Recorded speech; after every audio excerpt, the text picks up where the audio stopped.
you guys doing today? Man, I can't believe how much days are running, man. We're actually at the middle of 2022. And I just thought, guys, I should come here to let you guys know of what we planned at the beginning of this year and how it's going right now. I decided to name this video A Journey to One Africa. At the beginning of this year, I remember I came here and I told you guys what we're going to be standing for. I laid down pretty much the foundation of 2022, and the first thing it was that this is gonna be a year of action.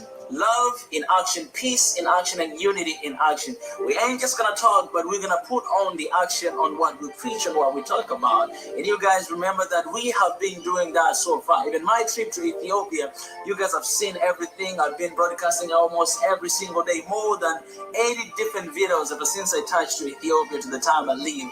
I was just doing every single day, guys. And not only that, but there's so many different actions that we have been doing to make sure that what we preach is what we do. In 2022, we have to be brutally honest with ourselves. If we want to see change, then we have to tell each other what is the problem. All right, it's okay to fight, it's okay to argue with words, but at the end of the day, we have to be honest with ourselves, because we don't want to be hypocrites. If it's our problem, we have to address the problem the way it is. We cannot just point fingers at leaders, but we have to point fingers at ourselves, that A, B, C, D, we are not doing right, and that's what we've been doing so far. After that, guys, we started to come with different campaigns. First campaign, it was hashtag One Africa in Our Generation. We have been fighting for One Africa for a long time, and if we don't have the targets, if we don't have the vision, if we don't have the point that we want to hit, then it's not gonna happen. And we don't really want to have One Africa on papers, but we want to have One Africa between me and you guys. So we started in our community to make sure that we are opening the doors so almost everybody out there, want them to feel at home when they come to Soil Nation One Africa platforms, and to experience that, because that's how we connect and we unite our people. And so far, that's what has been happening. And we know that there's so many different things that we need to achieve. For example, having free visa, within African countries, or on arrival, like you go to the country and then you get visa right away, you can just enter the country. Those are kind of actions that will actually help us to unite our people even more. And our focus has always been from the bottom up. All right, we care a lot those people from the bottom, because we are from the bottom. You know what I'm saying? Farmers and people. Most of the time we don't pay attention. We have seen that pattern most of the time in our politicians. Most of the time they just end up, sitting in the office and they don't really connect with their people. And I'm not talking about everybody. There are those kind of politicians are doing that, but our focus has been from the bottom up to make sure that we are lifting our people from below, all the way from the ground. And that's why we don't care whatever profession that you have. If you're a farmer, if you're a doctor, if you're a teacher, this is your platform, because this platform is for Africans. And we believe that when we focus on the bottom up, then it's very easy for us to achieve One Africa, because at the bottom, that's where a lot of people are. In Africa, at the top, it's just very few people. Most of them, they're leaders, they're billionaires, but a lot of people we have at the bottom. Most of our countries are not middle-income countries, but they're low-income countries. And so we want to focus on them to make sure that we bring them up and we have that One Africa with our people. Later on, we introduced another campaign, hashtag Proud African. And this was influenced by my trip when I went to Ethiopia. I realized that a lot of people, yes, they're proud of their ethnicity, their tribes, and where they're coming from, and that is good. We should be proud of all those things. But when you go to the countries that are actually facing a lot of challenges when it comes to tribes, then we have to be very careful how we address that. And so we came up with hashtag Proud African, that instead of hashtagging your tribe, something that is going to create this sensitivity. Not only that, but it's going to create a little groups within our Africa, and we don't want to have that. Why don't we hashtagging Proud Africa, so that every single African out there will actually be included in this one hashtag Proud African, be the change Africa needs, because whatever tribe you're coming from is Africa. My tribe is African. My tribe is One Africa. What I was saying is that whatever tribe you're coming from, you have to remember that is Africa, and you are included within Africa. So let's hashtag Proud African. Let's hashtag Proud your country. For me, I would say Proud Tanzanian. That means I include all Tanzanians with me, but because I don't want to leave other Africans aside. That's why I also say proud African, so that all Africans may come together and realize that we are actually one. And that has been going on so far. And be the change that Africa needs is that our continent needs change. There's a lot of things that we need change. And, most of the time we're looking at the leaders, we're looking at the people that will bring change to what we do have. But, it's the time for us to actually be the change, because Africa is craving and crying for change. And that change is me and you. And now we came up with another campaign, #change to change, which means I cannot change anything if I don't change myself, right? If I want to change Africa, #change Africa, then I have to focus on myself. I have to focus on changing my perspective, changing on how I see Africa, changing on how I see other people who are coming from different tribe, different religion, different race from mine. You know what I'm saying? If I change that, then I'm changing the continent, then I'm changing Africa, I'm changing my country, my society. Right? These are different campaigns that we're releasing and we're coming up with to just motivate our people, to motivate every single one of you, to give you guys a little bit of a direction that this is where we're going. And so how you're gonna do it, it's up to you. You can figure out, you can give suggestions, you can do this and that, but for us, our job is to show the direction and actually to give you guys a little bit of example of how we do it. And I know that you guys have been seeing how we do it. We have succeeded to have live stream every single day. We have more than just one host. Before it was me, but now we have more other different hosts. So we have shows every single day. All right, on Monday I hosted different CEOs, YouTubers, influencers, and different interviews and conversation. And on Tuesday we have Tanzan. She's hosting the show of African traditions. Wednesday we have Professor Ezra. He's hosting Education in the 21st Century. And Thursday we have Dr. Ebenezer. He always talk about potential in Africa. And on Friday we have Pastor Ezra. He's pretty much doing a weekly recap of what's going on in Africa and in Nation One Africa. And on Saturday we have BB. He's talking about diaspora. All right. And on Sunday we have Mwenda Tezi with the show of the hidden hands. And all of this. And also on Thursday at 6 p.m. we have another show, Swahili session, hosted by Paul Justin. And all these things is in the mission of achieving that one Africa in our generation. And I do believe we can do that, because us, we have to be an example. We have to live by the example, lead people by the example. We can't just talk, but we have to do it. That's why we encourage one another, guys, please, let's continue to do it. Let's continue to be engaged in all these campaigns so that we make sure that we have that one Africa. And what I want to ask you guys is to be involved. This is the time not to sit down and to watch, but to stand up, to walk, and to actually be involved. Because I'm telling you, man, it's happening, guys. And nobody's going to stop us. You have seen so many letters that we have written. We have wrote a letter to colonial powers to ask for all the heritage to bring back to Africa. Because our mission is protect and prevent the image and bring back all the heritage of Africa. And to decolonize the mind through authentic knowledge and to create a bridge for oneness and a peaceful Africa. That is our mission. And every single thing, every single session we are doing, every single behind the scene and on the screen we are doing, it has been based on that mission. A couple museums in the United States have been releasing artifacts. They are going to release some artifact to Benin. And that is because one day we actually left our One Africa letter into the museum in the United States. And we sent some other letters into the Netherlands, a couple of the museums that are holding African artifacts. And we hope we can send to almost all the museums out there. And we release those letters publicly. And some of you guys, you shared to spread the word everywhere.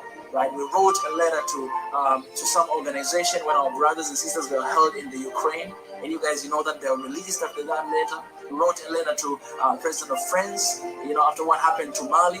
And you guys, you know what has happened there right now. They don't have French troops anymore, and we've always been talking about that. So all of these are the actions that we have been actually putting on 2022. And there's so many other things that I cannot tell you guys. We're expecting to have our website very soon. I've seen already the sample of what is happening, man. The website is beautiful, it's amazing. You guys will love it. Next year we'll be having our application. All these things are in the process of action and making sure that we have everything it takes, everything we need to achieve one Africa. So we're gonna be everywhere.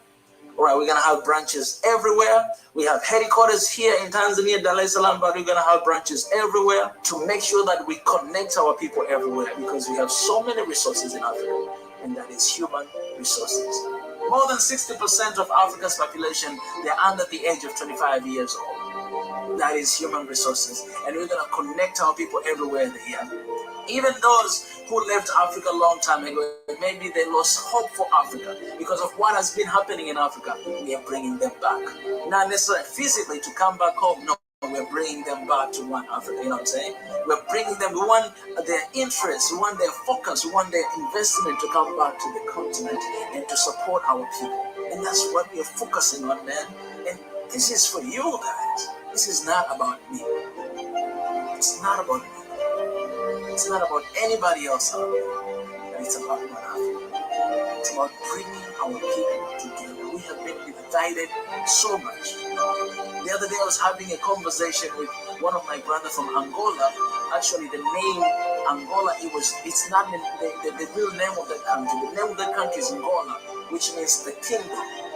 But those Portuguese, when they came, they changed it to Angola. Even the capital city is not Luanda, it's Luanda. But they changed it to something else. And that's what they've done everywhere. When they came to Africa, they changed. But they didn't just do that. Angola Kingdom, it was actually part of Congo Kingdom long time ago. It was one country. But they came, they divided it. And when you look at the map of Congo, map of Africa, you will see that some part of Angola is actually within the country of Congo. But when you look at all these borders that we have, it's actually one people. Those people at the border, they speak the same language, they understand each other, they're actually one people. And this is what we always say, that Africa is actually one people. And when we say one Africa, it's not a new concept. It's something that has always been there. And we want to bring our people back together. But because of colonialism, so people in the Angola Kingdom, you know, they're speaking Portuguese. Here in the Congo Kingdom, they're speaking French. So they cannot really connect with one another, because until right now, they're still learning those kind of different languages. We have to bring our people together. And we cannot do it without you guys. I want you guys to be involved, like these videos, share our videos, and we spread the word out there so that everybody will know about one Africa. And that's what we do. There's so many other things that we have achieved, and I'm not going to tell you guys today, but one day I'll come here and tell you again, one by one. But by now, I just want to tell you guys that we are moving. A journey to one Africa has just begun, and we are going there, and we're going to achieve in our generation. Please be encouraged. Don't lose hope, because we're marching towards one Africa, and we're going to see it very soon in our generation. We're working for our next generation as well. We don't forget them. And we want to see better and strong Africa, not only today, but 20, 50, 100 years to come. And we're building a new system that will work for our people inside the continent and outside the continent. And nobody at that time will look down on Africa. And we are the one that we're going to change that by changing ourselves and stepping outside of our comfort zone and change something out there. Guys, I love you. Thank you so much for listening to this, and I'll see you very soon. Be the change that Africa needs. Thank you, guys. I'll see you next time.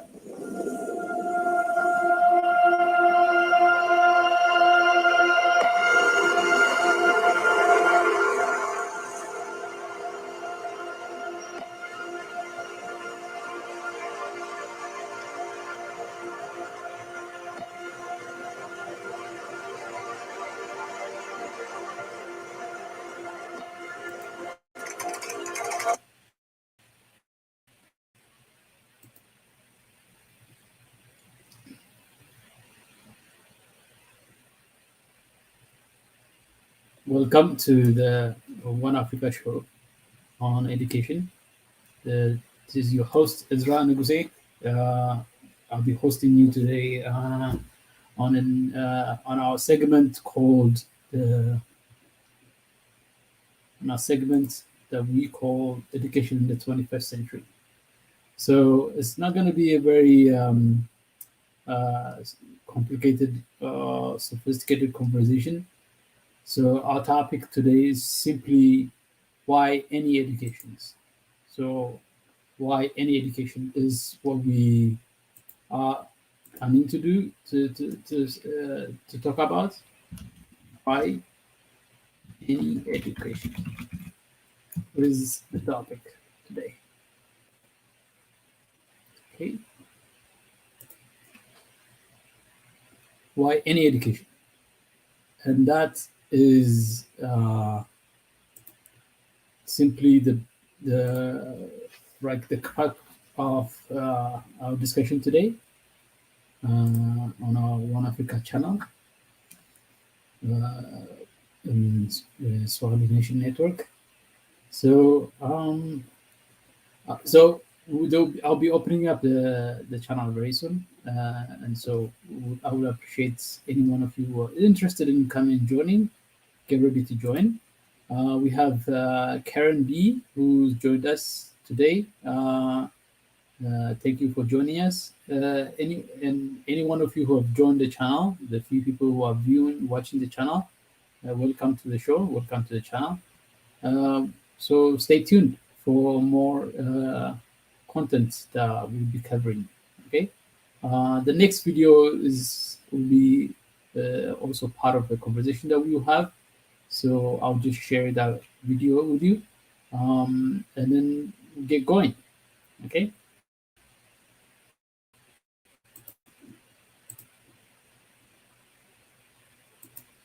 Minutes and in 8 episodes.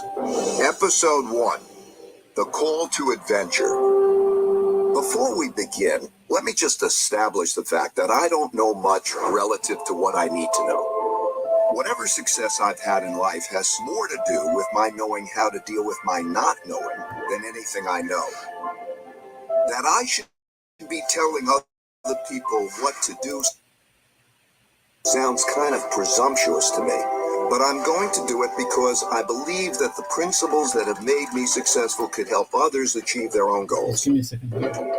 I'm now at a stage in my own life in which it is much more important to me to pass along what I've learned about how to be successful.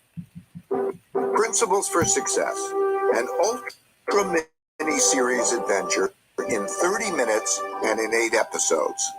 Episode 1, The Call to Adventure. Before we begin, let me just establish the fact that I don't know much relative to what I need to know. Whatever success I've had in life has more to do with my knowing how to deal with my not knowing than anything I know. That I should be telling other people what to do sounds kind of presumptuous to me, but I'm going to do it because I believe that the principles that have made me successful could help others achieve their own goals. I'm now at a stage in my own life in which it is much more important to me to pass along what I've learned about how to be successful than to seek more success for myself. What you choose to do with these principles is up to you. You have to be an independent thinker because only you can develop your own principles based on your own values. This brings me to my first and most fundamental principle, which is that you need to think for yourself about what is true. So let's get started. Early on, I discovered I needed principles. Principles are smart ways for handling things that happen over and over again in similar situations. There are principles for everything, from skiing to parenting to cooking, and so on. I'm going to share some of my most important overarching life principles that influence how we approach everything that we do. I didn't start out with principles. I acquired them over a lifetime of experiences, mostly from making mistakes and reflecting on them.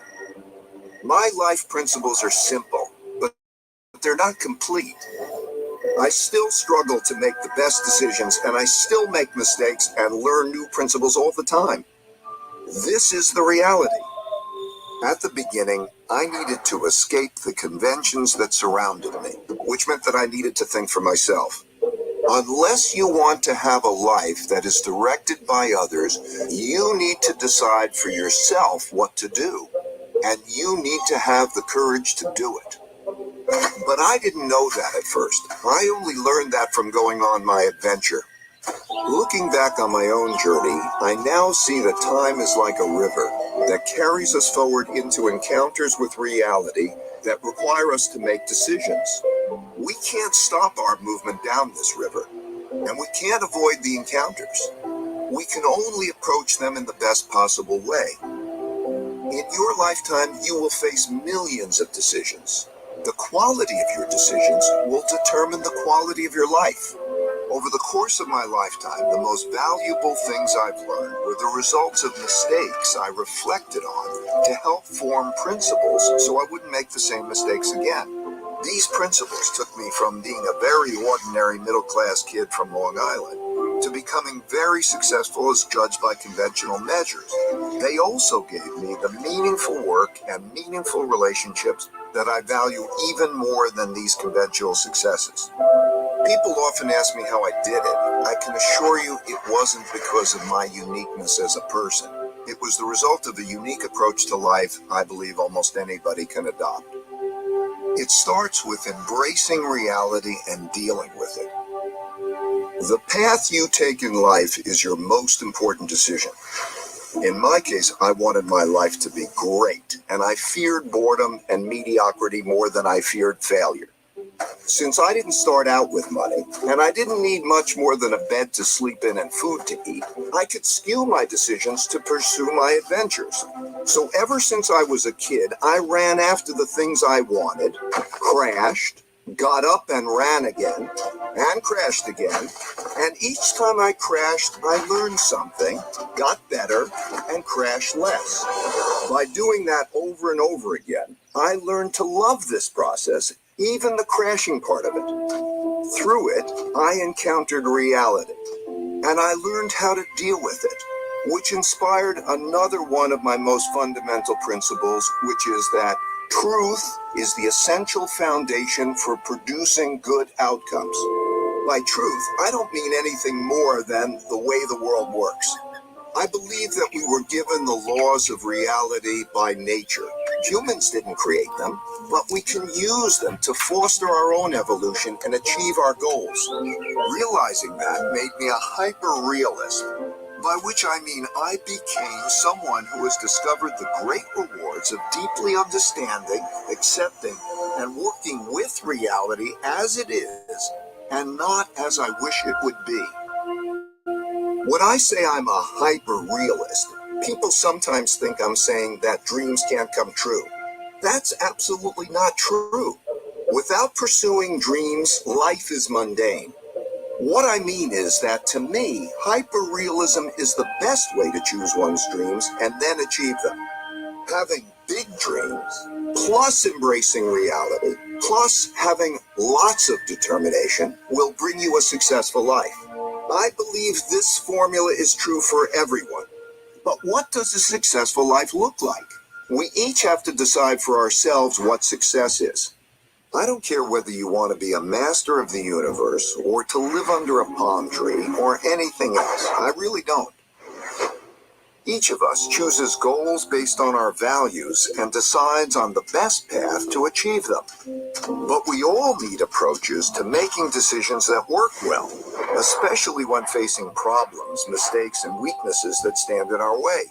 To succeed, we must embrace all our realities, especially the harsh realities that we wish weren't true. At first, looking at these harsh realities caused me a lot of pain. But I learned that this pain was just psychological, and that my seeing things differently made all the difference.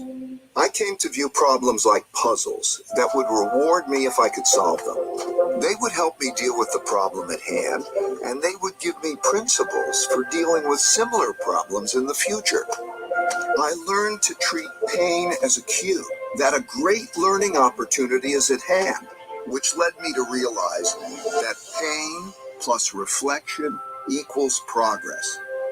Meditation has been invaluable in helping me see things that way.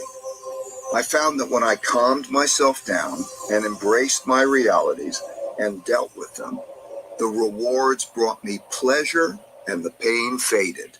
Each of us has the unique capability to think logically, to reflect on ourselves and our circumstances, and to direct our own personal evolution. Doing this well is just a matter of following a simple 5-step process. We've discussed how important it is to reflect carefully after experiencing pain. When I did this, I was usually able to discover principles that would prevent me from repeating the same mistakes in the future. And I could see that being successful simply consisted of 5 steps. Step 1 is to know your goals and run after them. What is best for you depends on your nature, so you need to really understand yourself and know what you want to achieve in life. Step 2 is to encounter the problems that stand in the way of getting to your goals. These problems are typically painful. If handled badly, some of them can lead to your ruin. But to evolve, you need to identify those problems and not tolerate them. Step 3 is to diagnose these problems to get at their root causes. Don't jump too quickly to solutions. Take a step back and reflect in order to really distinguish the symptoms from the disease. Step 4 is to design a plan to eliminate the problems. This is where you will determine what you need to do to get around them. And step 5 is to execute those designs, pushing yourself to do what's needed to progress toward your goal. A successful life essentially consists of doing these 5 steps over and over again. This is your personal evolution, and you see this process everywhere. It's just a law of nature. Think of any product, any organization, or any person you know, and you will see that this is true for them. Evolution is simply a process of either adapting or dying. Conceptually, it looks just like the 5-step process I've described. As you push through this often painful process, you'll naturally ascend to higher and higher levels of success. I found that when I did it better, my struggling never became easier, because the more capable I became, the greater the challenges I would take on. Because different people are strong and weak at different things, most people can't do all 5 steps well. Not facing this reality means you could stretch further than you should. And as the heights get greater, your falls could also be greater.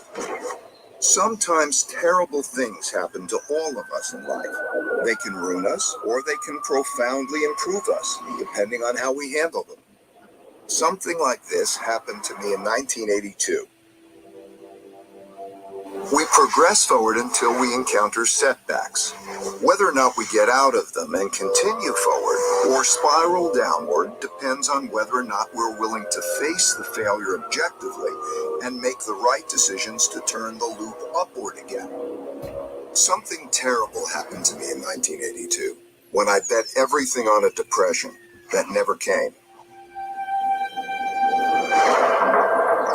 The period between 1979 and 1982 was one of extreme turbulence for the global economy, the markets, and for me. And I believe that the U.S. economy, with the world economy tied to it, was headed toward a catastrophe. This view was extremely controversial. I wanted the great upside and very publicly took a big risk and was wrong, dead wrong. After a delay, the stock market began a big bull market that lasted 18 years, and the U.S. economy enjoyed the greatest growth period in its history.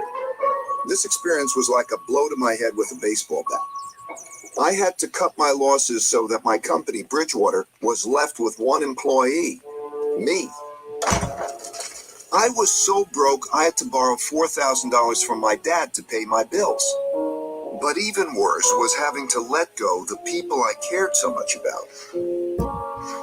I wondered whether I should give up my dream of working for myself and play it safe by working for someone else in a job that would require me to put on a tie and commute every day.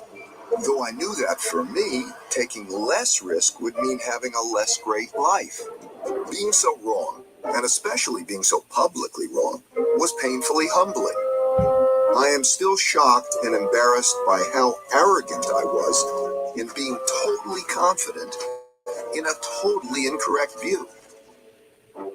Though I'd been right much more than I'd been wrong, I had let one bad bet erase all my good ones. I thought very hard about the relationship between risk and reward and how to manage them. But I couldn't see a path forward that would give me the rewards I wanted without unacceptable risk. This kind of experience happens to everyone. it will happen to you. You will lose something or someone you think you can't live without, or you will suffer a terrible illness or injury, or your career will fall apart before your eyes. You might think that your life is ruined and that there's no way to go forward, but it will pass. I assure you that there is always a best path forward, and you probably just don't see it yet. You just have to reflect well to find it. You have to embrace your reality. Sometimes things happen that are hard to understand. Life often feels so difficult and complicated, it's too much to take in all at once. My deep pain led me to reflect deeply on my circumstances.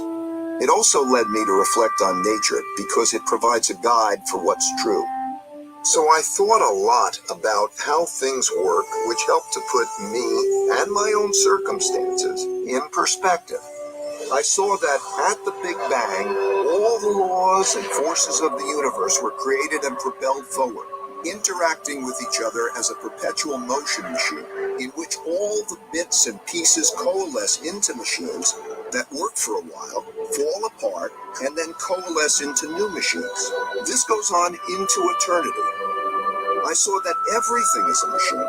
The structure and evolution of galaxies, the formation of our own solar system, the makeup of Earth's geography and ecosystems, our economies and markets, and each of us. We individually are machines made up of different machines. Our circulatory system, our nervous system, that produce our thoughts, our dreams, our emotions, and all the other aspects of our distinct characters. All of these different machines evolve together through time to produce the realities we encounter every day. And I realized that I was just one tiny bit in 1 nanosecond deciding what I should do.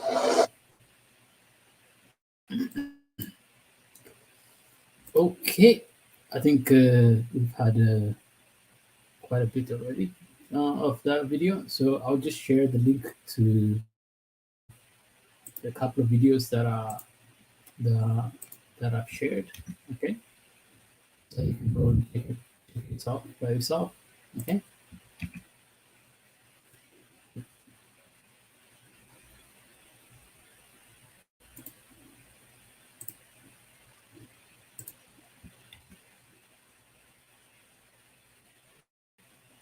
I'll share those videos, so feel free to visit them and educate yourself on some of the things that you saw over there. Like it's some powerful insights and wisdom that could be of incredibly use to you. Okay, so I would suggest that you take a step for now. So before I jump into the discussion, I would like to share one last video that has nothing to do with education, but I thought it would be interesting since we are talking about One Africa, and and I want us to be educated enough on what we're dealing with. So this is from somebody who have been following for a while now. So let's take a look. It's a short video on Twitter. China. And China's issue is being raised all over Africa.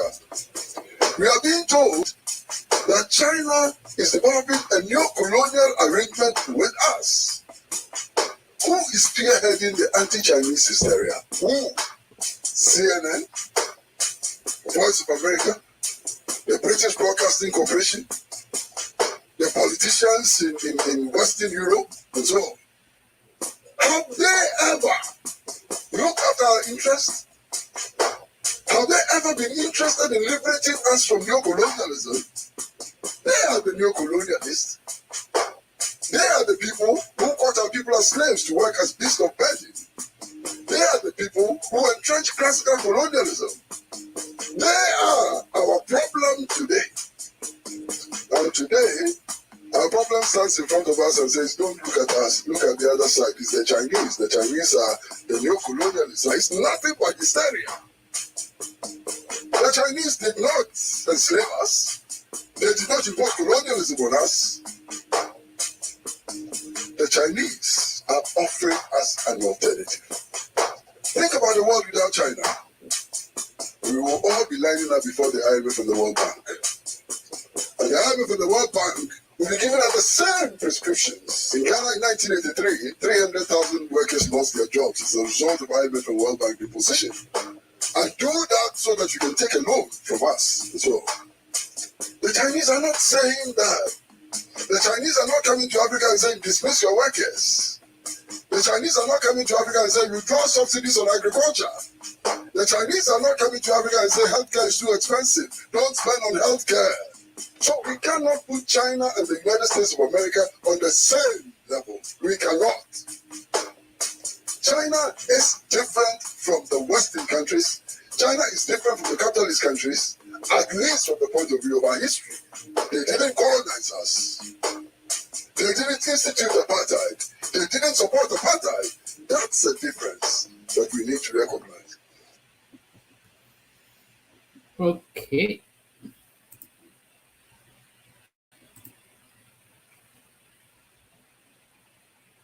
I thought that would be a very good inspirational direction to our show today.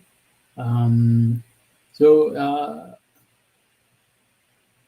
we got regimen music. Yeah. Yeah. I mean, look. The reason I showed you that video is not necessarily to promote it or to suggest I agree with it. The reason I showed it to you is to demonstrate that, you know, education does happen beyond your classical educational institutions. That people do learn stuff. That we do learn, we do grow along the way.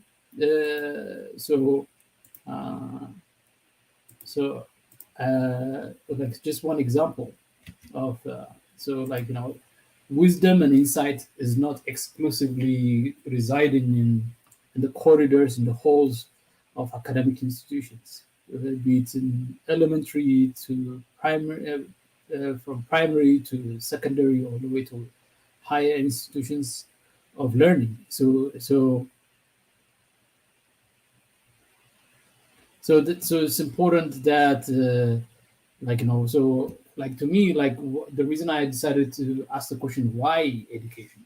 Why any education? Is just that there's like a lot of us, we grow, especially after we've grown, after we've gone on to become adult in our life, we begin to embrace the lessons and the learning and the teachings of life, and the teachings that life brings along the way.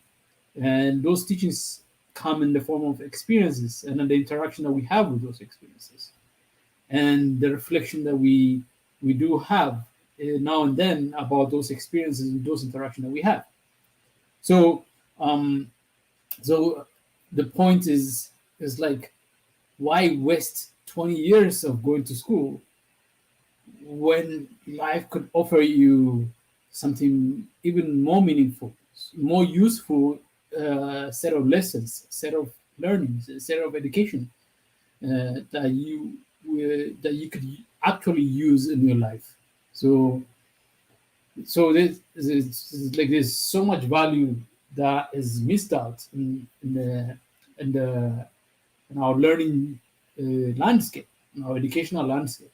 You know, the epistemological cycle of your learning involves so much learning outside the halls and corridors of institutional educational institutions, learning institutions. So if you would like to have a little bit of conversation, have a debate on this issue, feel free to click on the link, and we can just, you know, discuss them up a little bit, you know, have opportunity to dialogue and discourse on these issues.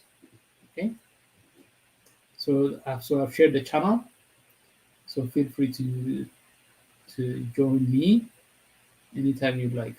Okay.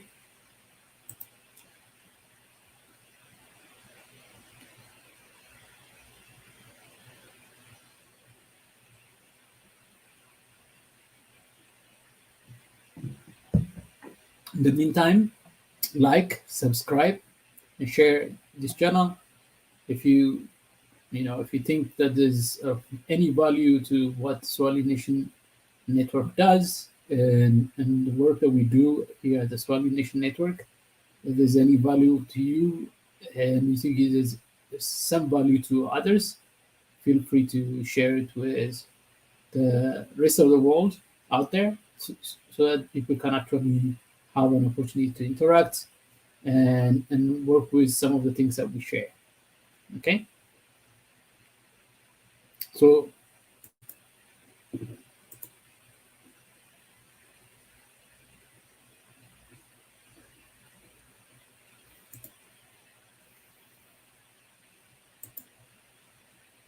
while we wait for people to come and join us, you know, so I have this topic which I believe is provocative enough as a conversation starter. It's out there, it's public. So if you like to have a conversations and if you would like to interrogate this question of the value of the merit of education, the value and merit of traditional formal educations versus the value and the merit of education that comes from just being a human being and from living life, feel free to come and join. Follow the link and come and join. Okay? You're more than welcome to come here. And then this is so I haven't shared actually specifically what my opinion is. So I just shared with you like a provocative enough topic for us to come and talk. Okay.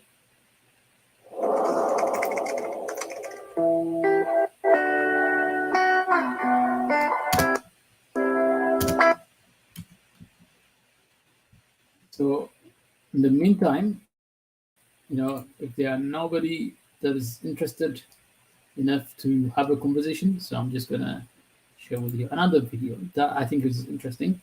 It's a video that was posted a few months back by Mika Shavala on our platform, and it's a video of the newly inaugurated library called Enlightenment, or I think I forgot the Amharic term, but I think the English translation for the library is Enlightenment Library.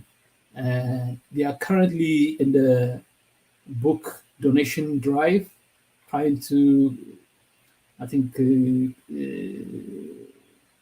trying to get up to 1 million books donated to the library. It's a nationwide or worldwide kind of call to action to donate to the library. The library is capable of putting, I think, hosting over 4 million books on shelf. And of course, there's the end today's where we have a live version of it as well.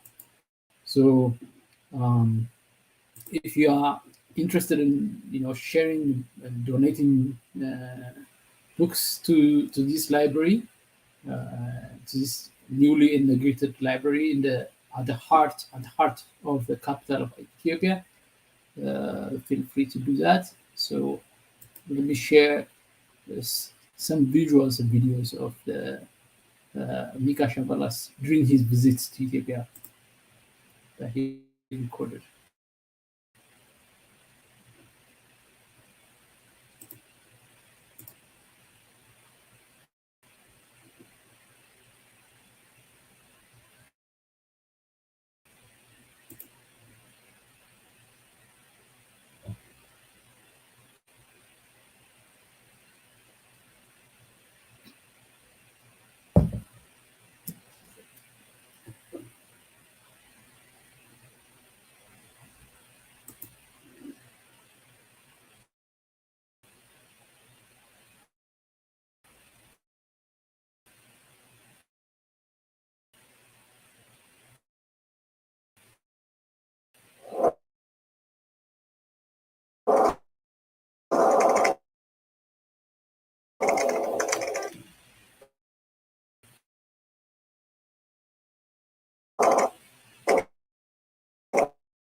Sorry for the slight delay.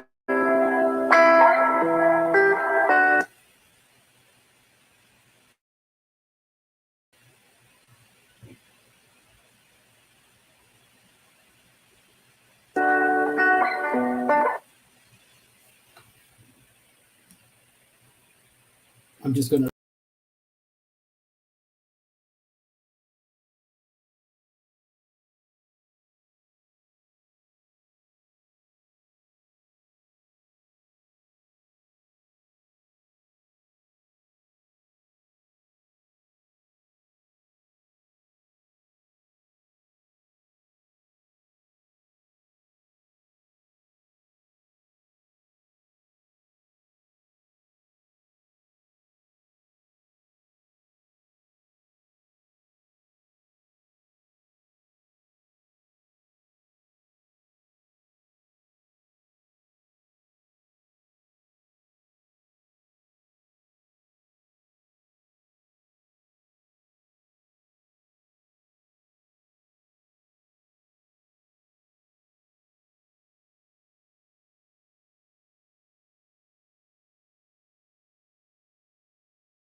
sorry for the interruption on our side. There was a little bit of interruption. Apparently, the system couldn't handle it. So just give me a second.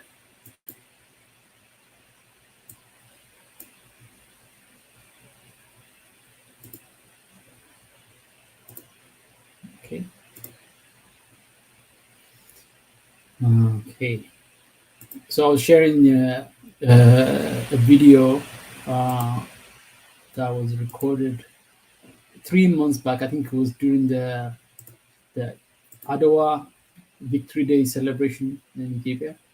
I think Mika Shabalas, during his time when he was in Ethiopia, he took time to visit this new library that was just open. It's called Enlightenment or Abrahot. Abrahot is the Amharic word for the term enlightenment. So they are currently, this library is just recently opened. It can host over 4 million,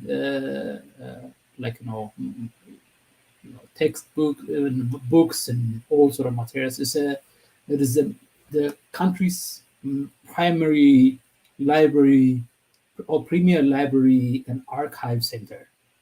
Premier library and archive center. So they're currently in the book drive, trying to collect as many books as possible to bring to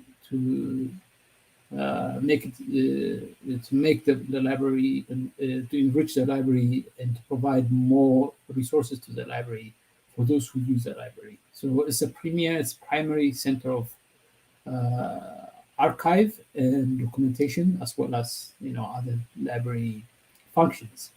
So so while we wait for people to come and join, if there are people interested in joining, I'll share this video so you can just enjoy a little bit of the visuals. It's a spectacularly built library that showcasing the architectural and historical element of Ethiopia's history, Ethiopia's aspirations, the aspirations of Ethiopia. So this will be interesting. Let's see.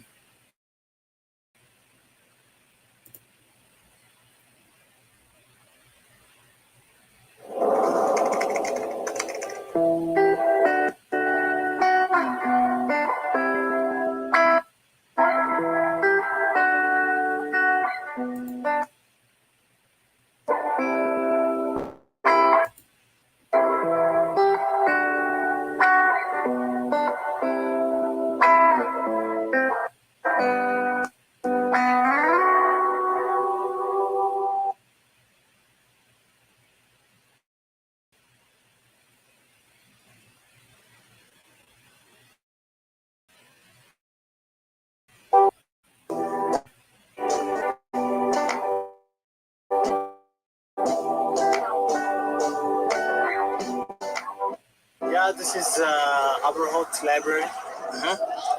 Aberhart is like enlightenment, right? Enlightenment. So what can we find inside here? I'm not sure. I'm going to see it. You got to see? If it is open today. It's holiday. It's nice to admire the architecture. You can see the letters, Yeah. different writing systems. Yeah. I'm sure there were lots of undiscovered writing systems in Africa which may have been lost through time. Due to colonialism or something. But at least we retained one of them. So it's also the good stuff.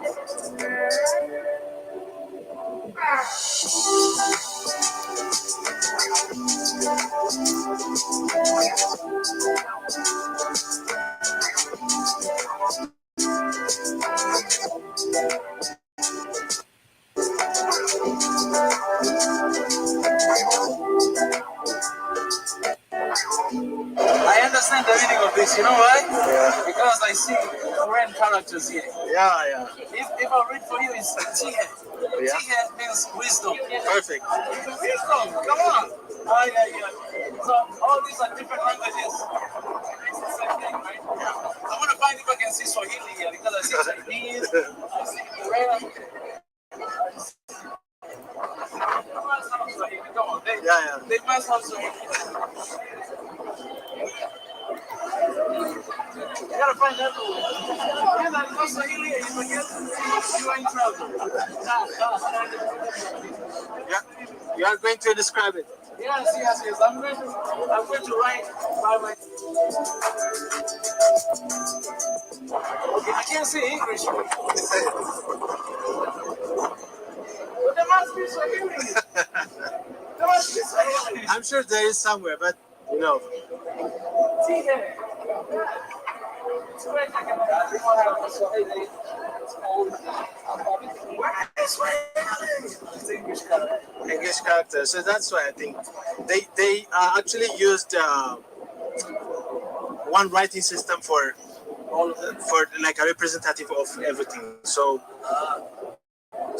they are more concerned about the writing system rather than the language itself. Not all languages are here. Yeah. If you can see, these are different characters. So this one is is character, okay? So this one. And what is this? Does it kind of look like English?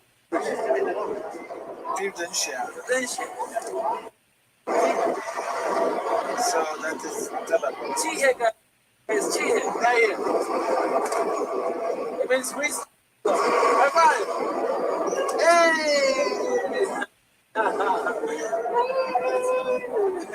You see? Connection.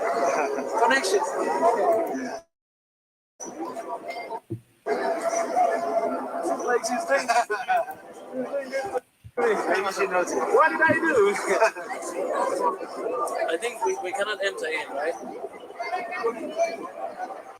Man, this place is really beautiful. I mean, the architect of this building right here, I don't know who designed it. Mr. Yitayasu, you know who designed this architect? Man, look at this. This actually looks like some. So go check it out. We have the video on our Swahili Nation Network channel. So feel free to go and check it out to see for yourself. If you are interested in supporting the book drive, I think if you are currently in Ethiopia, or if you know anybody who's in Ethiopia, or if you would like to send books to this institution, I think there's I don't know, let me see if I can find book drive. I think if you address it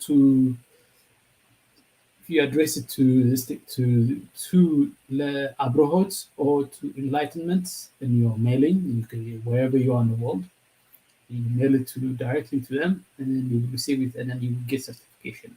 Okay.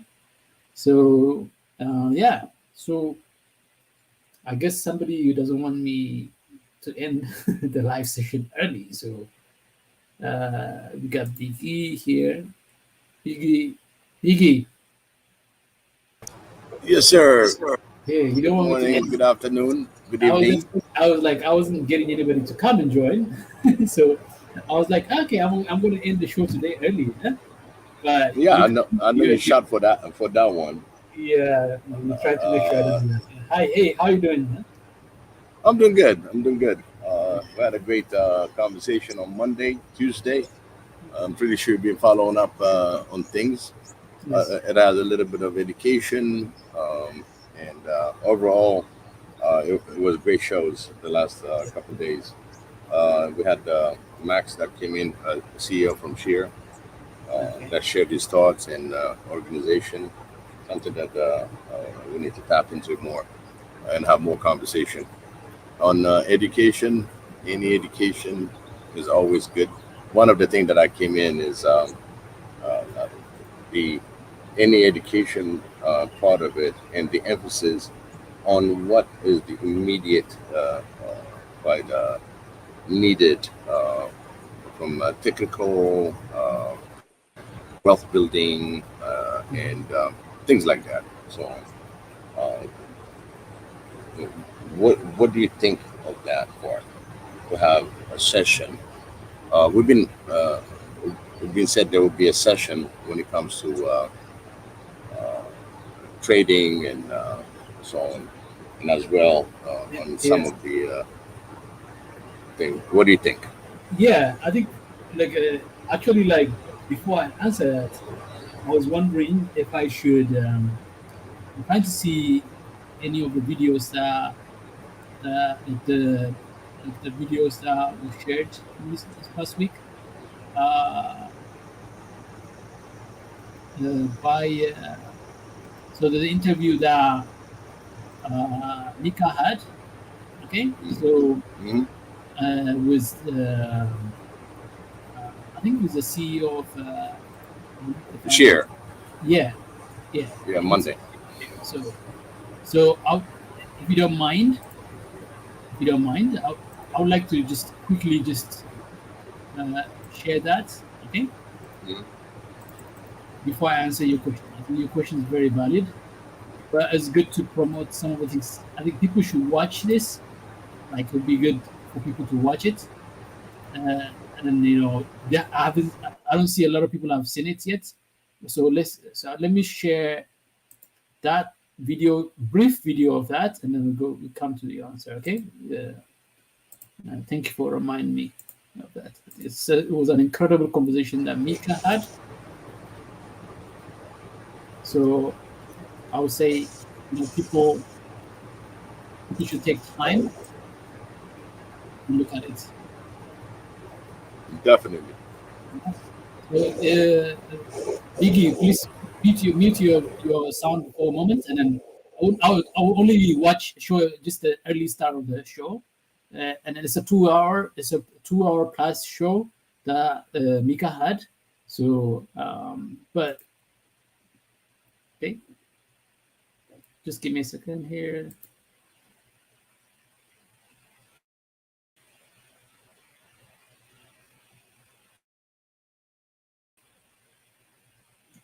To tell the story of share. Back to the different peoples of Africa. Who had to face the occupation of the territories. The exploitation of their resources. And who had to deal with the imposed colonial cultures. Movements for independence emerged in the African continent. And movements arose in Europe for more free trade. At the same time, people in Africa and in other continents demanded freedom of movement.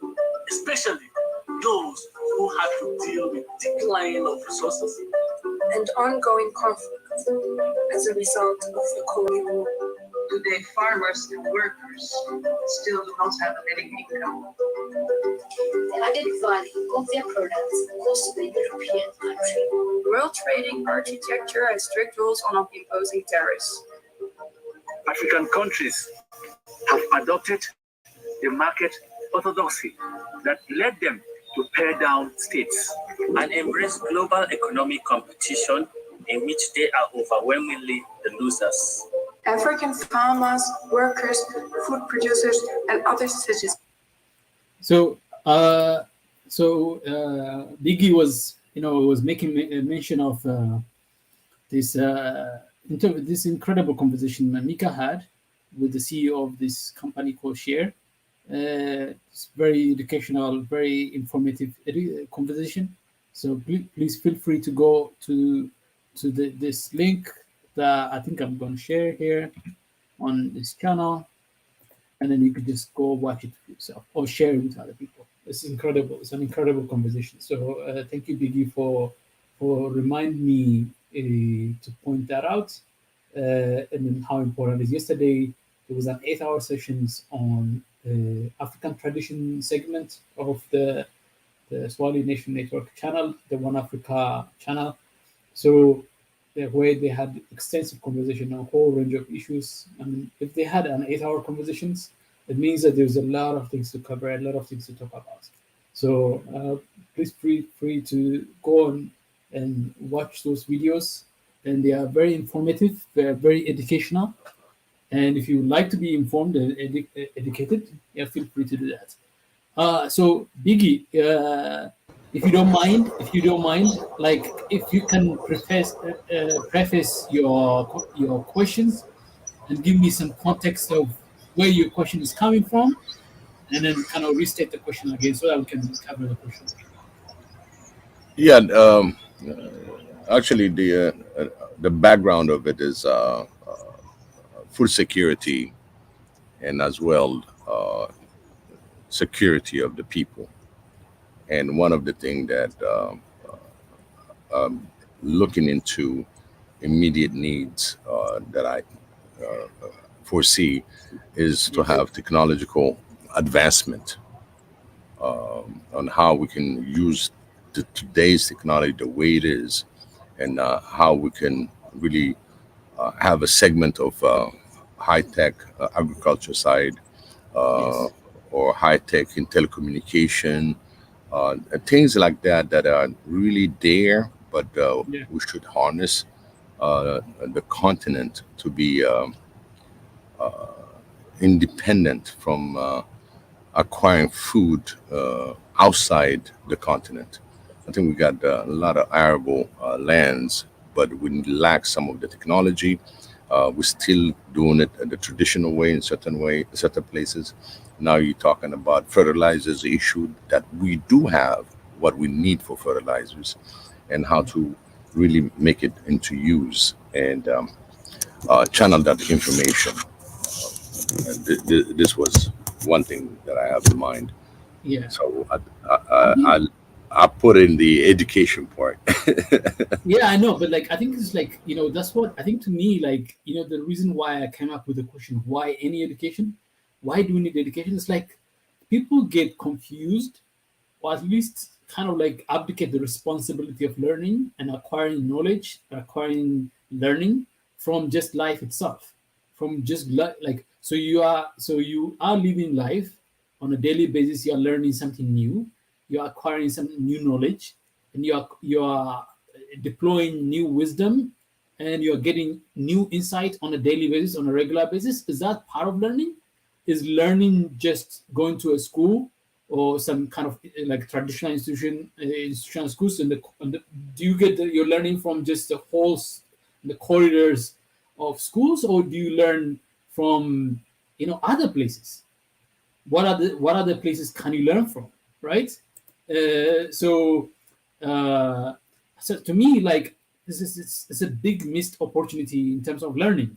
Okay, so I think like you're talking about food security, which is absolutely essential and absolutely critical, and it's even more critical right now. Like, I don't know, like you following, I'm sure, the news right now, Biggie, about the war that's happening in Europe and how that's impacting the global economy, from inflation to fuel prices to food prices, right? And I think, like, to me, like, like there's an Ethiopian story that I think will be so useful to share before we talk about the education part. That gives a little bit of context as to what you're talking about, right? Like, is it okay if I share another video? Sure. Yeah.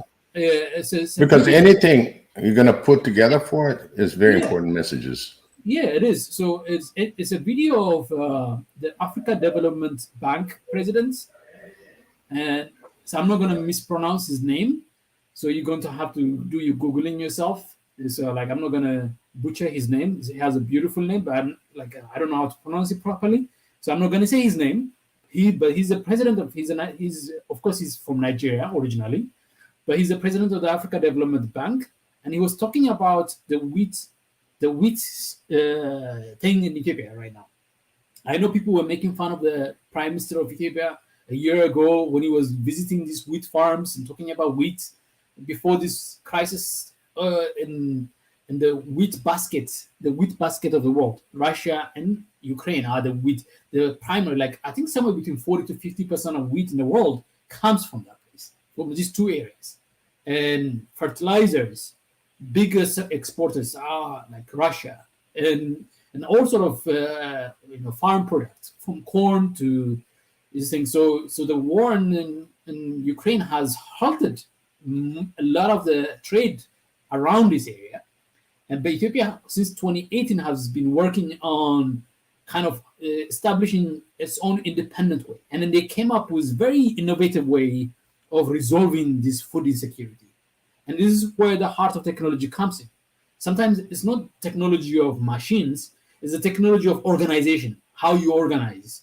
How do you, like, given the circumstances that you have, given that you have limited resources to be able to buy all the tractors and all the instruments of advanced technologies that are available in today's world, what are available to you in terms of technology to organize yourself and be able to address the problem that you need to address right now and build yourself toward addressing the issue even in a much more permanent way. And they started with an experiment around 5,000 hectares of land in 2018. By 2022, Ethiopia is no longer importing wheat from any country. Ethiopia has been importing wheat, I think, for over past 10, 15 years because it wasn't producing enough wheat to supply for its own markets, for its own people. So it's been importing a lot of wheat from outside the world.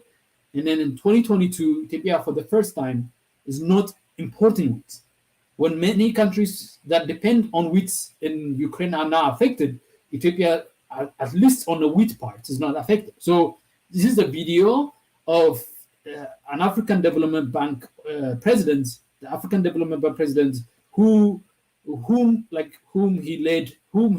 organization whom he leads has actually worked closely with Ethiopia, providing financial support, assistance, loans to make these technological innovations or agricultural innovations that has taken Ethiopia by storm over the past 3 years. So 3 or 4 years. So let's take a look. It's a quick video on Twitter. So, and then we'll get back to the conversation with Biggie. Biggie, thank you for bringing this topic up. And then it's really related to education, the education component that we're talking about. But we'll see. We'll discuss a way how the two are linked. Okay. Just give me a second, and I'll just share with you. Okay.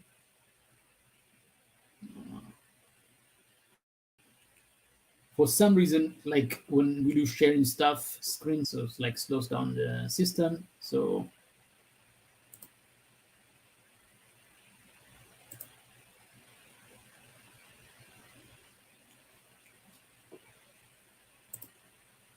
of these heat-tolerant wheat varieties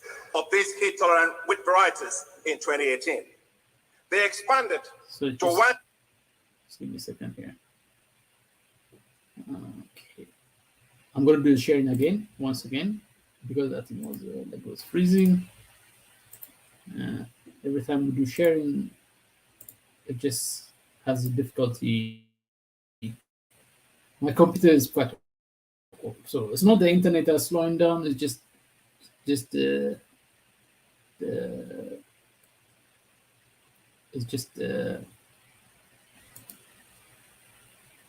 the strength of my computer. The farmers initially started with 5,000 hectares of these heat-tolerant wheat varieties in 2018. They expanded to 167,000 hectares 2 years later.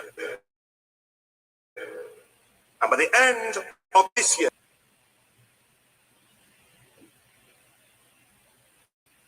to 400,000 hectares.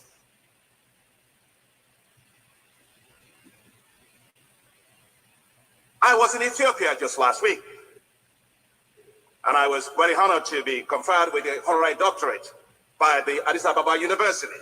And I was having lunch with His Excellency Prime Minister Abiy Ahmed of Ethiopia. As I explained to him the 400,000, I was so excited about it. He leaned forward intently towards me. And I was wondering, what is it? Why was it leaning forward intently towards me? He said, Akin, I was just waiting for you to stop because I wanted to tell you the following. And I quote him.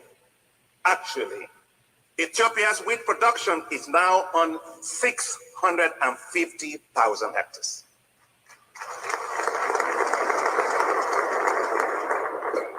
We harvested 2.6 million metric tons of wheat. Ethiopia did not import wheat this year. Next year, we will cultivate 2 million hectares on the wheat. And he concluded, we expect to export at least 1.5 to 2 million metric tons of wheat to Kenya and Djibouti. Incredible, simply incredible. Okay. Biggie, are you still there? Yeah, I'm still there. Yeah. And that's exactly what I'm talking about, one of the food security, because I don't hear anything about Ethiopia complaining. So let me give you an idea. I worked on agriculture before, on agriculture project. Okay? Ethiopia's agriculture is characterized, the way land is used, the land use is characterized by smallholder farmers. On average, about 80% of farmers own somewhere around 0.5 to 0.9 of a hectare. Okay? 0.5 to 0.9 of a hectare. That's an average size of the land. And usually, somewhere around 35 million smallholder farmers existed. This is 2014, 2015 data I'm talking about. It's still the same. The data doesn't change. So the land is very fragmented. We have very fragmented land system in Ethiopia. Very fragmented. So it doesn't incentivize, purchasing tractors, because you're not gonna make enough money, or you're not gonna monetize that land, that smallhold land that you have, to be able to monetize sufficiently in short terms to be able to pay off tractors. You need large size of land. And because of the legal and traditional and political framework in Ethiopia, it's hard to defragment the land. And it will take decades to figure the way to defragment the land and fragmentation. That is held up in smallholder farms all over the country. Tiny lands. So what one of the innovations that just happened in these recent years is that, I don't know if you heard the term kutaber. Kutaber means it's basically it's a term they came up with to say that farmers will come together to agree to coalesce their land together. That's what it is. They're coalescing the land together. So the land system, the land laws hadn't been changed. So the land is still fragmented, but they're coalescing their land around. So instead of just farming on my 0.2, so I have a 0.5 hectare here, somebody has a 0.2 hectare over there, somebody has 1 hectare over there, and they're all over the place. Instead of planting corn here in this small hectare, and maize here, and wheat here, and teff here, and sorghum here, and some kind of thing, all broken up into pieces. Instead of doing that, you know what? Let's coalesce our land together so that we could be able to rent the tractors that we need. And the government's job was to make those tractors available so that farmers can come together and organize. So sometimes the technology we're talking about is not just the technology of machines, it's a technology of how do I overcome some of the sticky problems that we have that prevents us from us. And the technology they figured out was, you know what, we can coalesce our land together, and then we can use the scale that is generated by bringing the lands together to lower the cost of using tractors, or to lower the cost of having to buy water pumps or having to organize an irrigation platform. So what Ethiopia did that, and then kind of, African Development Bank would come in and say, like, we can fund you so you can go buy the seedlings that you need to plant. So Ethiopia has about 8 to 9 months on average of non-rainy seasons, at least not heavy rain seasons.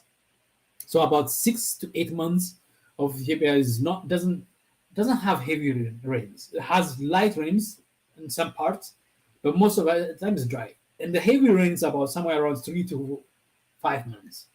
That's around this. So most farmers would plant their seedlings after the rainy season has happened around August. What they did is that, you know what, we could use these special seedlings, organize our lands so that they are not too fragmented, to make it economically sensible, to make it an economic sensible decision to make. So organize the lands together, use special seedlings that can be planted in non-rainy seasons. So the special wheat seedlings that can be planted in non-rainy seasons, and organize the water system around those lands, either pump from the ground or the rivers around, organize, create pools, and use drip irrigations if necessary, or some kind of mechanics of irrigations. So the short, simple education was given to these farmers, and then they kept on organizing. Started very small in 2018, with somewhere around 5,000 hectares. And right now, with over 500,000 hectares of land is being farmed and outside the rainy season. And Ethiopia has produced over 2 million metric tons of wheat this year, and just using the system. And then to give you kind of context of what that means, Ukraine has over 20 million metric tons of wheat that it cannot export because of the war. So 2 million is about somewhere around 20% of what Ukraine has right now to export to the world, has been produced in Ethiopia and outside the traditional farming systems. So the technology they organize is not just the machines, it's also the way they organize the process of production, the way they coalesce farmers together, stitch them together, they stitch these lands together so that it becomes economically sensible to deploy tractors, to organize irrigations, and then to be able to afford to get those seedlings that are required to plant in outside the traditional time. That's what it was, and I think that's what it is. And then the African Development Bank's involvement is providing the necessary financial resources available so that those things that are critical, like tractors, or things that have to do with irrigations, things that have to do with seedlings, can be taken care of. Biggie. What if Ethiopia is able to do that, and however Ethiopia did it, should be shared also among all Africans that are interested in such short time from 2018 to now, and in fact to be able to export next year.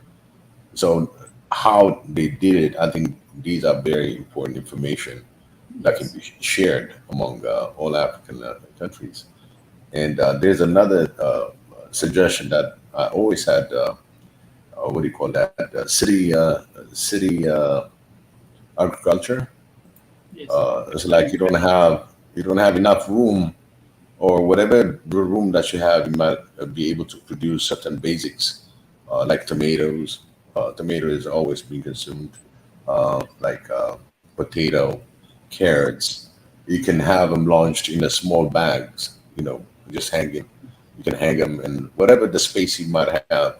You can keep them in a bag and have the local for the local economy. You can really make them grow in these bags. You don't need big space, just a bag hanging on somewhere, and have the sun and just a little water, and you will have your tomato, you will have your potatoes, carrots, uh, including onion. Uh, we have the we consume a lot of onion in Ethiopia. And if we do that citywide and everybody else collaborate on that, there was one village somewhere in Europe.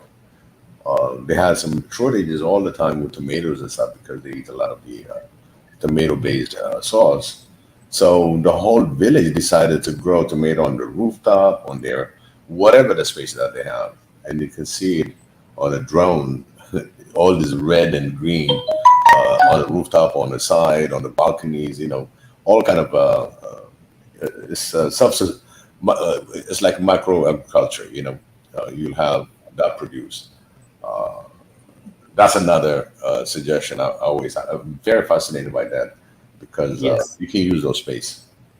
Just absolutely. show Like the people how. there's a lot of problems. The like I can accuse the current leadership in Ethiopia, and I hate talking about current leadership in Ethiopia too much because this is an Africa show. It's not about. It's not a.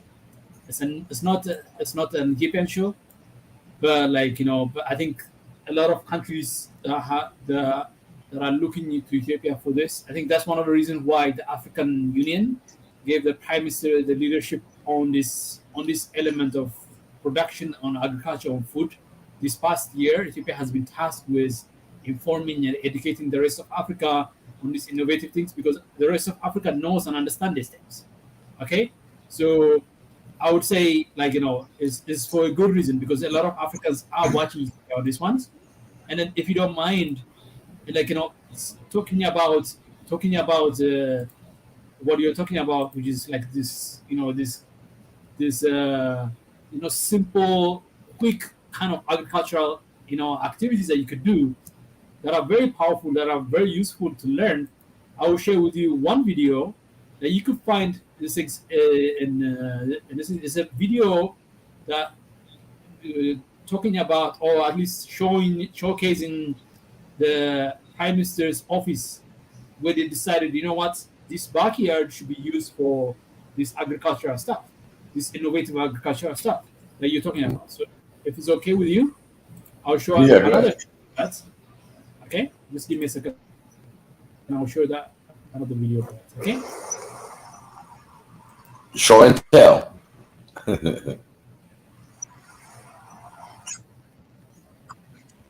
Yeah. Yeah.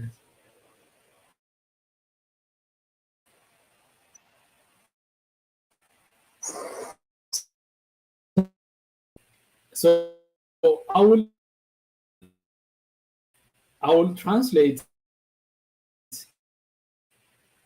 with for you guys.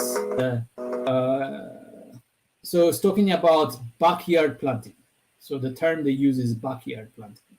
So the word, the Guara article is written in Ethiopian phonetics. So, but it essentially means backyard planting. Okay.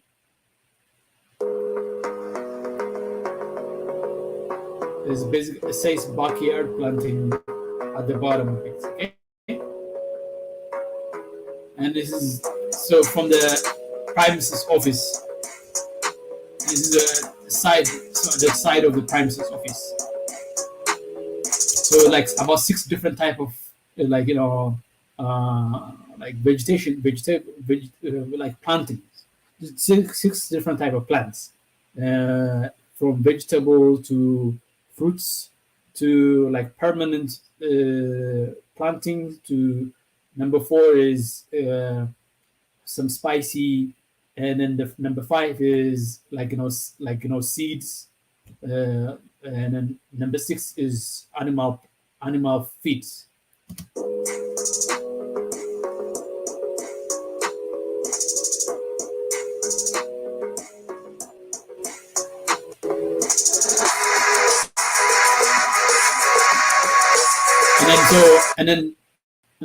So number 1 is quick plants. They call quick plants like lettuce and cabbage and all of this. There are 12 different types of them that are planted under there.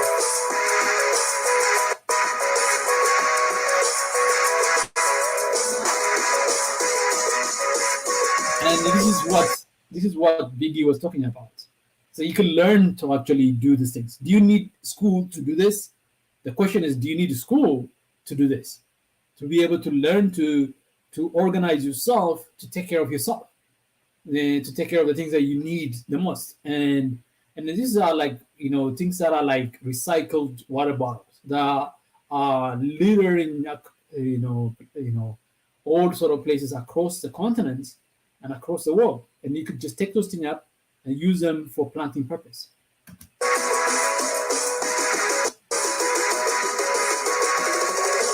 These are like onion and different type of onions and tomatoes that Biggie was talking about, and pepper.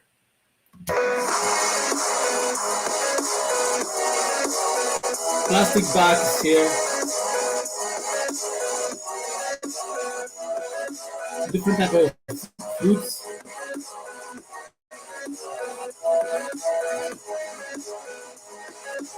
And this is they call it coffee. One is coffee, the other one is insect. Is called fake banana or fake banana. It just doesn't produce banana. It looks like a banana tree, but it doesn't produce banana. But it's actually proven by the United Nations as one of the most resilient source of food, from protein to carbohydrates. And Biggie's wife, she comes from that area.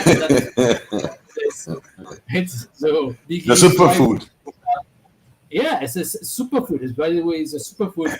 There are videos out there, there are documentaries out there as to the United Nations climate report has shown as to be one of those climate resilient plants that we should be considering in propagating across the world. There's some found in eastern part of Africa. I don't know. In western part of Africa is more like plantain trees, but not necessarily this. But something that could be spread across. Bunna is it could grow. Yes, it can grow. It can grow. We just haven't experimented, Right.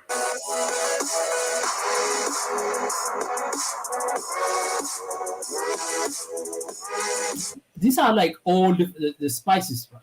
The different kind of herbs and spices. Azama means, I think, is herbs and spices. Mm-hmm. And by the way, as somebody who work on agriculture, when you actually mix up all these plants together, they become they create the biodiversity necessary to take care of even the pesticides that might endanger your plants. When you have too much of monoculture, then that's usually susceptible to all sort of diseases and pesticides. But when you mix up spices and plants and shrubs put together, they call permaculture. That resembles like the forest, the typical forest. Then it creates its own system of algae and medications. So the plants do create their own medications to deal with pesticides. So when you mix up your backyard with all these things, from spice to lettuce to fruits to vegetables to seeds and the beans and maize, everything in between, and then from strawberries, which are the quick ones, and then to big trees like mangoes and avocados, you have a whole range of biodiversity that's sufficiently necessary to provide its own medication itself when it's under attack sometimes from all sort of diseases that comes from being very singular. And it's like the same thing, when the more diverse societies, the more immunity is stronger. The same thing with plants. The more diverse they are, the more immune they are. Yep. Like you can see them, they are mixed up together. Mm-hmm.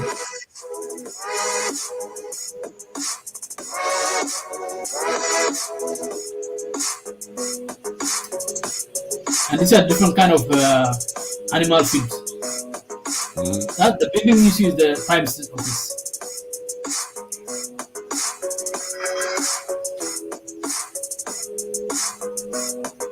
Okay. This is a greenhouse innovation there. Okay. And this is different kind of irrigation system they're using. And then they even have fish in there. They even do fish. So by the way, like, you know, and then like a very authentic, like if you want to be like truly, like, you know, I suggest permaculture is as one of the things that you could learn from, and you know, like there, even like the things that comes from your chicken, like you know, your chicken, like the chicken, that is so rich in phosphorus and sulfur and nitrogen that is literally what what the soil is made up of. So if you are doing composting and you add things like that, like when you're building compost, all sort of compost, putting coffee, like where like, you know, thrown away coffee, so after you make a coffee, dump it in there, it accelerates the composting process, you know, the transformation of soil into a very much more enriched. By the way, when you think about soil, don't think about just the chemistry of it, think about the biology of it, the microbes and all of that. So why do you have to go to school to learn that? You can learn this all by yourself. The farmers that are out there that are innovating, they're not going to school to learn. They are learning right there on the ground, on the job. Hands on the job. Yeah. So don't wait for the schools to open up. Don't wait for the government policy to change. Don't wait for foreign government to give you aid so you can build schools. Just go to school right now. Experiment, learn. And the biggest educator is your brain. You have the brain, you have the heart, and with that combination, you can do a lot. So, greeting to all of those people who are joining us. A lot of people. So one of the things I noticed is that a lot of Africans don't like talking about education stuff. So you don't see a lot of audience in my channel as much. Either they don't like talking about education stuff, or they don't like talking to me. So either way, but it's just, you know, it's a midweek.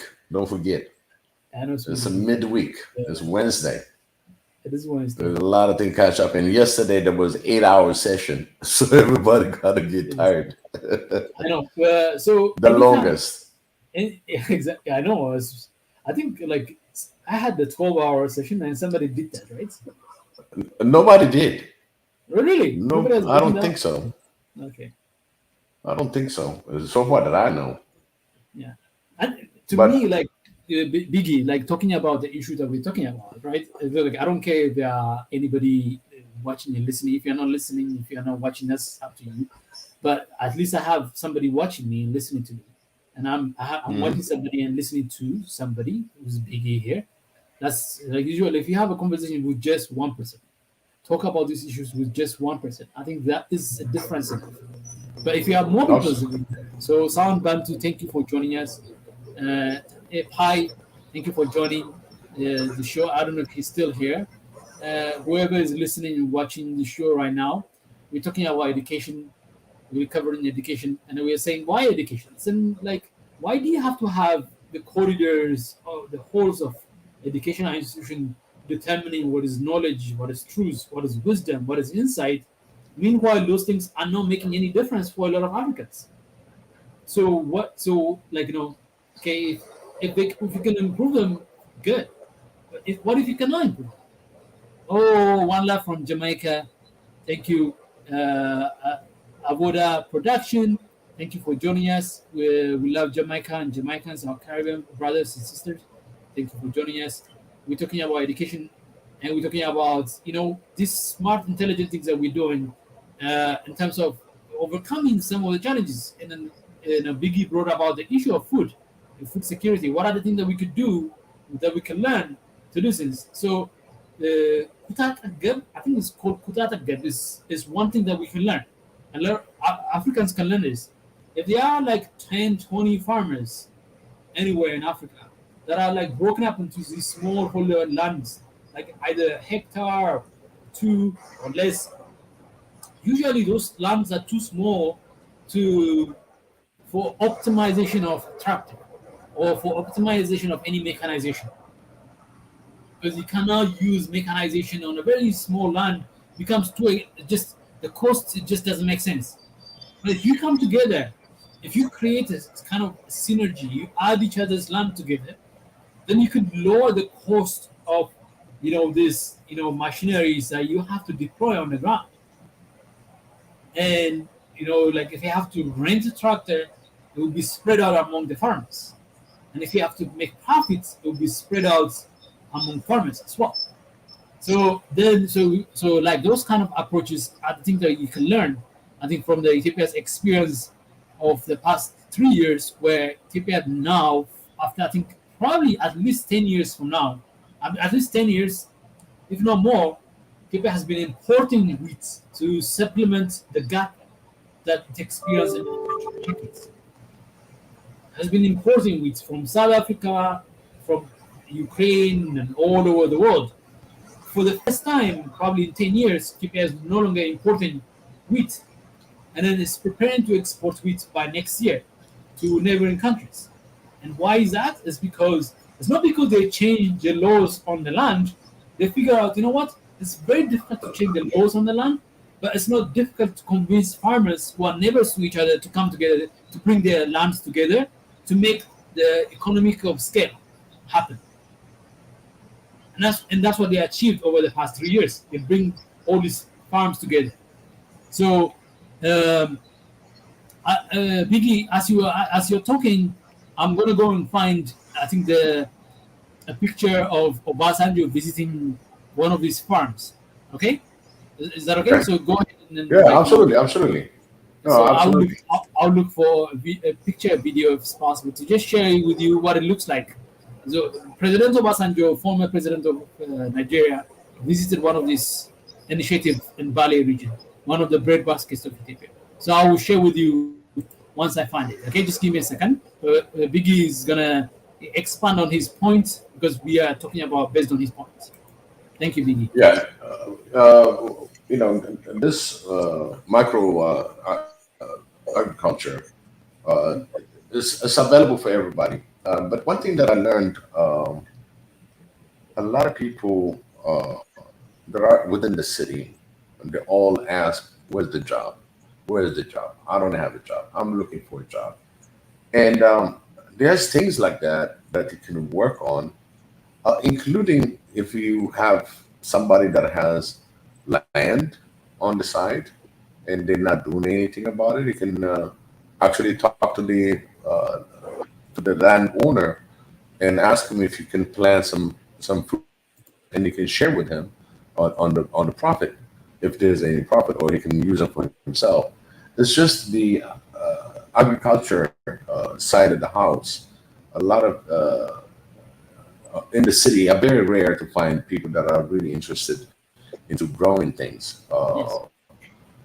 And I was moving from LA from San Diego to DC, and I met these older folks that have acres, 600 something acres of land and cattle farm and all that. And the kids went to college. They said they're not coming back to help, or run the farm itself. So these two couples were really literally begging me to stay, and I said, the conversation struck because I love horses. I'm a little cowboy myself, I love horses. I like farms and stuff, and cattle. But my career took me to a different subject. If I knew this thing is going to be an issue in the future, I would have been investing my time in agriculture. I know it's hard work, but everything else is hard work. Okay, and the tenacity of what you want to do. But if you don't have a job, you don't have anything to do, but you have this kind of creative way of supporting yourself, just the education, just to teach others on what you experienced as a city person, and at the same time being able to create these kind of jobs, that itself is motivational to the next generation. And as well, the generation that you're in, now everybody's gonna say, hey, you can sell a couple of tomatoes. I don't have a tomato to sell. I don't have carrot to sell. I don't have anything. But this guy had no job, and he graduated in accounting. But in the meantime, you don't tend to this kind of farming the whole day. You still can do other things. Yeah. Once you plant it, you maintain it. You still, because it's not a big land that you going to work on. It's a small land enough to give you some kind of idea to be busy, and maybe that might be something you never thought you would explore. It may be something that's going to be substantial income if you really start thinking big. So thinking small on a small slot a lot, and instead of saying I don't have a job, I cannot get a job. Listen, you can start that, and at the same time look for a job as you go. And if this thing keeps working, and you got a job and you don't no longer do it, bring somebody else that has no job and let them take care of that. So the collaboration among people, they don't see it. I don't know what to say. Imagine you got this land and you seed it. I mean, you work with the land and you seed it and you water it. You find a way to water it, and then all that's taking place naturally. You don't have to blow after the seed to grow, or to push it around or rock it around. This is it's a natural phenomenon, and at the same time, it just takes your eye and care as you're harvesting. Before the harvest, you take care of the land. Got some wheat that comes out, and everything else take care of the wheat, and there you have it. It had sun, air, water, earth, and you have it. And people don't understand how easy that is. And I call it an easy money that nature takes care of about 75% of the growth. The only thing you got to come Yes. up with is seeds and the fertilizer if you need the fertilizer. And the fertilizers, you can go some chicken farms and stuff like that. Get some poops and mix it with the dirt, composting. There's a lot of things that you can do. You know what I mean? And actually, Yeah. it's a very effective way of having this little mini garden, because there are a lot of people, they want to do something about the garden. They got this big land, and the only thing they got is just grass. Sometimes it's not even grass. It's just something in it.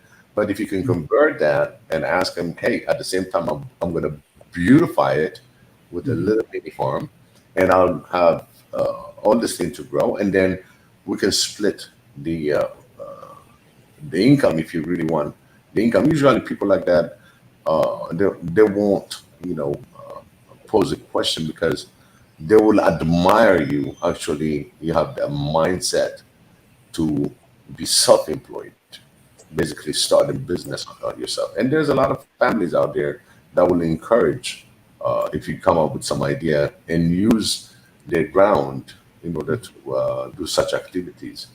So it's just a matter of time. Don't people tend to forget that it's not just money that you're looking for.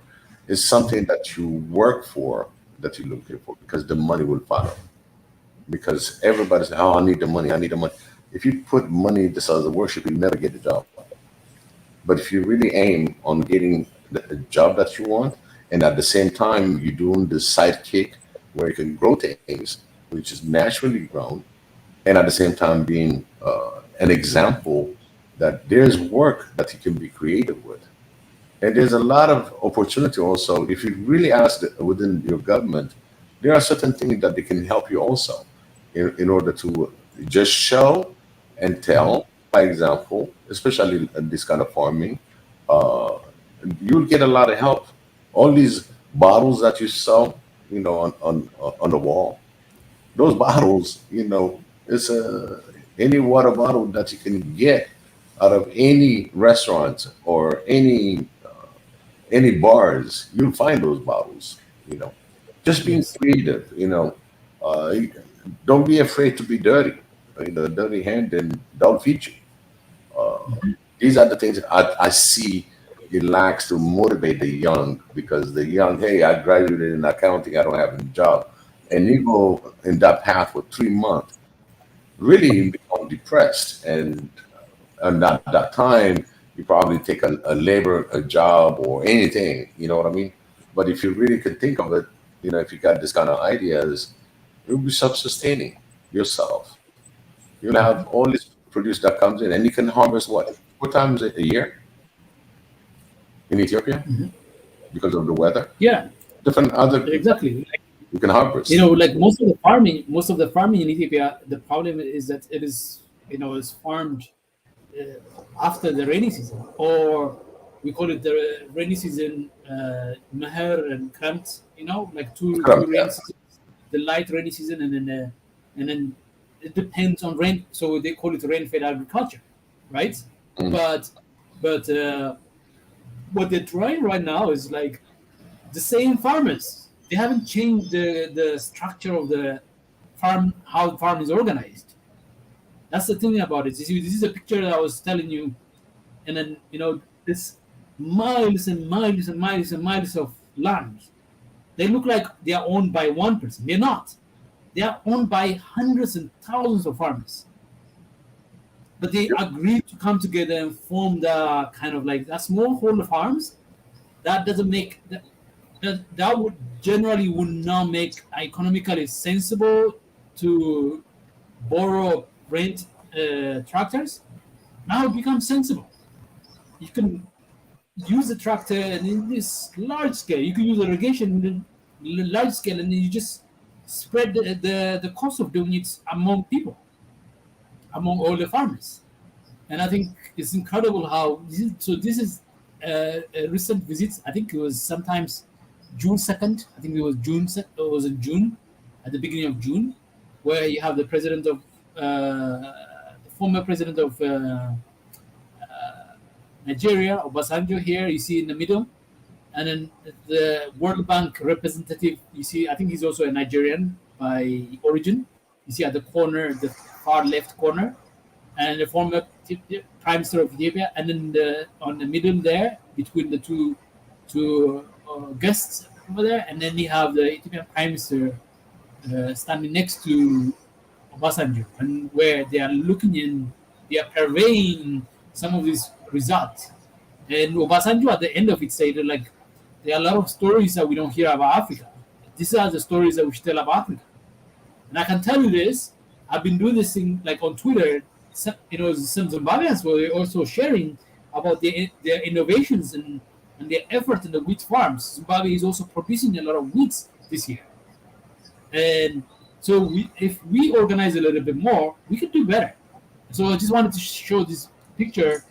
I don't know if there's a video out there, but I just wanted to share that with you, with our audience here, just to showcase some of the things that is taking place in our continent. These are the things that we need to push as part of any education. Yeah. You can graduate with whatever that you have, but your immediate need, you start working in this kind of environment. I think it needs, it's like a fashion. You know what I mean? You started like a fashion.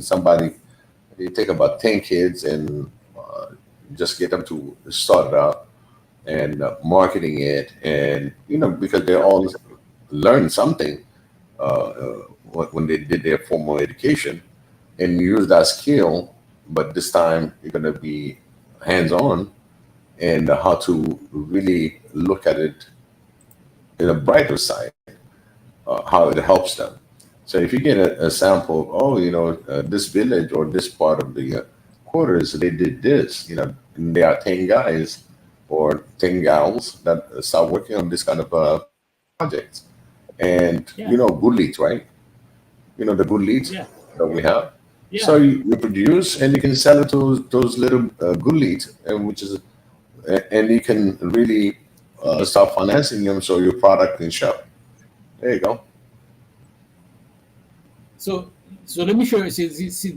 So there's a video I'm about to show you. Will show you the fragmentation I'm talking about. Those lines that you see is basically one person owns that. There are over 35 million Ethiopian farmers, smallholder farmers.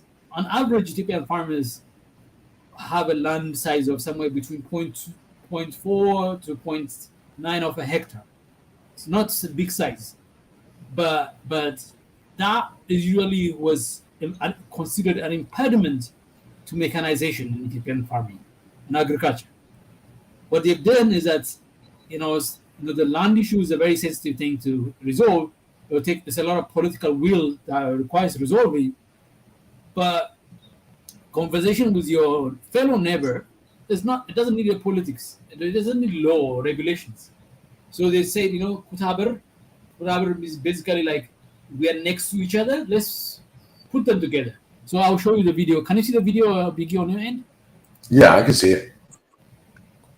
Okay. There you go.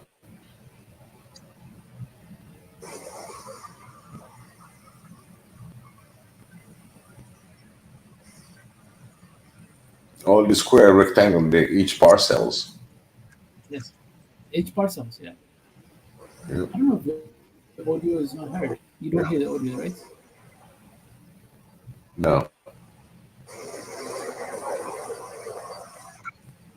Maybe you mute your side. Maybe.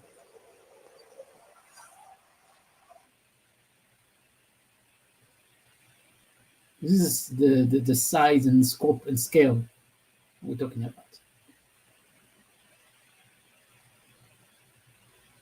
And then it's called they call them, I think, winter wheats, or like wheats that are resistant, that can be produced without having to need so much water. That's essentially what this is. And then this is land that generally would be farmed in such a fragmented way, it would not make any economical sense. And here they've decided to innovate that a little bit. And you can see how the land is, and you can see the far end where settlements are. These are farm, rural towns that are just on the edges of this thing that you see here. Okay?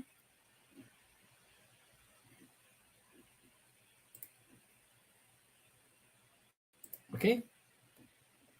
Gigi. Yeah, that's what I'm talking about. If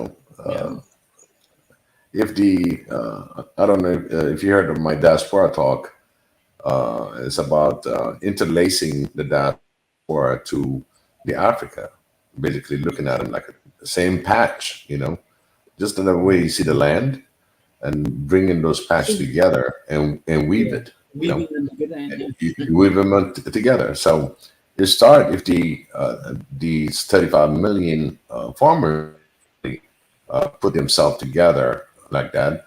That's what 1/3, a little bit more than 1/3 of the population. So really, the following year you'll have a lot of participation. So if everybody agree into developing themselves and then having that security, will give them a positive outlook, like next year, what we're going to look at, or what is the next improvement.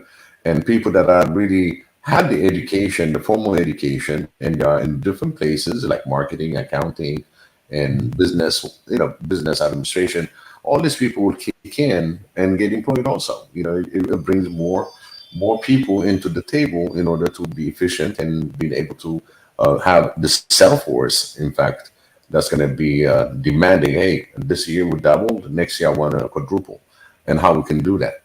All these things will become very efficient, and people get employed. Because you study accounting, it doesn't mean you have to stick around in the city. Whatever the job takes you, usually you are single, or if you're married at the same time, you probably have an opportunity to a cheaper rent, by the way, cheaper lifestyle, because of the rural end lifestyle is different. So all these can really put any education, like you said. This is one of the things that any education, these are the things that you can pick up, that you can really experiment and see the result. Just take a pot, put a dirt in it, and plant something in it. And if you water it the way it's supposed to be watering it, and it grows, that means you have a good green thumb, as they say. Yeah. So you can start from there and understand that all it takes is to maintain it, every other day maybe. It depends on how dry of the season that is, where to get the water. Very simple. All that you put it together, and you'll be able to have this small little microagriculture that's going on for your life until really, beside when a person is busy, okay, it has the sense of existence. You understand? Somebody that said, "Oh my God, this is a long day without doing nothing," versus the guy that says there's a long day working the whole day. It's a different feelings. The guy that didn't do nothing the whole day, right? Yeah, let me share another video of like what like what it has meant, like the fact that they came together, what it has meant. That I don't know if anybody could do a Google search, or you can find out how expensive it would be to rent something like this for a typical farmer, for a smallholder farmer that owns less than a hectare. How can they be able to afford to mechanize, right? That's their livelihood. You haven't created jobs and industries for them to migrate to. So they depend on the land anyway. So how do you transform them? Is by empowering them, by giving them more back for their money, more return for their money. And then here is a combiner that is actually harvesting the wheat that we're talking about. The video here of like a machine that is out there like doing the that's a seed separator. And it's separating the seed. That each pouring that is taking place is being poured for each.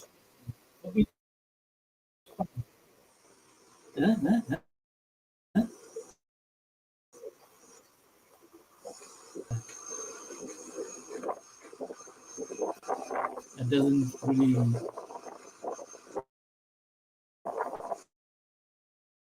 So you see the farms. It's a typical farmers in Ethiopia, and so under normal circumstances, they would not have had the possibility of. So the technology, there's technology there, which is the tractors and the machines, but there's a technology of process. That's another thing and there's methods and processes that require transforming, and otherwise it would just be like we've had Biggie, I'm sure you remember this. It's not the first time. It's not our first rodeo, kind of thing. It's not our first rodeo. Right. In mechanization of agriculture, right? Yep. It's not our first rodeos. Yep. We've done mechanization in Africa before, and somehow they didn't. A lot of tractors have been boats and then abandoned. All sort of problems, right? And. Hey, Rich. Hey, BJ Riggs. Thank you for joining us, Rich. If anyone of you, we're talking about why do we need any formal education? Why do we need any of these 10, 20 when we need solutions right now? Are there lessons and education to be learned? Biggie brought about the issue of things that people can quickly learn. Okay, things people can quickly learn to change their life, to improve their life in Africa. What are your suggestions? And what came to me is the experience of the wheat farming experience that Ethiopia has had since 2018, and the story of that as a way of organizing, many farmers together, stitching together many farmers together to come together and make mechanization very Also, Reg is here. Hey, Reg, glad to see you here. So yeah, hey, Reg.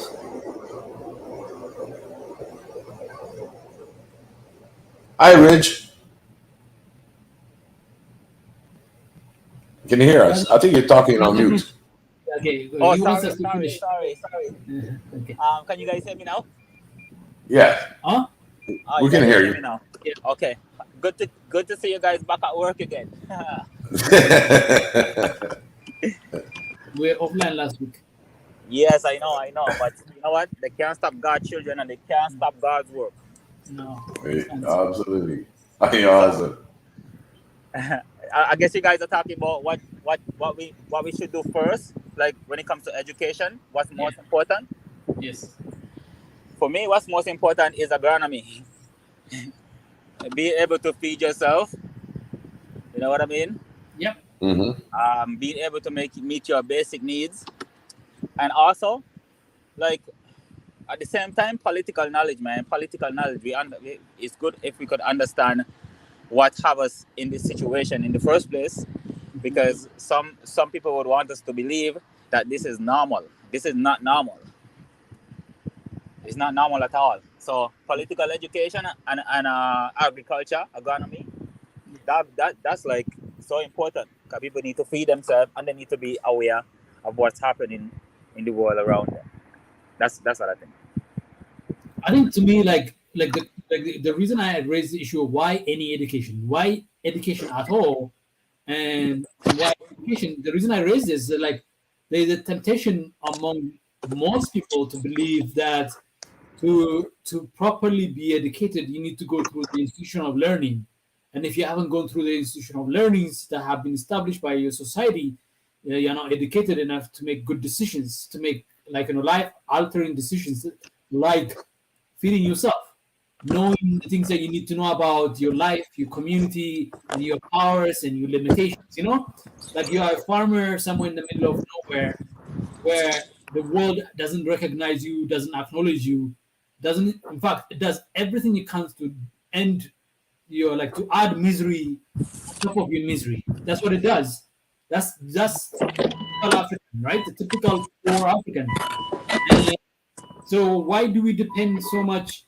So should that person wait generations, let's say hundreds of years, to figure out, this is not a tenable path, or figure out, what, I have power within me to figure out what I need to figure out to feed myself right now, to know what I need to know right now, to be able to have insight and then make wise decisions. Like those things are things that are like made to look like they're out of reach, but those things are not out of reach for most people. Why does the world want to make you believe that such things are out of your reach? Because you're poor, because you're not educated in institutional learning, because you're not sitting in some urban locations, because you don't own property and material, because you're not connected to the political apparatus, you're not the ruling class. So these things, this knowledge are out of reach for you. Hence, you should depend on me.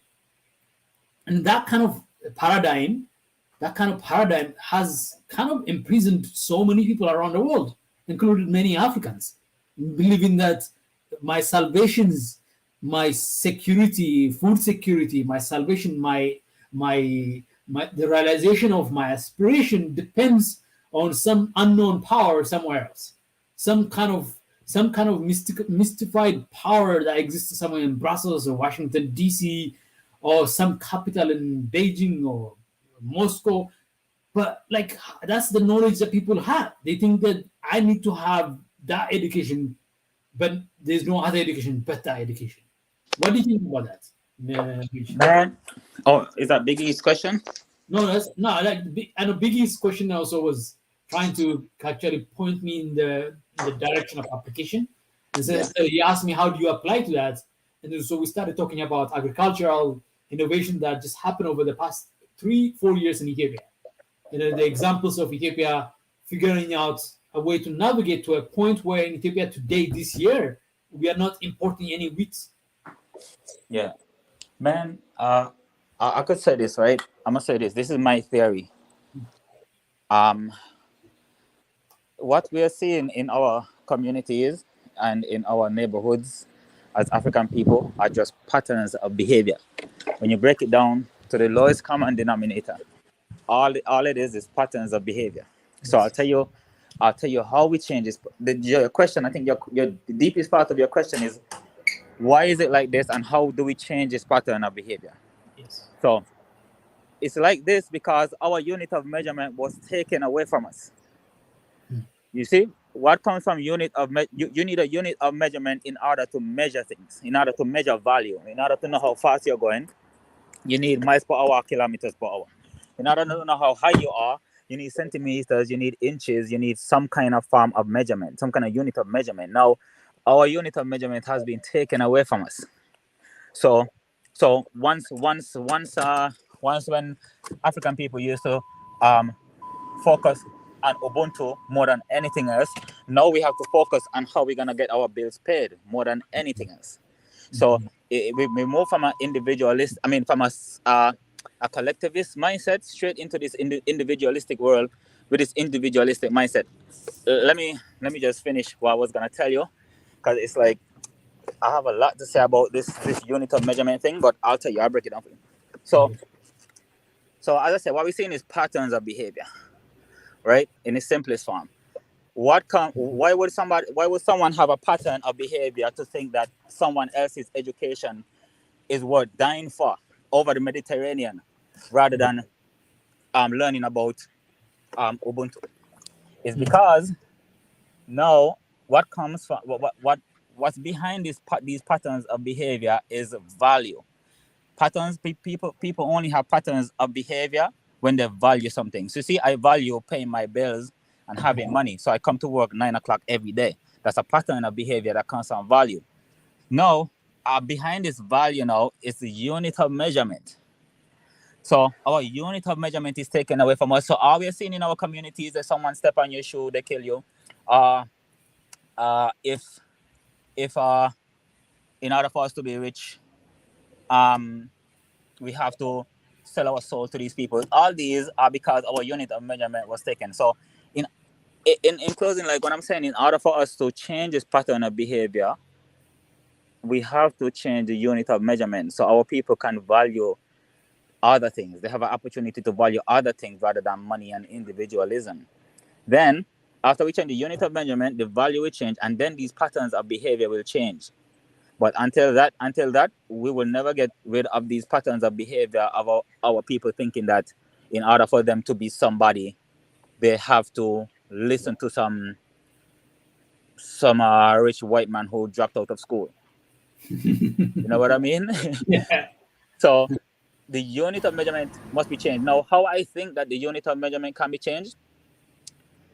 It can be changed if we find that same way to collect, store, and strategically distribute our energy. Also, it can be changed when we begin to produce as much as we consume. Because right now we are locked in a permanent consumer base. So we have to value what everyone else value because we're not producing anything, really. So we have to value what they value because they're the one who's producing. If in order for us to come out of that permanent consumer base, we need to change the unit of measurement, which will take producing and trading with each other.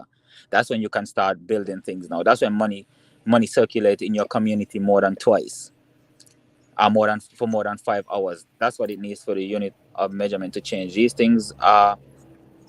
It's not that their education is more valuable than ours, It's that they have a grip on the unit of measurement. So even if we know that we're working towards our own demise, we are forced to work towards our own demise, whether directly or indirectly.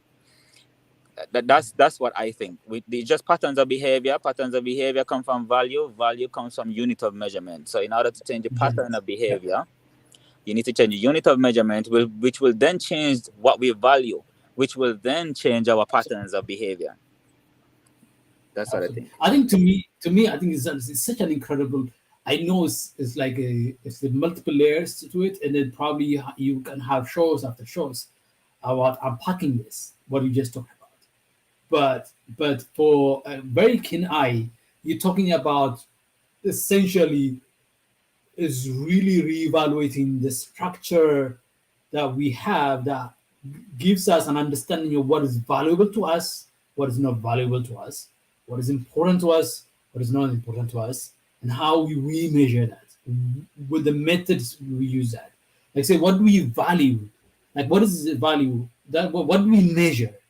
Are we measuring what somebody produces, or are we measuring what somebody represents? To me, as that's another way of understanding what you just said, at least from my vantage point. Well, am I measuring the output of Rich, what he produces, what manifests out of you, or am I measuring you as you are? And what is the balance of that? So how do you deal with that kind of understanding? That's a good question, because someone produces something that is useful to you doesn't mean that the person is producing that from a place that is useful to you. You know what I mean? Like we value Nike shoes, but we don't think about the fact that Indonesian children are there sewing these shoes with their hands. Yes. You know, that's what you're talking about, right? Yes. Good. Yes. Good. Yes. So that's what. So we value iPhone, but we don't worry about what it took to make your iPhone instead of $10,000, $1,000. Exactly. So I believe, and that's why changing the unit of measurement is so important, because if we produce these things from a place of Ubuntu, yes, then we will only take as much as we need, not take until it breaks. You know. Yes. If you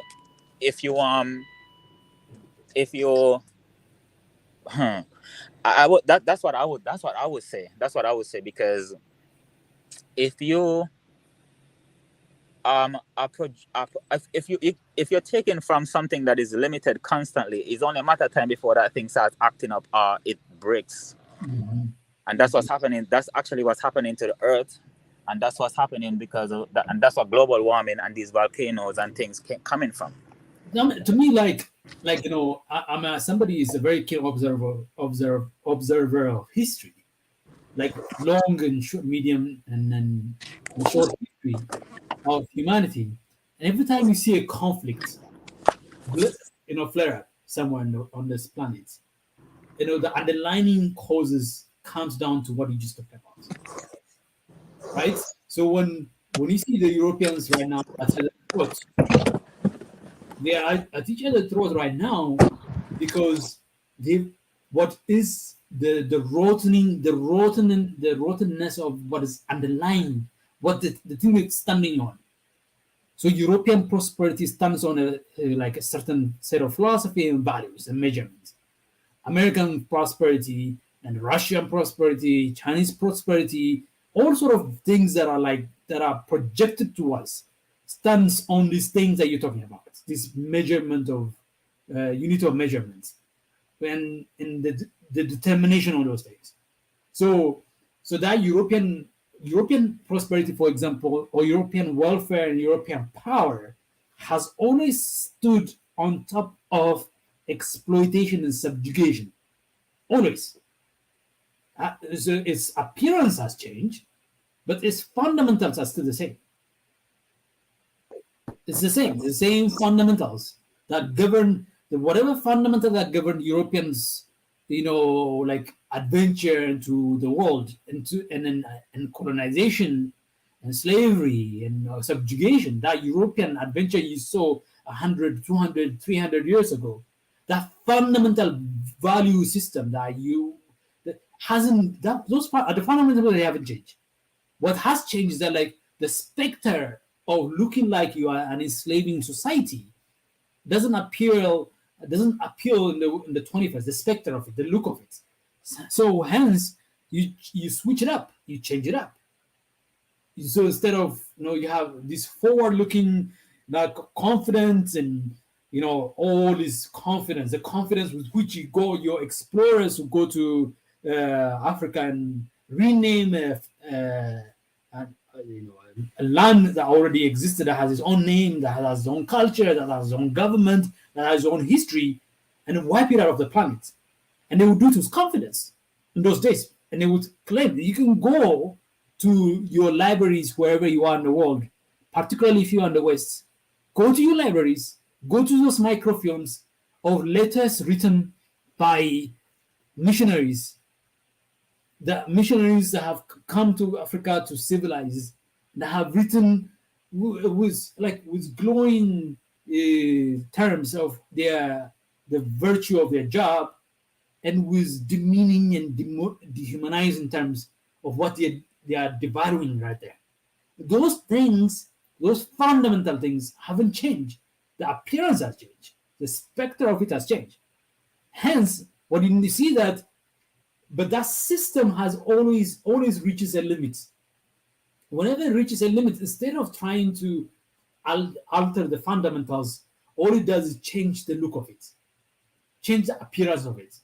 So in 1884, there was nothing to fight over. It was not the limit. It was open field, open table, open buffet on their table, so they can carve out.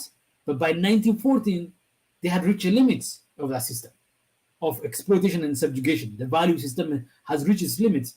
Hence, and then they attached the throat in 1914. And then they recalibrated. 1945 comes, 1940s come, 1930s, end of 1930s and 1940s comes, and then they back at each other's throat. And then they recalibrated. They say, oh, we ended colonization in the 1950s and the 1960s. But they swallowed the medicine and they ended colonization, but they didn't really end the fundamental governing systems that colonized and oppressed. And then, of course, it went on and went on. So I think, to me, what Rich is telling us is pointing to a very powerful system that helps us understand how we can improve the world. And that's what it is. Well, Biggie, what do you think? Are we overshooting it, or are we? No, you're right on it. You're right on it. Right on it. Especially when you talked about the Ubuntu part. I think that's something that Africa has to understand. The continent has to understand the Ubuntu system.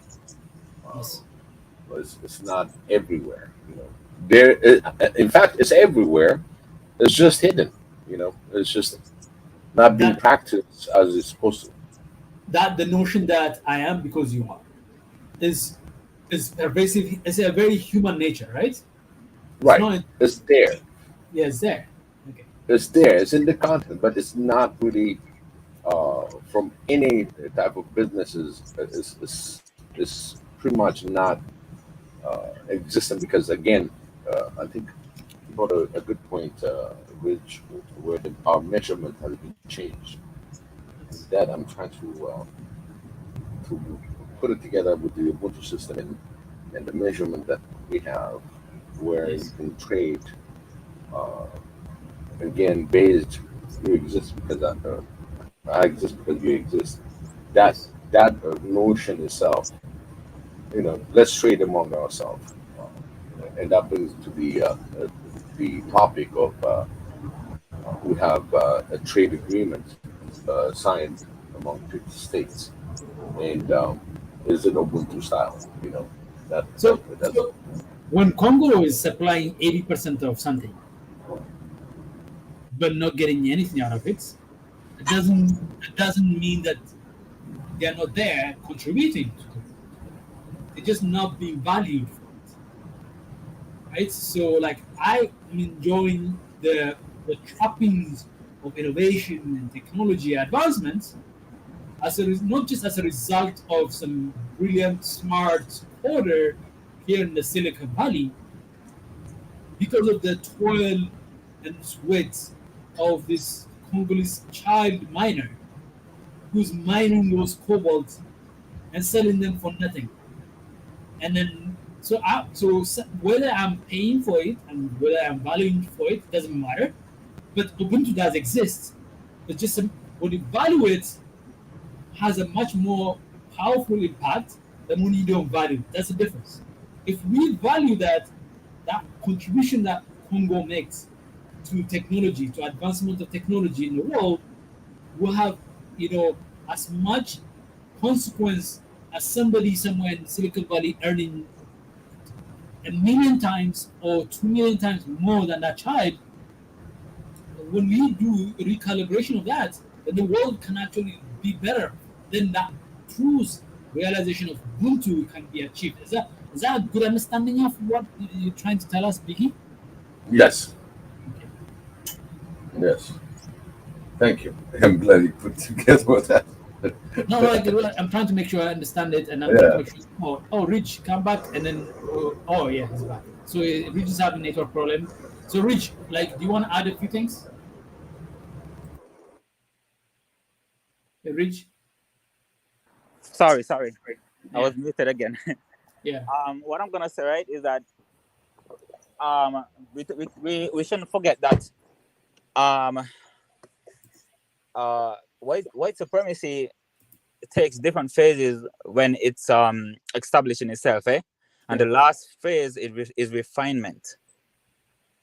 That's why nothing has changed, because it's constantly being refined. I remember I heard Dr. John Henry Clark said one time the only reason why they didn't fight more to keep the slaves in America.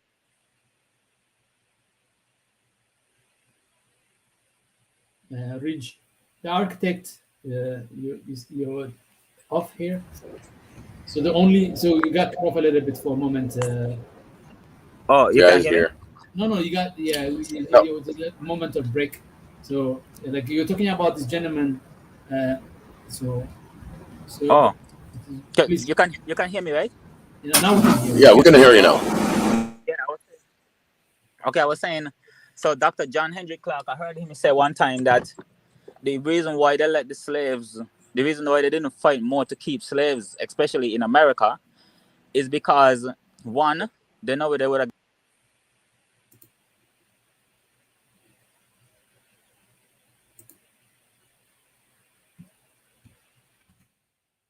You're muted. Oh, it's because my damn phone keep Are you going driving? unlock. No, I'm not driving. My phone keep locking. That's why. I don't know why. Anyway. Every time it looks, yeah, I know that kind of problem. Yeah, StreamYard sometimes has that problem. I think it's why I think it's because I'm putting my phone to my head to talk. But you guys can hear me now, right? Yeah, we can hear you. Yeah. Okay. So I was saying now, Dr. John Henry Clark said that the reason why they let the slaves go is because they knew that they would get the hell beaten out of them, and two, it was because they was implementing a new system, a new economic system. Remember, slaves were valued. Slaves were money at one time. You know what I mean? Yes, they were property, like the way homes are. So.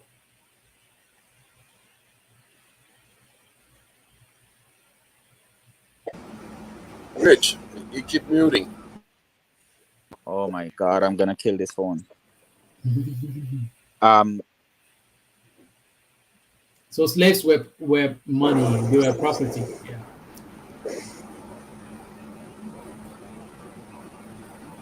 By the way, as we wait for Rich to join us, use it as a hand-free.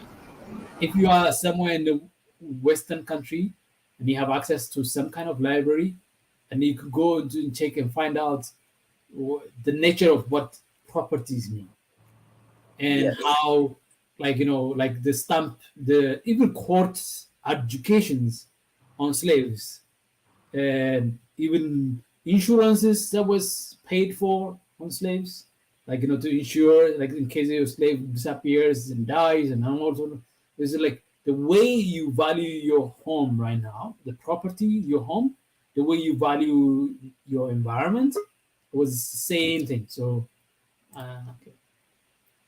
So Rich is joining us as Rich right now. So, hey, Rich.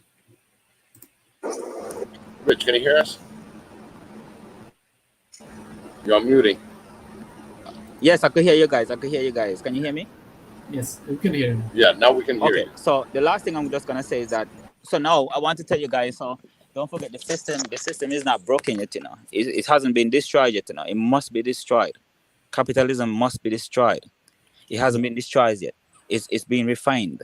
constantly. Yes. Constantly refined. And a part of what we're going through right now as a people is that same refinement.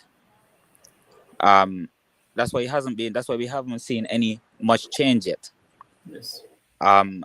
We're only seeing that they're saying, for instance, I'll give you a good example of what happened in Canada recently. So after COVID, right? Because they know people were pissed, and the truckers blocked the streets and everything, blocked their mode of production. That's what they did, They blocked their mode of production, so they had to scream. The government had to scream out. Mm-hmm. So now what happened is that when they took these COVID rules off, guess what they did? So every year you will have to pay $120 to get a sticker on your driver's license plate. Mm-hmm. Right? They took that off. They took that away now, as if like to give us back something to us so we can shut up. So now we don't have to pay $120 every year. That's what you call refinement. You see? Yes. It is being refined constantly. Yeah. They take something from you and then they give you back a little bit. All the time. They give you back a little bit. That's what the refinement is. And But literally, like the mask mandate in my area, where I'm the mask mandate, all these regulations they claim were scientifically required were taken off as they were entering the war is taking place in Europe, because they knew the inflationary pressure that's been experienced across the continents, across the US.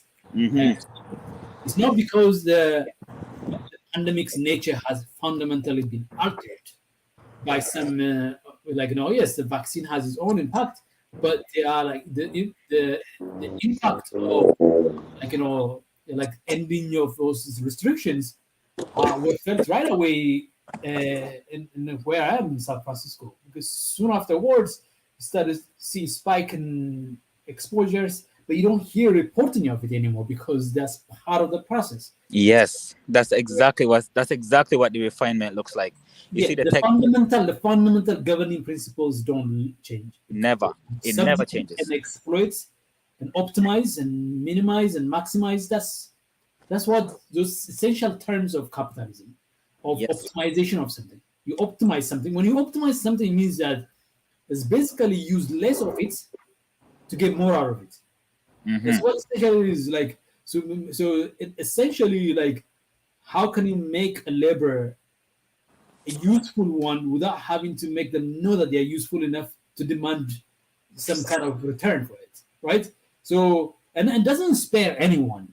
Eventually, it will reach everyone. Every human being will eventually be the one at the cutting board of, oh, this is no longer necessary. But usually the most vocal ones, the most threatening ones, the most outlandish, and the most those out there, which is the most oppressed and the most subjugated ones, are the ones that they fear the most. And usually that means the Africans and the black. And yes, but also don't forget, that all of this is happening in the world because Europeans want to remain. They want to keep applying the doctrine of unequal exchange. Take something for less, sell it for more. Isn't that what they teach people in business every single day? Yes. Exactly. Yes, exactly. But we also shouldn't forget, we are the ones that are getting the shortest end of the stick because of what Karl Marx called the primitive accumulation of wealth. Yeah. Stealing Africans from their home to bring them to somewhere they don't know, to build their society for free.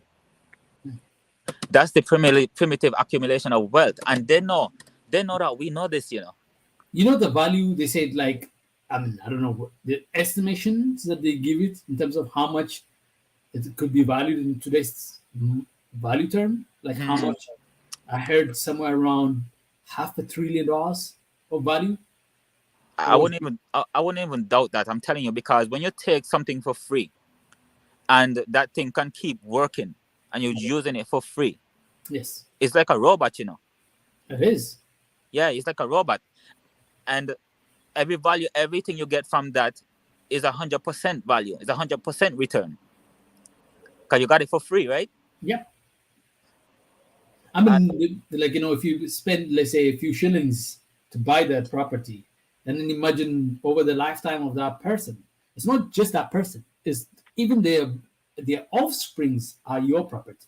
And that's why they had breeding farms. It's a breeding farm, so they bred and everything, so they could like they could determine which one you should have sex with, which one is much more powerful. People comes out of it, anyways. But the thing is, the value is almost lifelong, right? So Yes, all long, yes. generational value. And then Mhm. so if you spend, let's say, $1,000 buying, which is a huge amount of money by the time, right? $1,000 buying a slave over the course of generations, like 200 years, 300 years, you spread that out, and it's almost like a fraction that it's not even you're not even going to count anymore. Yes, exactly. Because it's just too insignificant to count as a cost. Exactly. And also, like, man, it's. I was gonna tell you guys. That's why we must contend with this thing at its deepest level. You know, if anyone who haven't read Dr. Francis Cress Wesleyan work, you have to read her work, man. You have to read her work because she was a psychiatrist that grew up during the time when you will be walking to school and you will see a body lynched on a tree while you're walking to school. She grew up in those times, so she looked at this problem from those times up until this time before she died. And she have a book called the Cress Theory of Color Confrontation, where she personally believed that the reason why Europeans feel like they should come out of Europe to dominate everyone is because of genetic uh white genetic annihilation. Well, what she means by that is that Explain a little bit. Yeah, okay. huh? Explain a little bit.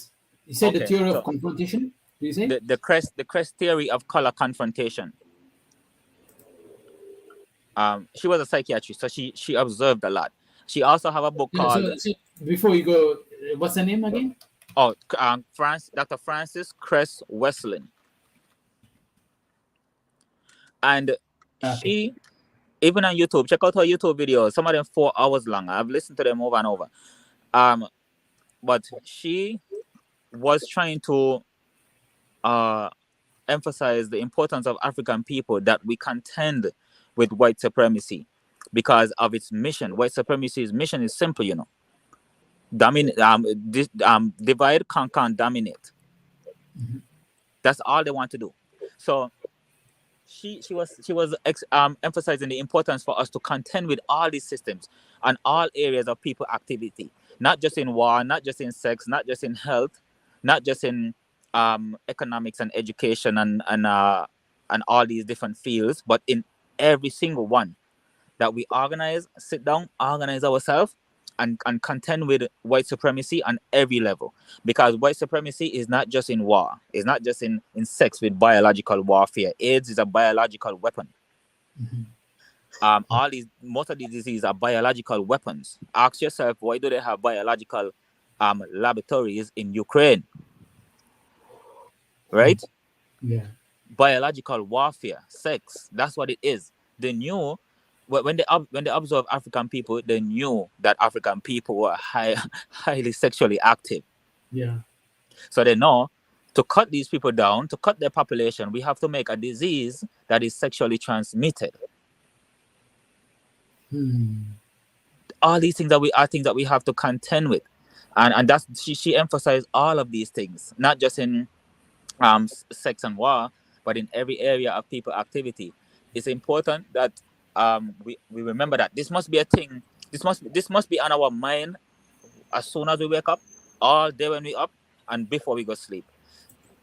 Don't, and also one more thing, if you think about it, right, the importance of saying these things out loud and having them on your mind is very important. It's even more important than the rest preparation that you're gonna do before you contend with this thing.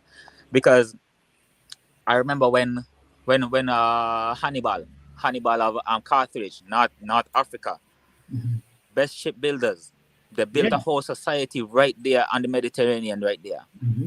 And every time the Romans will talk about Hannibal and his father, they will begin and end their political.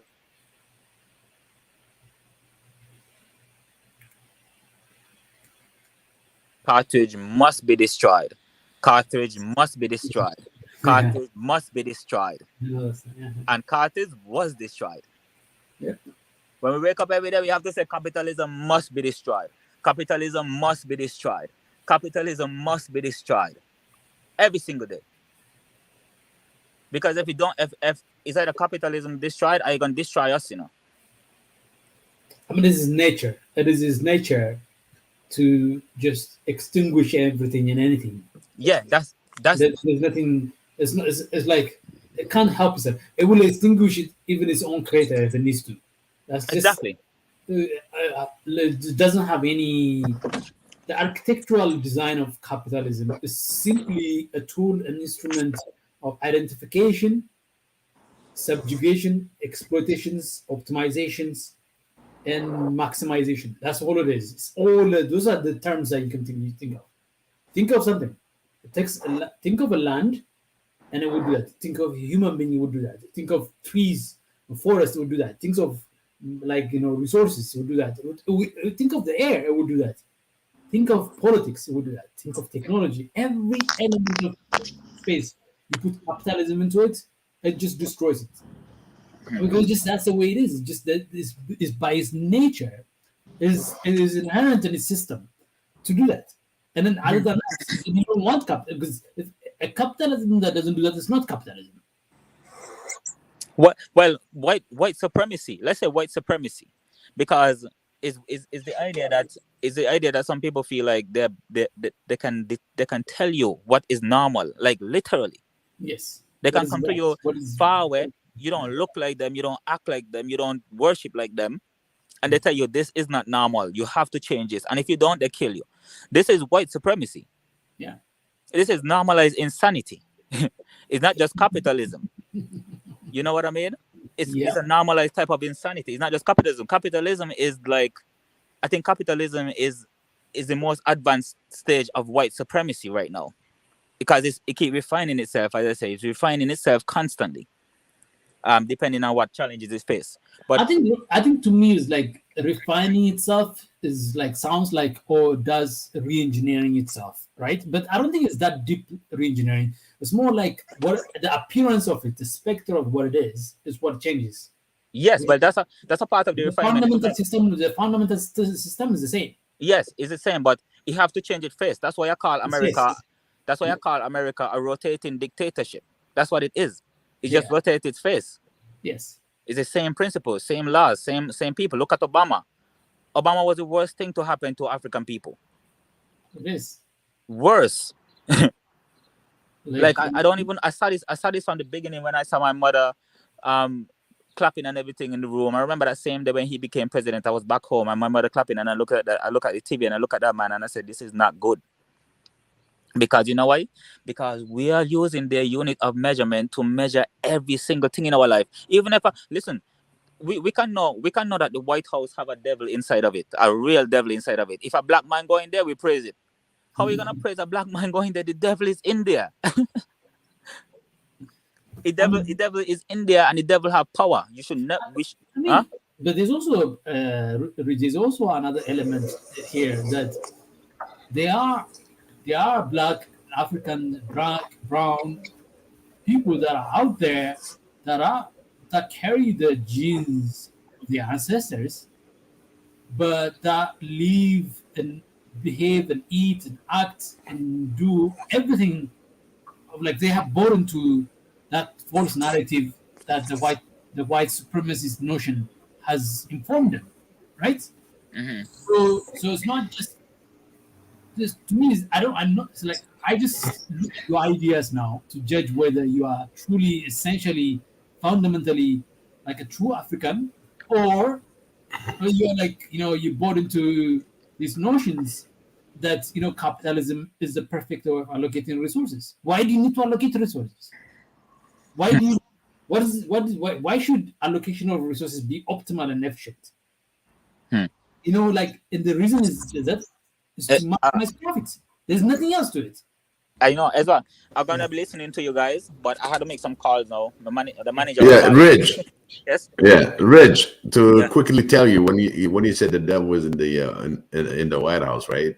there's this priest, in Ethiopia, and actually he goes around the world. He even came to Canada. He'd be chasing demons and everything else, like an exorcist. So at one point he was doing an exorcism on this guy, and he said, "Who you guys are? Who are you?" He said, "Man, don't even bother with us. We're not only here, but we also reside in the White House." Clearly, that's what he said. We reside in the White House. Like, it's so funny that you said that. Yeah. Thank you, Rich, for your ideas. It's incredible inputs, and we appreciate it very much. Okay, it's very if you guys Rich. on later, no problem. Yeah. If you guys on later, I will come back. Okay, sure. All right. So Rich was pointing. Thank you, Rich, and thank you, Biggie. Before I let you I'm gonna take on that. Just wanted to anchor it in from around the primary topic, which is any education. Why any education? This is education that you don't necessarily get in the classroom, unless you take a specific course on, like you could take economics classes and try to understand what capitalism is. And you can take sociology, anthropology, and history classes, try to understand the nature and the form of some kind of oppression and subjugations. But a true, insightful, and wise understanding of what we're dealing with is requires your own conclusion. You have to arrive at that conclusion on your own as to the true nature of what we're dealing with in the world, as to the true nature of your challenge, and as to the true power that resides in you to overcome it, and then to be able to deal with the world, that is designed around seeing you as instruments of its own benefits, not as human being, as fully, God's creation, the reincarnation of God's power, God's words, and God's power. So yeah. Anyways, so Biggie, I'm sure there's a lot of things that Rich has pointed out. If you like, I like the exorcism story that you brought about, and I think a lot of people like. But Goodman, he's a very famous guy, and when he got one of them, he just said, "We're even in the White House. What are you talking about?" It kind of, the way he was talking to him, it's a human talking, but the devil inside, it was a demon. And it's amazing that we have so many things to understand that all this white supremacists and all that is all tied in together. And in fact, they wanted to be, of course, superior race, whatever that they may want to say, but it's all tied into the capitalism and as well reduction. I just listened today. This is a guy is incredible. He gives you, he's a Chinese American guy. He gives you a roundup information on what's going on with the dollar, what's going on in the wars, whatever that you have. Basically, U.S. based information, but at the same time, he goes international, where he says, China is going to be suffering for the condition that they put in to have one child, and they stopped it in 2016. They will have a condition, of reduction. They got like 35 million people lost their job because they're close to the retirement. They retired, and then you got another 40 million that is going to retire now. Financially, they're going to have some, because they're adopting that capitalism system, even though they're socialist, and that really contradicts their way of doing business. And he was showing that whatever that you do in the reduction of population, because this is where it came in, and he completely said it flagrantly. He said, "Well, I guess Bill Gates, your wish came true." You know what I mean? To the Chinese people, and they're constantly trying to reduce the population. Do you know what the ideal population reduction we're talking about is? What tell me, I'm interested in this. Yeah, 500 million, and it will be a better world. Oh my God. Yes, that's the number that they're talking about. And it's 7 billion people at the door. It's just incredible. I don't know what kind of human being you can be. First of all, you're lucky if you're going to live 1 century. Okay, you're lucky. Yeah. Two, from the beginning of your birth all the way to whatever the age you are, they're in the 70s. They're in their, give them 5 years. But they want to overtake or rule nature. You can't. I don't care how advanced we can be. Yeah, you can destroy nature. That's for sure. Right? You can destroy it. But to destroy it systematically, that devil seed, to systematically change it and kill it. That's the part that I don't understand it, and I don't want to understand it. And it's just we have to be resilient and push them back. They're on top. Yeah. They got everything. They got everything. They have everything they need while you live in Earth, and even they can live about 10 consecutive life. But yet, they got that devil seed. It's incredible. It's just sometimes when I think about it, I just put it in one nut, and I'm like, yeah, these people are nut. They have everything. I'm telling you. Usually, what they say is when they have everything, now you start endowing and returning back to the community. But no, just take, and nothing to give back compared to what they have. Or if they give you back, they want something back from you. It's just what he said. We need to really understand the politics. People need to understand. Sometimes knowing too much of the politics, it goes in the wrong people, and they send out so much disinformation. If you really want to be a politician, you have to be a good liar. I always said a good politician is a good liar. He never get caught. Or if he get caught or along to get caught, he'll deliver another message. Oh, it has been changed. We're extending it. We having issues with this, because he's going to continuously justify his promise. Hey, BJ. Hey, how's everybody doing? I was just listening to what you guys were saying. Yeah, doing okay. How are you? Oh, I'm doing pretty good. Pretty good. So what's your take on this education? Well, those who are ruling this world are doing a fantastic job of educating us to fall into the matrix. People keep thinking there's life, liberty, and pursuit of happiness, and that does not exist without their permission. Right. And so we keep looking for a savior that they're picking, like Johnson once said, our biggest fear is the next Black Messiah. So from here on out, we will create the leaders for their group. So if you're going to create a leader for me, that means they're not leading me. They're taking care of the ruling party's agenda. And see, people keep forgetting that. Again, we have to take care of each other. You can't think that someone that they have groomed, because they never do anything short term. It's long term. You guys have mentioned something about Obama, but if you start looking at his background, you understand why he thinks and does things the way he does.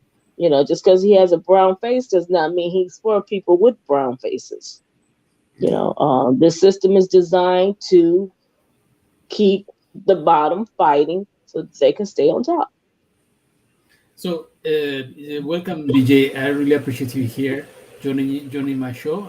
It's incredible to have you here and your insight and wisdom. I'm just showing a picture of that you could easily find somewhere out there, and it's a well published and well documented case here that I'm showing you. Is the case of the rubber producers of the Congo during the King Leopold's rule of Congo, and the punishments that was made to those people who don't meet the quota, the rubber quota. And rubber was so important in the late 20th century, early 20th century, late 19th century.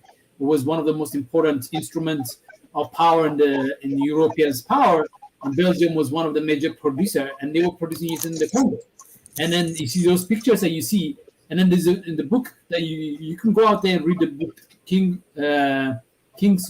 Leopold's Ghost is one of those that has documented at detail as to the nature and the substance of, and it was so bad that other European colonialists, it became so bad in the public view at the time in Europe, like what his adventure in Congo was doing, like the human rights crisis of the Congo. It was so bad. Other colonial powers began to worry that this guy is making us look bad. No, I don't think so. Because if you did not put a title on that picture, you could have rolled it back another 50, 60 years, and someone would think it was on a plantation in America. No, but what I'm trying to tell and you, if you roll that same picture up like 15 years forward, you would think it's a lynching in America. It's like these groups. They say, "Oh, we felt so bad, and this is horrific. We must stop it," but they never do. No. They don't feel bad that this happened. They feel bad that he didn't control his colony good enough. No, but he gave the green light, and they all supported him in what he was doing. So it's like what I'm trying to tell you is that the English, the French were not mad at King Leopold's atrocity. They were mad at his incompetence, that these things managed to show up in the European press in those times. So they forced him to abdicate his responsibility on Congo, and instead, you know what they did? They assigned the government of Belgium to run Congo for the next 50 years, 50, 60 years until the independence. But they did the same thing. They continued to do the same atrocity, just covered up better. So what I'm right. In other words, why did you let anybody know? You were supposed to keep this under wraps. Yeah. That's what it is. The other day, I saw a video on Twitter of this lady, very old lady, whose husband was butchered and killed by the British colonial powers in Kenya as one of those independent fighters. They chased them, they stabbed them, and she talked about as they're celebrating their 70 years jubilee, this crime happened during your rule. You should pay me compensation. Her message to the queen was, pay me compensation for what it did to me. I didn't get paid compensation. And that was the message that was sent by this Kenyan old lady. If I can find it, I will show it to you guys. But I just wanted to just add to, I think you pointed out very powerfully, and then I think Bridge also did that. The fundamental structure of exploitation, subjugation, fundamental things don't change. They don't change. They are kept the same centuries after centuries after centuries. The method that makes it look like is different. The specter of it, what it looks like, is what it usually changes. The makeup of it, like the front of it, the face of it. But the structure is the same, I think. Yep. They just sugarcoat it, give it a new name, put it in a new package, and make you believe that things have changed, but really it's just a new name for the same thing. Yes. The little kid that you see on the far right, front in profile, they electrocuted him at the age of 14, and he was innocent. Just incredible. Just Some of this stuff, you know. The BJ, I got a question for you, or Israel. Have you guys came to the African American Museum I've in been DC? no, I've Yeah. tried to get in there, but it was No, I long haven't been lines there and yet. Oh my God! It took me 6 hours to come from the hall. 70 feet down. It took me 6 hours. It's just I guarantee you will whip. I guarantee you will whip. It's just the I am sure atrocity. even that is a very heavily created content. It's not even the full breadth of what's going on, right? No, it's But good enough, man. You cannot show me any worse, you know, on what happened to the blacks they actually in cover those America. things. Yeah. Okay. Yeah, you know, it's just it took me 6 hours. You start reading, and there's some videos and stuff like that. It's just incredible. You know, 70 feet down. You know what you see on the surface is, and then you have like 4 stories up, and then 70 feet, which is a seven story down. And the that same thing that happened in there is happening through the world right now.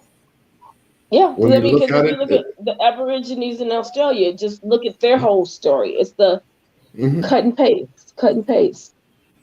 And It's to me, just sometimes I get, a little questionable about those things because they always, I know here, try to remind you of what we've done to you to keep you in line. So let's build this, let's show this, and the history is extremely important, but it's also, they never do anything just straight up from one point of view. They do it for a reason. My thing is, when I was younger, we went to the Vietnam Memorial, and you go through DC, and you see all these wonderful memorials to the World War II, blah, blah, yada, yada, whatever. And I asked the person when I was on the trip, I said, why did they make the Vietnam Memorial underground? Because everybody else's memorial is all up, and you could just drive past and see it. And then, because again, Vietnam was the war that they did not win. So it's like the things they want hidden, they put underground. For you to say that it's 7 roads underground, why would you build that underground? what you know what they did it on purpose. Yeah. You're still trying to bury it, but the story is there, never changed. Yeah. Yeah. So the historian that wanted that way, actually, the architects and everything else are black that are really were in business to really show from. It's like it's not what you see. When you see the building, it's about four story. Mhm. It's a tree. The design is a tree, and the trunk it shows a little bit, and then the rest is the root. That's the design. Yeah, and I still have a problem with that one. Because how many of us were hanging on trees? That's okay. That's okay. Forgive me, I'm having one of those Vijay, epiphany moments of frustration. So I think Me, like me and me, you. like When you come in, let me you know know. what We're they going do. to visit it together. Sometimes you Yeah. know what they let you have. They let you have is the specter is important because the time is important. Like the challenge of an oppressor is much more difficult over time. It becomes more difficult because human beings eventually realize they are subjugated. And that's always the case. And the more they realize, the more power they generate from that realization. And that power is much more potently, much more dangerous to the existence of oppression than adjusting the look of it. So you come and say like, no, let's do a civil rights bill, right? So Right. it appears groundbreaking. It is, and then in some substance way, it is groundbreaking, right? It looks groundbreaking, like like because it's attack. It's not. It doesn't look like cosmetic, but the look is supposed to look substantial. So be it an African American museum. It looks substantial. Took years to build that. Looks substantial. Has all the trappings and appearance of substance, and that tells you the nature and the substance of the opposition they are dealing with. On the opposite of it, they had to project real substantive change. So short of doing reparations, what can we do? That's what they will say, because power that's emerging is going to demand reparations that we cannot afford to pay. It's going to fundamentally alter our economic and social control. Hence, what can we do short of reparation that will placate it, give us at least another 10, 20, 30 years? Okay? That's what it is. That's always going to be the case. So the abolition of slavery was that bold. It had to be that bold. It didn't really fundamentally alter the structure of the control. Does that make sense? And so that's usually what the struggle is. A lot of people who are articulating what we're dealing with is still the same. They're struggling to get heard because they understand the structural formation of power, subjugation, and exploitations, and anything that you do on top as an oppressor to appear to be giving a redress to some of these problems, it's not going to placate the fundamental problems. So, and therefore you look like the hero. Like I'm not what my ancestors were. I'm trying to right a wrong. Well, really, the wrong is not righted because you're not really trying to address the true cause and effects of what happened. Exactly. And because addressing those things, it will require effort beyond what you do right now, 10, 100 times more. It means a dismantling of any system that subjugates anything, that exploits anything, that oppresses anything. Like for an African person or for an African descent, anything short of that is not true liberation. Because that's like this. You cannot reverse slavery, right? Like slavery cannot be reversed in terms of, let's say, going back in time and reverse it unless you have time travel, right? So, but like and if you cannot do that, the next thing a black person, a brown person, an oppressed person expect you to do, short of reversing what you've done, the damage you've caused, is completely and utterly dismantling any and all forms of oppressions, all forms of exploitations, any and all form of subjugation, and paying for what you've done, which is compensation. Those things are the fundamental demands that are there. I think I don't know if I've captured it properly. BJ can help me with that. On that one. No, you're absolutely right. The thing is, again, people want to say, well, why are you guys still dwelling on that? Why are you still dwelling on that? That was hundreds of years ago. Well, today you're still doing the same thing. So until you rectify what you did and move and allow people to become whole from what you've taken from them, then yeah, they could say, well, that was in the past. Then people want to bring up, well, we were enslaved as well, but today you're not being oppressed like you were 700, 800, 900 years ago. So you everybody want to make it like it's an equal playing field, and it's not. And they know this, and they want to convince you that, oh, you should just forgive and forget, as God would say. So like with all these government entity, like I think you guys have mentioned earlier about God and the government. I'm like, yeah, if you look at the dollar bill, it says, "In God we trust," and that dollar bill is their God, and that's it. It has nothing to do part with of it is not everything else. Not the God that we think it is. No, it's the God part. People keep Exactly stated clearly in your face, right there, literally.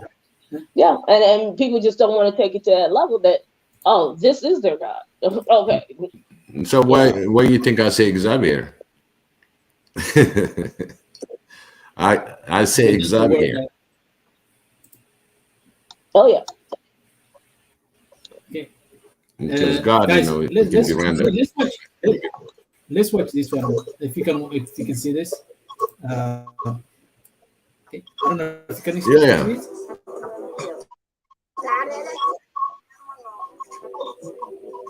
The title.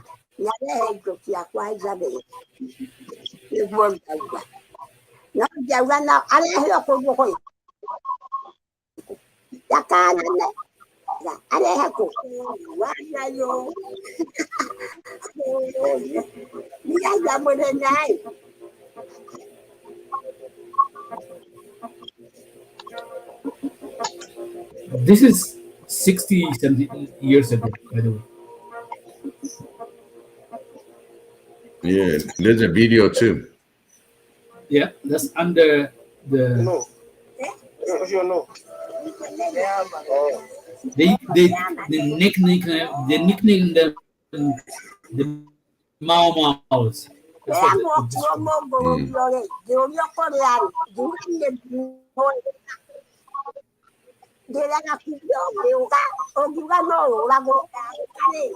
Oh my God. Mhm.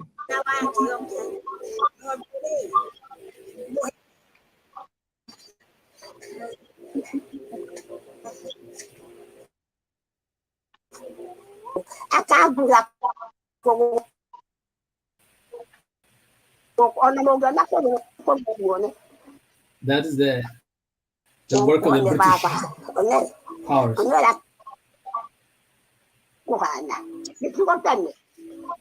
Oh my God.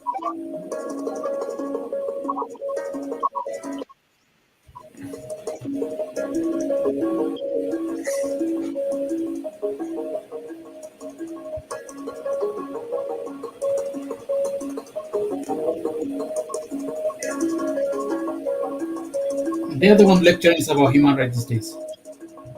Yep. Look at this.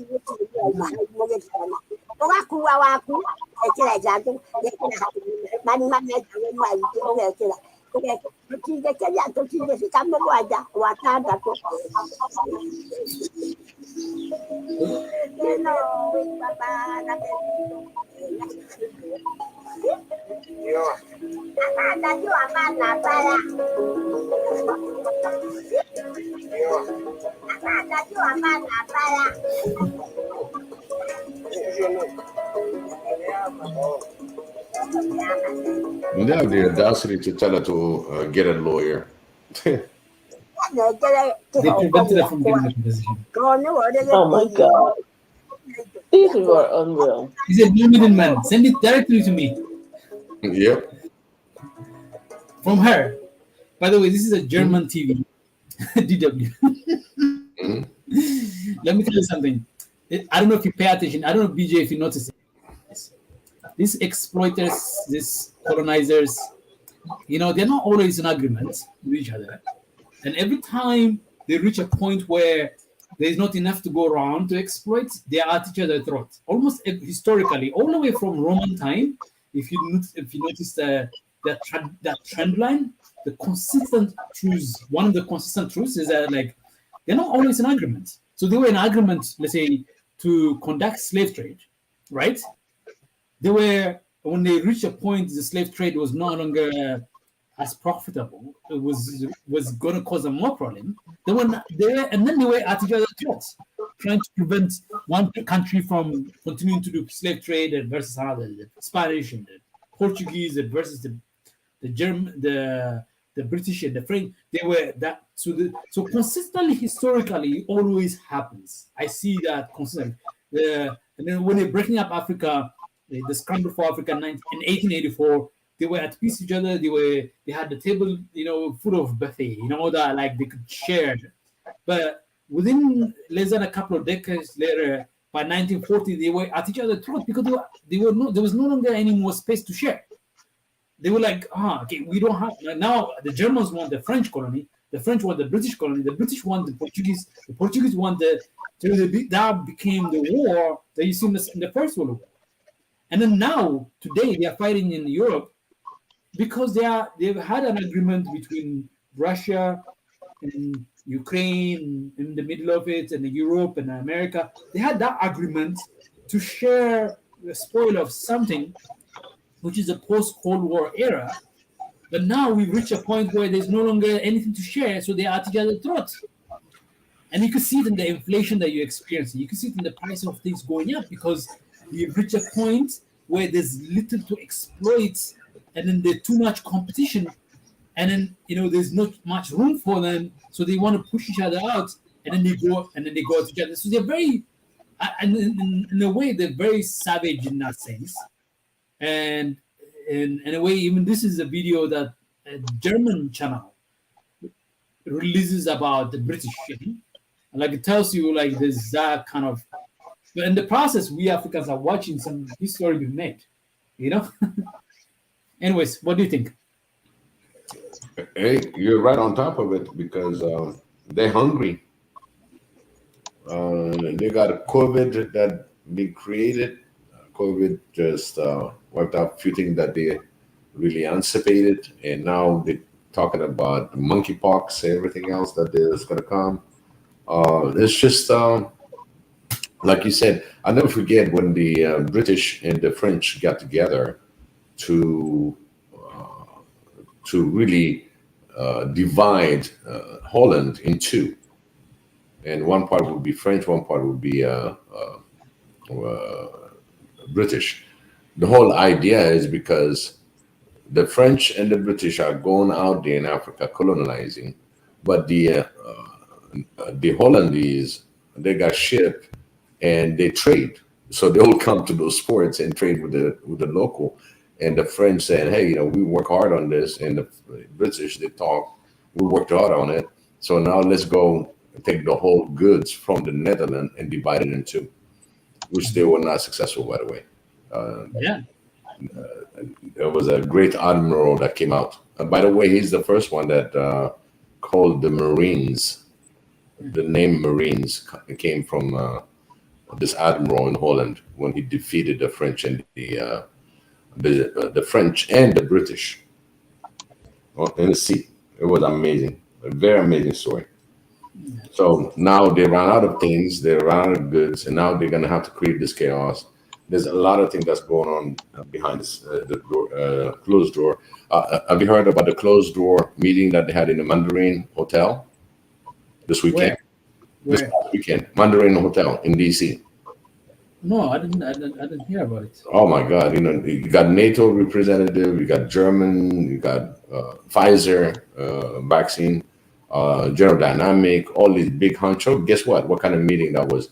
It's unofficial meeting. That means because they're sitting there trying to do Berlin Conference 2.0.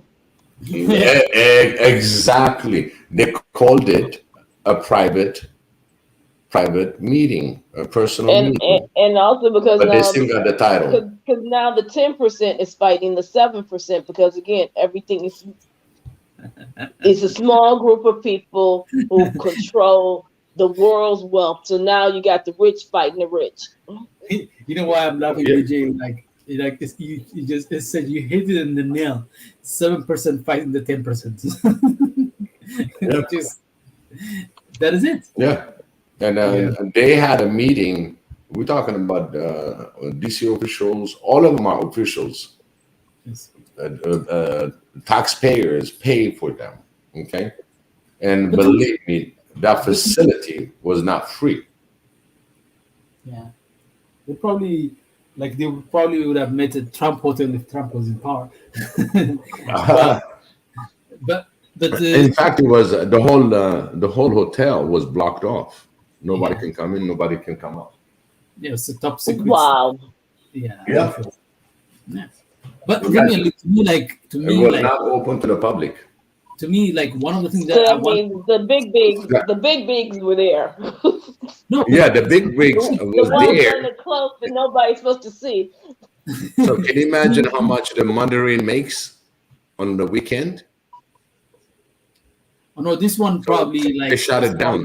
Would be built to that. But again, when you are the ruler of the world, you shut anything and everything down when you want to. Yeah. True. I mean, no expense, But it is not. No, the hotel will pay for it. Biggie, the hotel owners will pay for it. They're not going to ask money for this one because if you have the big shot of big shots, you're not going to charge them anything. No. What I'm saying is, what I'm saying is, regardless, there's something that's passed through there as tax money. You understand? Yeah. Even though they met on an individual base, this is not. It's not. They said it's not related to any government official. From their vantage point, it's not tax money; it's their own money. Man, there's no such thing. You'll see the receipt. No, what I'm saying, like from their vantage point, they're not spending taxpayers' money. Taxpayers' money, the language you say you use taxpayers. Is their money. From a taxpayer, you and I, we pay tax. We call it taxpayers' money they're spending. But from the perspective of them, it's like it's our money. Exactly. They don't even think it. Yeah. Let me ask you something. Is it very simple where things they do it? When they block off that whole hotel, they're using DC police. It's not even private. Well, I mean, DC, they will not allow DC to become a state or independent entity. They're still under the rulership of the you know why? Legislative powers. It allows you to do these things like without having to answer to any legislative. Like, you know, the citizens of DC don't have any say on what's going on there. You know? Right. It's like shut up and pass the shrimp and don't ask no questions. Yeah, so because some regulation is just at least some regulation allows you to kind of shackle up a little bit of the powerful, but in DC, the powerful cannot be shackled. Mm-hmm. So I like Abo Yak. You know, he says perhaps Africans need their own Bilderberg conference. I love that the term. Yeah, the Bilderberg conference. So, but to me, like I think what people who are fighting for freedom and liberation must realize is like it's not in the power. It's not like the what appears to be an awesome power is not an awesome power. This power that appears that we are in awe of, it's not there. And in the test of how weak power is when you see them fight each other and how feeble and weak, like how all their terms of like we are the grandiose of the world, of ideas, innovation and creation and change, blah, blah, blah, blah, blah. All of those rhetoric, all the things is full of smoke and little of its substance. There's some power. No, but there's a lot of power in that because it convinces you. And that's all they're trying to do. Convince you that they are who they define themselves to be. To me, they are relying more on smoke than substance. But that's okay because it makes you feel like you can't compete with them, so you don't even try. That's the biggest, you know. It doesn't. For me, it doesn't personally. I want people to realize it shouldn't. Like you have to look at exactly what they are as opposed to what they think, what they want you to think they are. They are not omnipotent, omnipowerful existence, a presence on the planet. Because they're failing left and right on their own terms. Their own measurement, they fail all the time. So their power or the projection of their power is as much a human construct as the power is. Hence, it's as weak as the strength of their human power. So I think to me is that we need to begin to really see exactly what they are. Like the four lens of their power is exposed when they are fighting each other. You see it like so. Second World War happens, and then because they were so at each other's throats, their weakness became exposed. And then we advanced a little bit of Africans and black, browns, and Africans and oppressed citizens of the planet. We advanced a little bit of our goals and objectives. And we achieved certain measure of freedom, certain measure of liberties. And then they've been at it are trying to reverse that for 70 years right now. But because they are also at the same time at each other's throats, they can't fully and successfully accomplish that. And that is the weakness of their power. And they are purely out there for greed and pure materialistic desire to own and occupy something.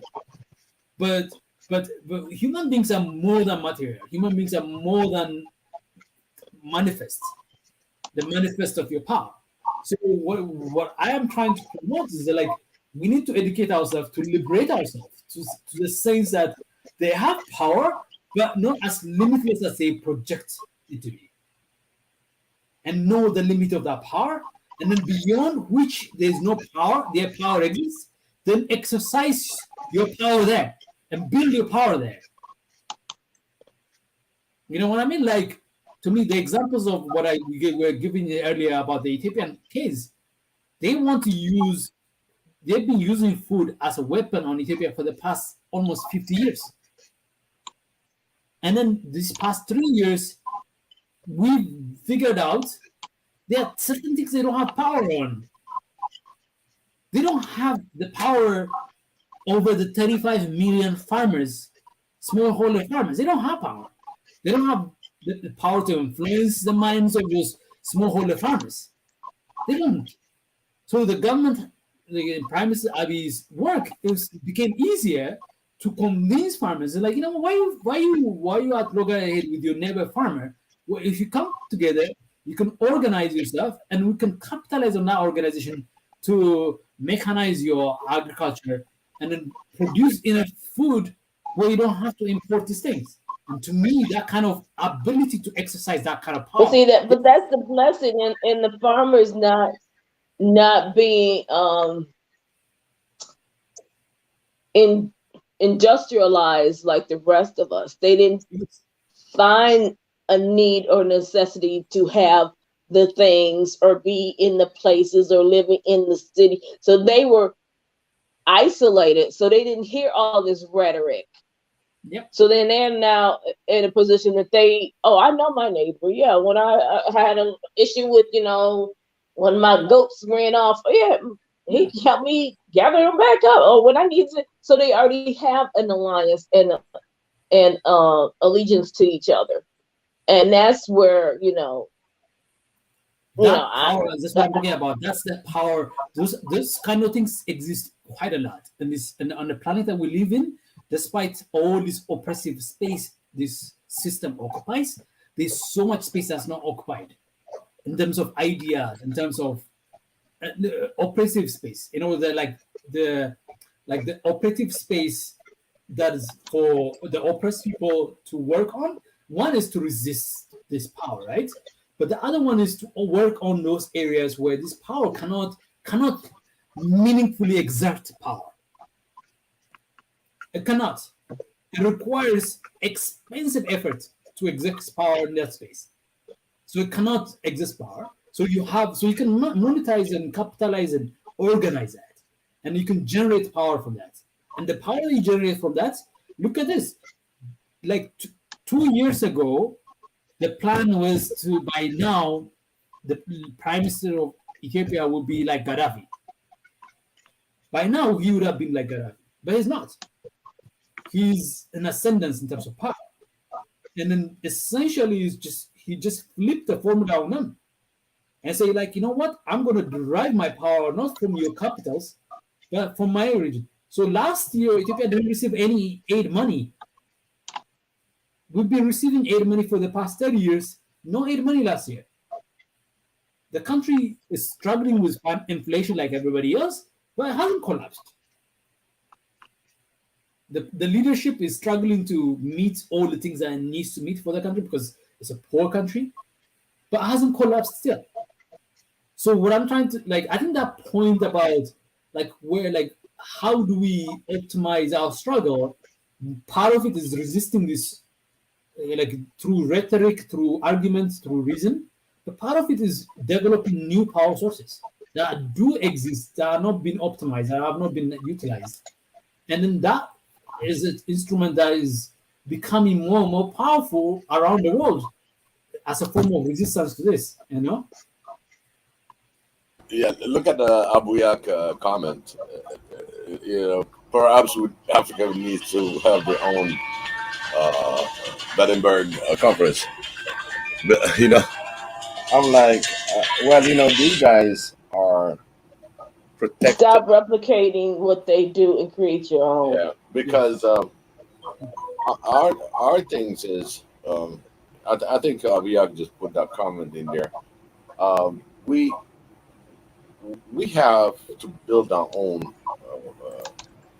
oversight committees, the way the resources are coming out, food security, the national security of the continent. These are the things that we don't even go with this Bilderberg, whatever meeting that they have. We want to take care of our own continent. So we'll have our own, definition right on the open cards, because we're big, we're really big, and they cannot afford losing Africa. No way. They'll fight to the teeth. But again, we don't want to fight them. We just want to have respect, and we want to have our trades to be fair. And the way they're going to come in, we're just going to make sure who's coming in, who's taking what, for what reason. Can we build it ourselves? Yeah, because you want to make sure your people are taken care of. Mm-hmm. Just like everybody else, and you have every right like to Dubai. have that happen, and you have the resources to do it. It's right because they got their feet on everybody's neck, and people don't want to see that's the reason why things are like they are over there. Mm-hmm. Because if it was what they were saying, that you're so poor and they're starving and famine, then how is it the world is taking everything from you and flourishing if it's nothing over there but desert? Yeah, it's just I think sometimes I don't know, BJ, Ezra. Sometimes when you look certain things, and I'm at the level right now, which one I can hit the ground. You know what I'm saying? Sometimes there's so much that needs to be done, so much. And I just said, you know what? The first thing that we're looking at, I just said food security, and as well the national security of Africa. And these are the number one thing that I just said, you know what? Let's pick that. Let's work on that, and a lot of things come along with. Because if you really want to go at it, we're going at the low hanging fruit. I mean, this is something that it showed, and let's focus on those things and hit the ground, and get them working. If Ethiopia has a way of doing it, replicate it, show it to the world, to our world. Yeah, because it was beautiful. The just showing how they had the machinery and how the different farmers were coming together to produce, because all the agriculture, everybody was getting their equal share. Not, okay, I'm gonna take this from you, and then I get more, and then it starts the conflict. It's like, no, there's more than enough, and that's, I think, was always you guys' concept, and unfortunately, it probably bit y'all in the neck. Because it's like, it's plenty. Go ahead, take what you want. I'm not worried about But you know what, BJ? That's exactly when I was talking to my diaspora talk, when I said interweaving Africa first and then interweave the diaspora simultaneously, is the same thing that you see on the ground with that agriculture, when they had produced enough for the year, and they'll have enough next year to export it. So can you imagine? Just think about that land that you saw as the whole Africa. Wow. Just think wow. Well, like I said, we really need it because we have all this fake food over here killing all of us over here. So, can you say something over this? Like, BJ, like BJ and Biggie, to me, like, I don't want no computer generated meat, please. I mean, that's the ultimate kind of like downside of like what is where we in terms of the world. We have a new guest. I see. I think it's like I wonder if you would like me to pronounce it as Amhara or Amhara. Yeah, So yeah, that will be fine. Yeah. Hi, yeah. everybody. Hi. Hey, Hi. how's What's the everything topic? going? Oh, the topic is like why education? Why any education? Why would we have to depend on formal education to determine whether there's somebody's values, somebody's worth? When people can learn all sort of things, and we actually learn also like as an educator who has worked for many years. Everybody would Yeah. tell me, "I wish I learned this when I was 15. I wish I learned this. I had to learn this through experience. I had to learn this. This is a kind of a normal." So I took it from there, and then, are Oh, there things that we learn all the time that are like from experience, from interacting with experience, from learning, collaborating, and working with other people, from mm, meeting people, from succeeding and failing. Those things are like powerful things that teach us. So we try to do that. So we cover a little bit of some of the lessons that mm-hmm. or some of the lessons of agriculture and farming in Ethiopia for the past Yeah. few years. And we covered those things. And so yeah, so it's an open book, by the way. It's not necessarily like specific, but we also covered a whole little range of issues from value system, like the way we value things, the value system, and then the way we measure those values at the root cause of the problem. That was the architect Rich was arguing that, and BJ was telling us no matter how you cover it up, it's the same thing, the same issue. I don't know if I'm properly paraphrasing your point, BJ. Oh yeah, And you are. You are. yeah, Interesting. Yeah, education is important. It's the window to enlightenment. In Amharic, education is called ukat. Ukat. That's a word for knowledge. And I think without education, life will be very, very boring. It'll be dull. It'll be very ignorant. Education opens the key. There's a key to the brain, and we have to use what's in our brain, because without education, you're only using like 1% of the brain, and the brain is a terrible thing to waste. It really is. And you're also destined to keep repeating the same mistakes over and over again if you don't educate yourself about. Exactly. And what we've had in Africa, particularly my country, Ethiopia, there has been deliberate miseducation of our people, so that they can be foot soldiers when needed. And they've also hidden history as well, erased history, archives, so that the people don't know who they are, and that's deliberate. It's a Western style of colonization, rewriting history, not educating the people so that they can be manipulated. So that's why education is very, very important. That's the only way that's going to enlighten people and wake them up. And so it's very important in my eyes. Very, very. I mean, in the ancient days, in the old days, those that were educated learned through the priest. And, the Bible has so much hidden knowledge. When people think of the Bible, because I've got like really ancient Bibles, really old Bibles, when I read them, they make sense. None of this new edition Bible. But if you can understand, one way of checking your intelligence, if you can read the Bible and understand it, then that means you're intelligent. Yeah, and you got to remember, as far as the new Bibles, they keep rewriting and keep reinterpreting what's being said every so many years. Because I'm just looking at my age.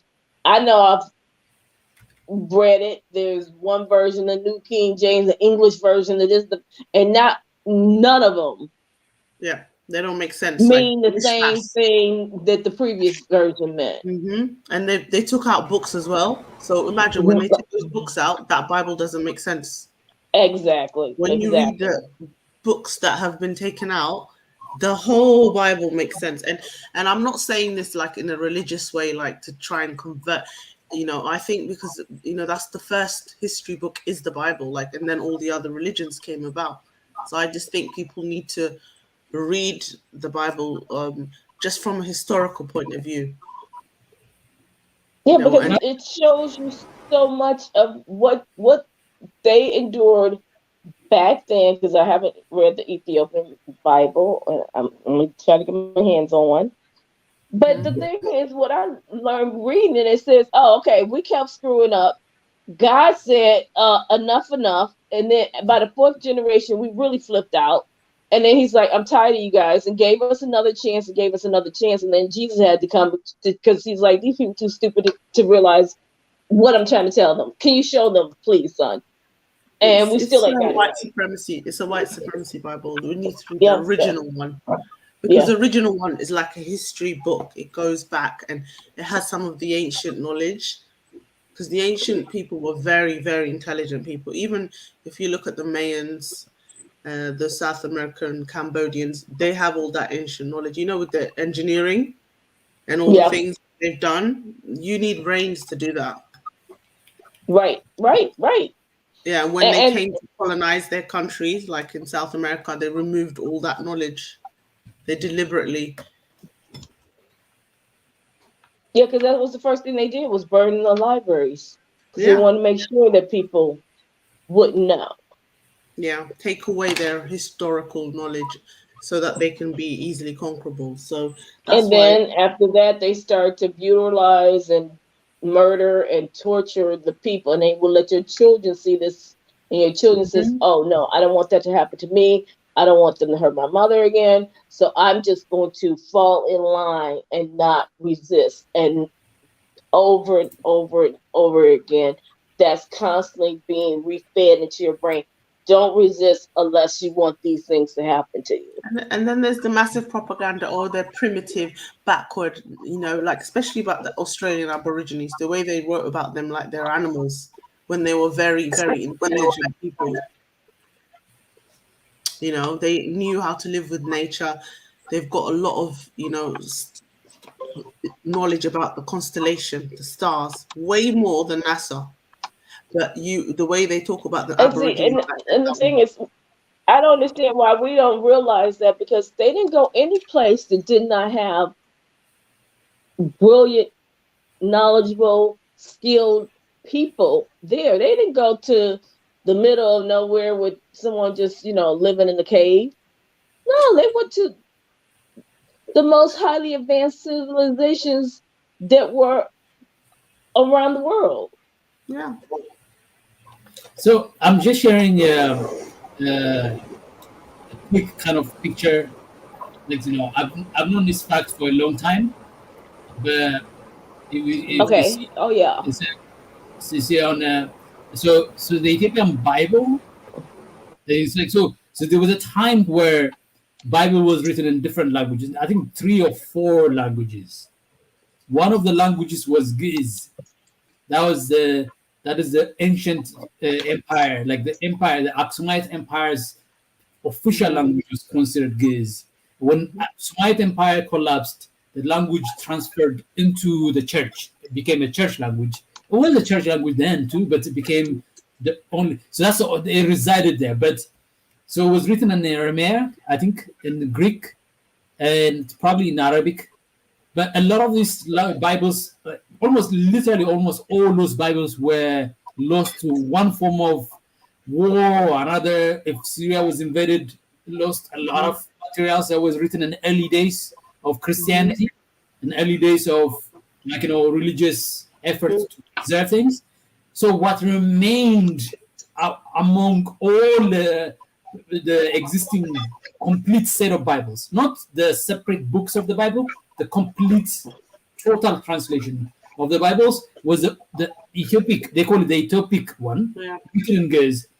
And the story, this is how the story goes. For years, for probably decades, Europeans had been dismissive of the claim by the Ethiopian Orthodox Church to have had this oldest Bible in the world.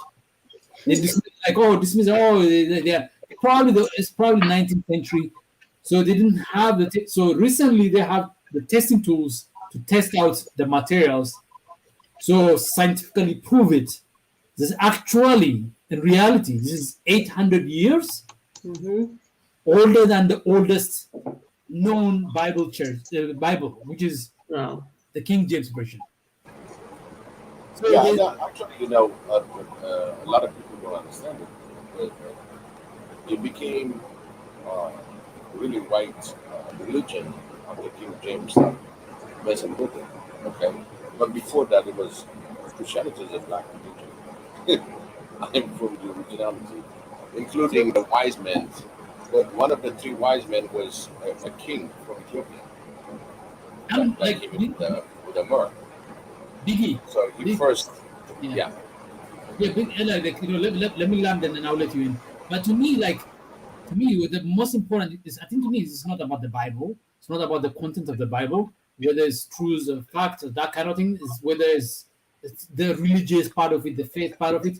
But the fact that the 800 years later written Bible that we have come to believe as the standard bearer of the Bible, which is the King James, right? The King James version of it, is how much it has been a result of so much edition, altered, so much editing, so much editing in and editing out. That is the indictment of how much work that has been done by manipulating the church, by manipulating faith, by manipulating the instrument of the Bible as an instrument of changing people's mind. So the evidence for you, whatever Bible you're reading right now in the world right now, if you're a Christian, whatever Bible you're reading right now, it's not all truths, but all the truths. The evidence is this one here, right here. The image that you see, is authenticated. It's actually authenticated knowledge. It's not. I'm not making this up. Nobody's making this up.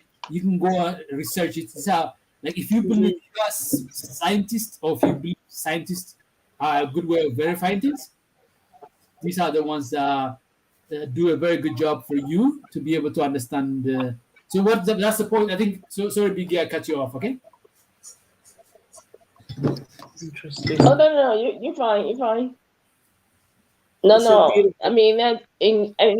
More of us need to know that information. I mean, more of us need to understand. I mean, we have so many people who, religion plays such a huge part of their lives, and a lot of people don't realize the story that's being told to them is false.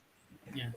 So I have a story. And to put so much into that belief system. Yeah. And just find out that they have altered it so much. I don't know, a lot of people could just walk away from what they, been told. You just need to be more inquisitive and ask questions, the way God made us, he made us have common sense. And, it says in the Bible, if you seek knowledge, you will get it, If you want to know answers, you will get it. There's a verse in there that says that. Amhara, it's not just to me, like my experience is that it's not just that we lack the ability to know. We do know, but we just lack insight and wisdom, which is the next. See, knowledge is a very easy to acquire, but what to do with it is the challenge for each and every human being. And that's another verse. Our people are lost because of a lack of knowledge. There's no excuse why people have no knowledge nowadays. There's Google. There's so much ways of getting that knowledge. It's those that choose to be ignorant that are a problem. To me, I think the problem is not knowledge. The problem is what to do with that knowledge. People don't know what to do with that knowledge. In order to know what to do with that knowledge, you see, knowledge is what exists out there. It's not what exists in your mind. It's what exists out there. What exists in your mind is the ability to process that knowledge. Talk about it. Separate and then interact with that knowledge, and then come up with insight. Okay. Yeah, interacting is activity. Yes. When you talk about something, you are manifesting it. So what I mean is that that's how you create new knowledge. Say I know this, and then this is what value I get out of it, and then let me go out there and create something that changes my life and somebody else's life. that is wisdom and insight part. So yeah, because a lot of people do not have discernment or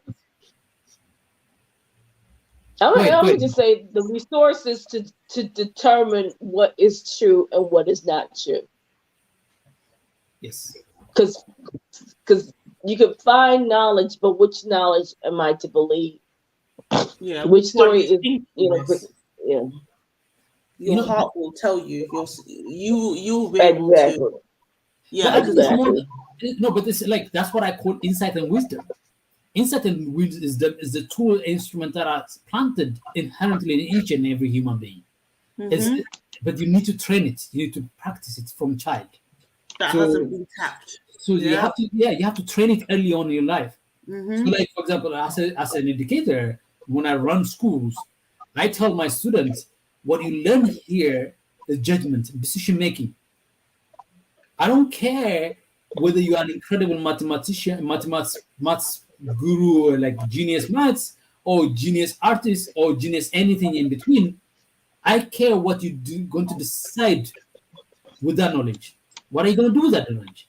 That decision that you're going to make. So we will challenge you every day on every. So like if somebody come too late to my school, I'm not mad at them. I'm like, so you made the decision to be late. So why? It's a decision that you made. But why did you make that decision? Do you understand it? And then over time, it became a culture in our school where people are learning to make to own the process of learning. So so if I get up early in the morning or stay up late studying and preparing for a maths test, these things, that decision I make to do that is much more powerful than the content that I learned staying up late. Because if you repeat that over and over again, you begin to make those decisions that are empowering to you. That gives you the ability to see what is useful information, what is not useful information.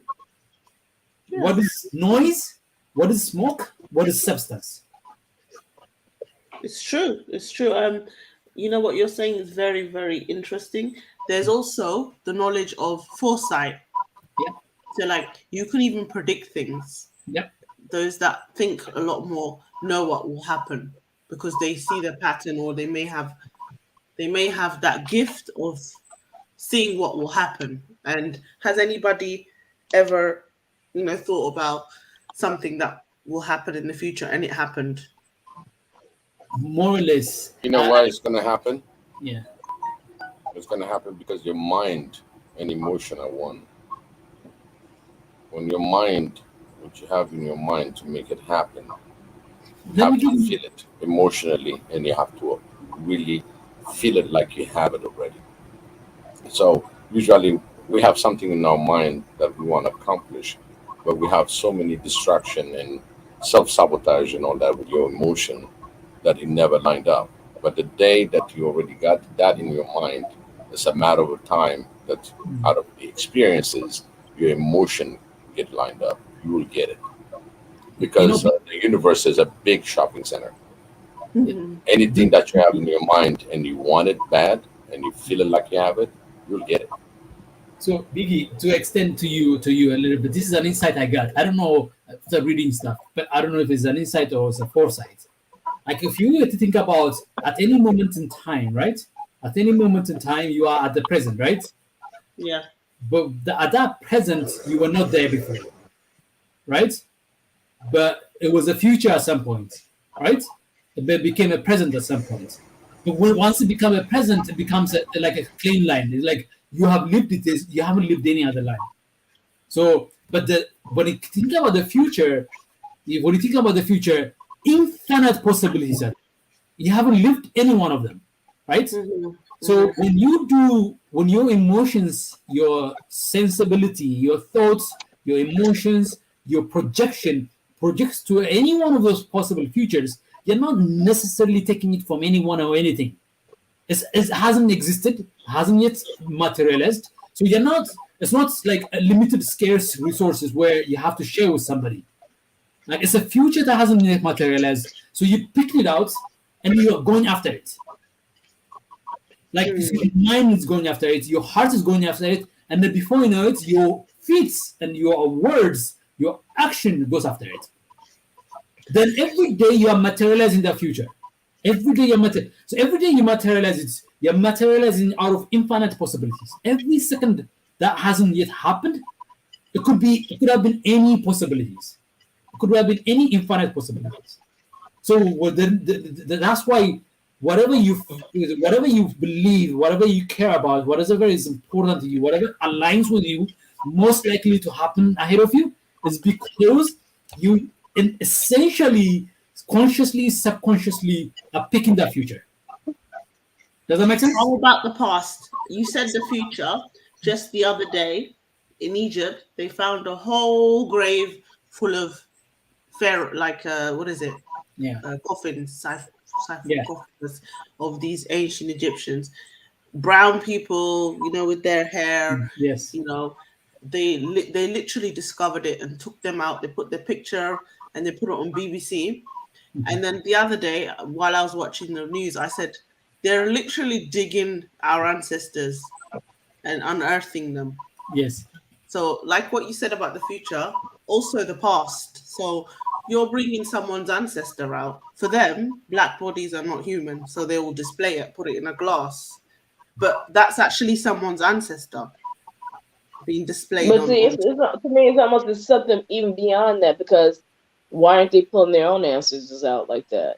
Exactly. It's always more. It's always more to the story, and it's like they never. Yeah. For some reason, ancient Egyptian ancestors are free. What's the word? Free fall. Like everybody, they can just bring it out. Like they don't matter. It's like they're not. There's no respect for them. The way they unearth it is like, oh, we discovered it. Oh, look at all these. But actually, that's a graveyard. Where they got it was a place where the Valley of the Deads or whatever. It's actually a graveyard. Doesn't matter how far back it They goes. would have liked to remain buried, right? Basically. Yeah, of course they would, because that's somebody's ancestor. So imagine their living relatives see them. It's like they're going back in time. Exactly. So, To me, the nature of the past is that it's already set, it's already established, right? Those people have lived, right? And those people, whether you've seen the person who has lived or not, right? The person has that human that 500 years ago, or you don't know 500 years ago, has existed, has breathed this oxygen in, and then let out carbon dioxide, and then eaten the food, harvested the plants. They lived that. And the same thing that we are doing right now would be the same thing. But what it does is that, like, the way the time works, the past is permanent, already established. Whether you are aware of it or not, it doesn't care. It has existed. Whether it's documented or not. Most of the time, we try to document it, human beings, but most of the time we fail to document it than we actually succeed to document it. So the Egyptians managed to document some of their success in their pyramids, right? And their pictures and their mummies. But most of the planets, they are probably, by the time the Egyptians were around, they were probably 100 million, less than 100 million people on the planet, according to the data we have as the estimate. But we don't know every life, every breath that was lived, but we know it exists. But the nature of the future is that the life that hasn't yet lived still exists. It still exists. Until you actually live it, it's no longer something established. So until a child is born, it could be any child. Until a book is written, it could be any book. Until somebody is educated, it could be any education. Until you actually build a house, it could be any house.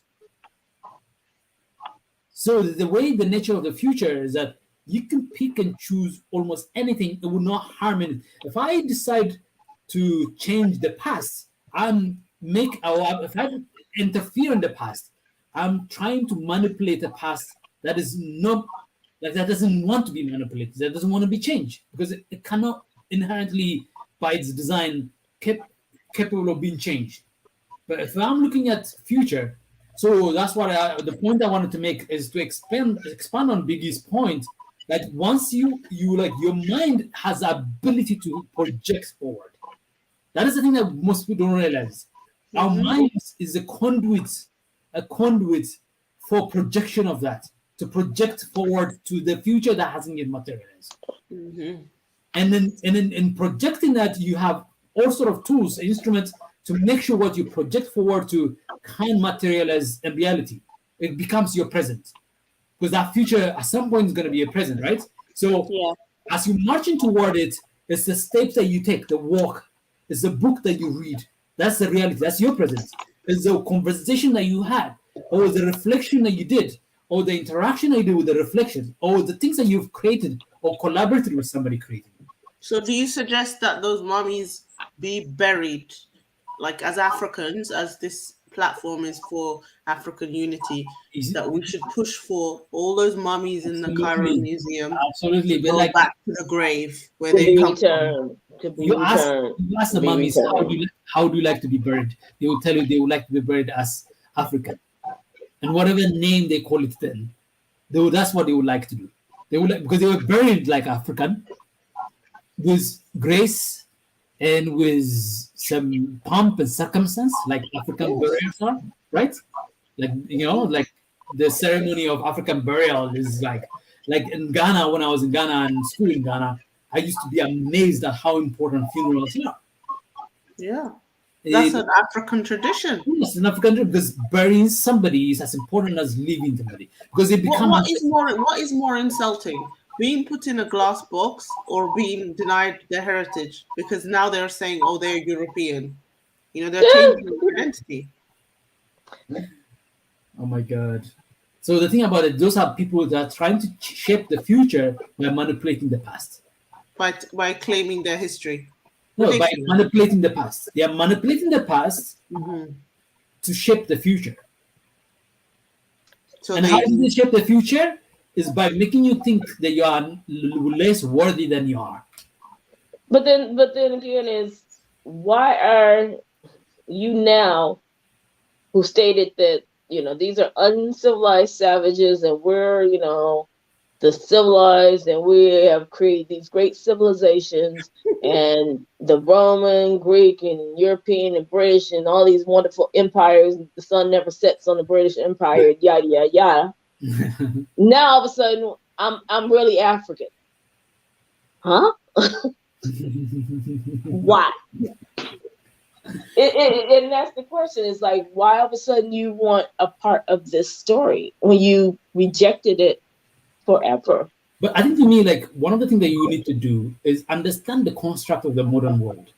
The construct of the modern world is mostly smoke and rarely substance. Oh yeah. So projection. So that's why marketing and promotion and advertising tend to have much more say, much more place than anything else. So what about perception? It's all about perception. But when they do something, they do it for a reason. It's always most of the time nefarious. Yes. Things behind it, but it's always a purpose, and so they never do anything without there being a purpose. For me, like, this is somebody I have studied marketing. Like, that was my MBA. Like, understood the essential construct of the modern economy. It's like we used to study this. Which approach is of maximizing value? Is maximizing the perception of value, or the perception of value, or optimizing the perception of cost? For example, so the approach we looked at in our study was like Apple optimizes its value perception. That like they project, oh, you're getting this value from it. You're projecting this prestige, this like class, this group, right? Apple product is like this. Samsung at the time in the early 2010s, the early like the 2010s, and they were projecting the value of cost on optimization. So Samsung would say, like, you can get all the goodies for cheap. All the goodies for cheap. Remember how expensive Apple's product were? Remember how cheap it was for Samsung to get. So So we used to study this as a marketing values. We realize even though Samsung will sell a lot volume, the profitable venture was the Apple one. Apple will only dominate 10 to 20% of the market, but will make as if they are like dominating. They appear to be as if they are 80% of the market, but they're not, because they are optimizing value. They're optimizing value because they are. So they say like you are trying to charge a price based on what is the perceived value of the product that you are selling. Exactly. So it's not how much it costs that matters. So if it costs $10, doesn't matter. If it costs $100, doesn't matter. The perceived value of the product is $1,000. So you charge what you like, because it's so hard to estimate what is actually perceived. For a marketer, it's hard to perceive exactly how much does BJ value iPhone. It's different from how much BG value iPhone. So, but approximately, if you make a mistake, it can collapse the economy. But you have to do a good job of promoting it, making sure that that value is actually really there. So it's probably around 1,500, and then you price it. Or is it the value is there or the perception is there? The perception value, the perception of value. That's what you're trying. So the price that you said is approximately close to what the customer you believe based on your understanding is approximate, and that makes it that you can say that so the production method is the same for Samsung, is the same for Apple, but Apple makes more money. And that's the thing. That's the world that we live in is full of smoke like that. Smoke and mirrors. Smoke and mirrors. So if you understand that, then you ask yourself, what is the real part? So and the emperor's new suit. There's obviously a technology that Apple made. There's a phone. There's a code that allows you to communicate, allows you to take pictures. There's some values that you see that you can discern. But there's a lot of the values that you're supposed to discern are more smoke. So as a human being, you have to find a way to distinguish between how much is too much and how much is not too much.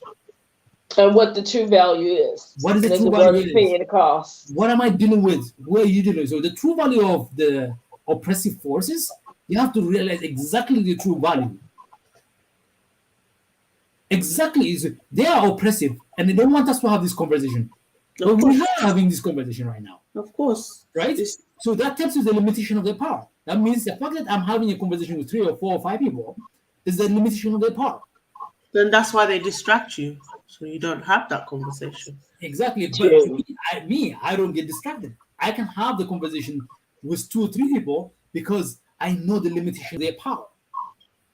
And even like when they uncovered those mummies, okay, they were clearly brown. The next news article, you can see they tampered with the color, the paint, and tried to make them white. They do that all the time, and it's so annoying.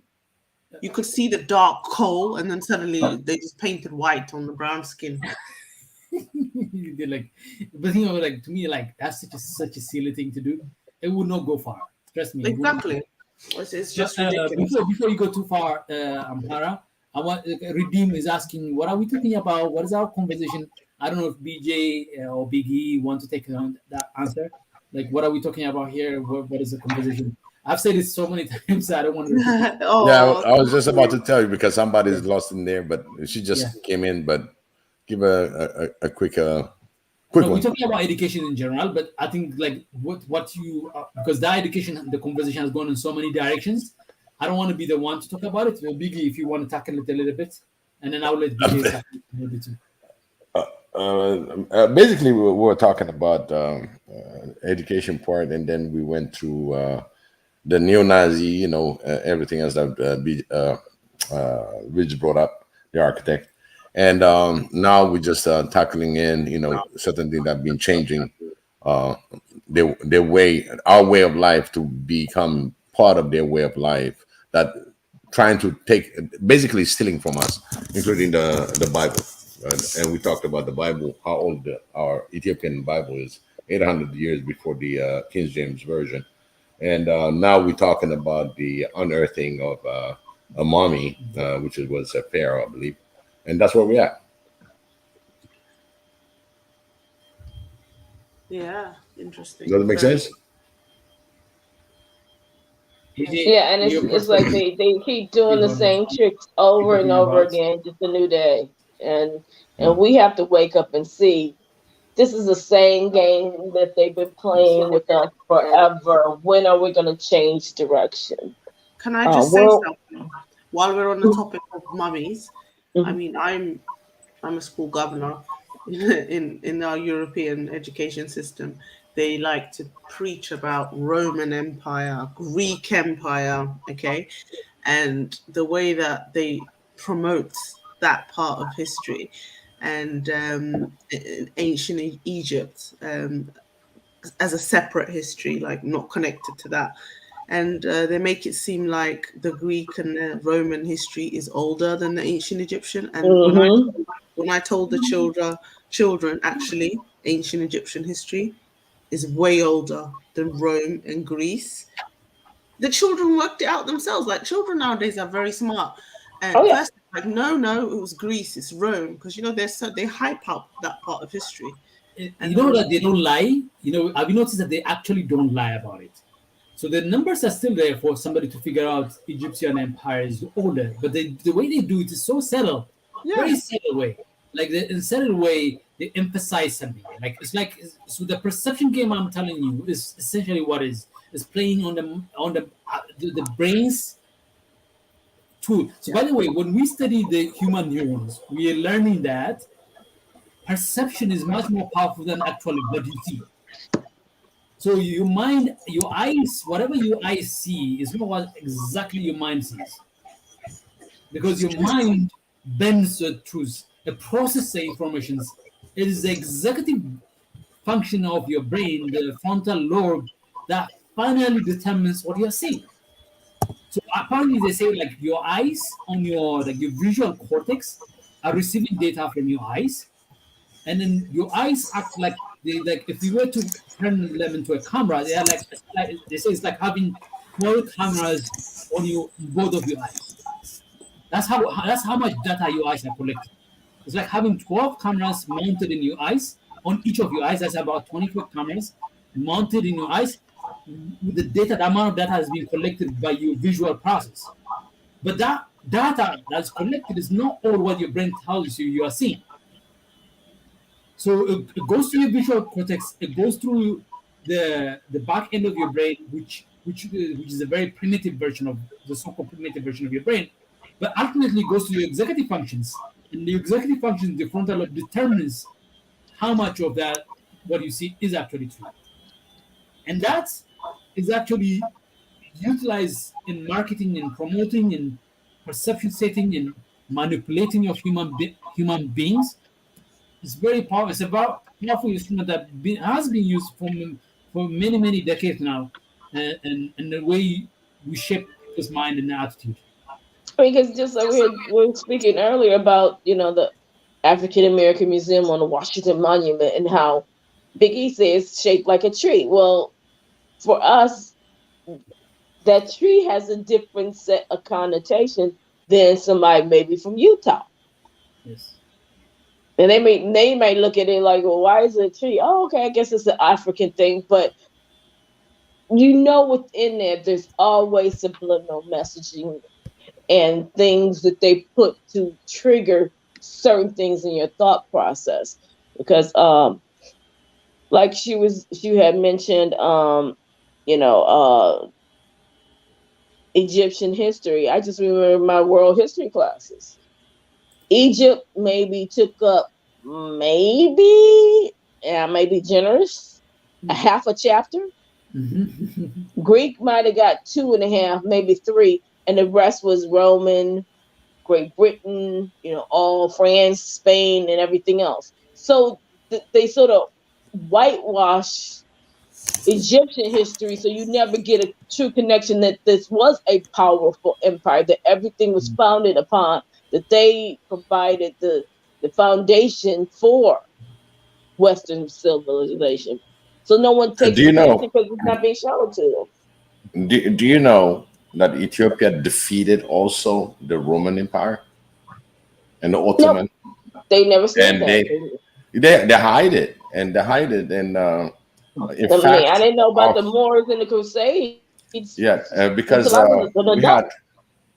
had our first Inush that went to Israel on a diplomatic mission, and that was Pontius Pilate, and the Israeli were expecting to gain access to the military equipment, the sword, especially the sword in that Ethiopia used was like a sickle at the end of it, 6 inches longer than the Romans, because they realized they cannot pierce their armor directly.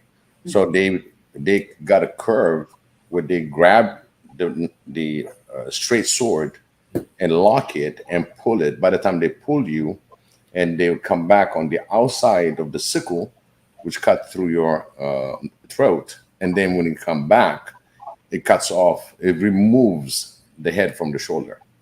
Wow. So Israel's the Jew, when Jesus came, they thought he's gonna be he will get rid of the Roman. When the Ethiopian came, they expected to have those these swords. So he got caught in the process, and Pontius Pilate said, "I would have got you killed on the spot." But since he said, "Since we have a relation with your queen, I'll let you go out." That's when the Anush left, and he was investigating about Jesus Christ and his life, and that's when they said Phillips, on his way back, baptized him, the first Christian. So by the way, DJ, one of the things that you want to learn, like when the Ethiopian Orthodox Church, I don't want to promote too much the religious element of it, but it's also an institution of historical storage. They store so much stuff without really changing that much of these things. So a lot of the background stories, like that you see like abbreviated in the European version of Bible.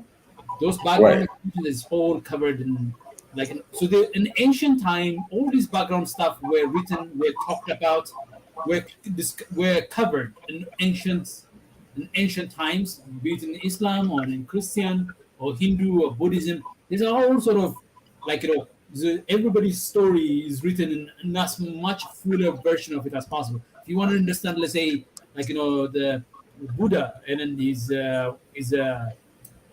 pre-Buddhism stories, and it's well documented, it's well written in all sort of ways. There's nothing different, there's nothing unique about it. In the ancient time, people were learned. They had education, they had a system of recording stuff, documenting stuff, because the obsession to record and document it's not a recent thing, it's an ancient thing, it's an ancient human thing. So like when Biggie is talking about these stories, like so many of this like that. But if people have access to these things, my God, the world would be a different place. And that's why they keep it hidden. Yeah, they know. That's why they prevent you from looking at it. The one of the ways they prevent you from looking at it is they keep you occupied with your current problems. And even if you do look at it, you're going to interpret from the point of view that they taught you. So you're going to question it as being the truth. Yes. Like a lot of Black people will question the validity of the Bible being 88 books. They will question that. There will be a lot of Black Christians who will stand up and argue that no, there must be something wrong with this one. Right? It's like just to add to what is it, because that's all you've known. You've known the King James or the New Testament or the new version of that. There are thousands of versions right now. Yeah, and that's the one thing that he did put in the Bible that was the hook, line, and sinker. Yeah. All words are written from the mouth of God, and all the words, in so many words, cannot be altered. You cannot alter the truth of God. So whatever they read, they say, oh, they believe it says these words have never been altered. This is God's words. But they have been altered. And they will question the one that has not been altered. Right? Yeah. So I mean, the one they are reading is the altered one, is the changed one. Even though at the end of the book it says all of this word is unaltered, unadulterated, complete word of God, but in reality, they are actually, most people are reading the Bible that is altered, that's manipulated, that is changed, that is mistranslated or falsified, or some manipulation has taken place on it. And that's the thing, like, so the alteration part is the part that is so, because they kept the word, because that does exist in the Ethiopic book. It does, the same word exists, that this is a whole complete word of God, but it's 88 of them, not 66. So are you gonna pick the one that's 800 years older, or are you gonna pick the one that's 500 years old? Which one are you gonna pick? I'm picking the one that was truly written and not created by people who were not even there when this was going on. Yes. So that's a challenge of the human today, you know.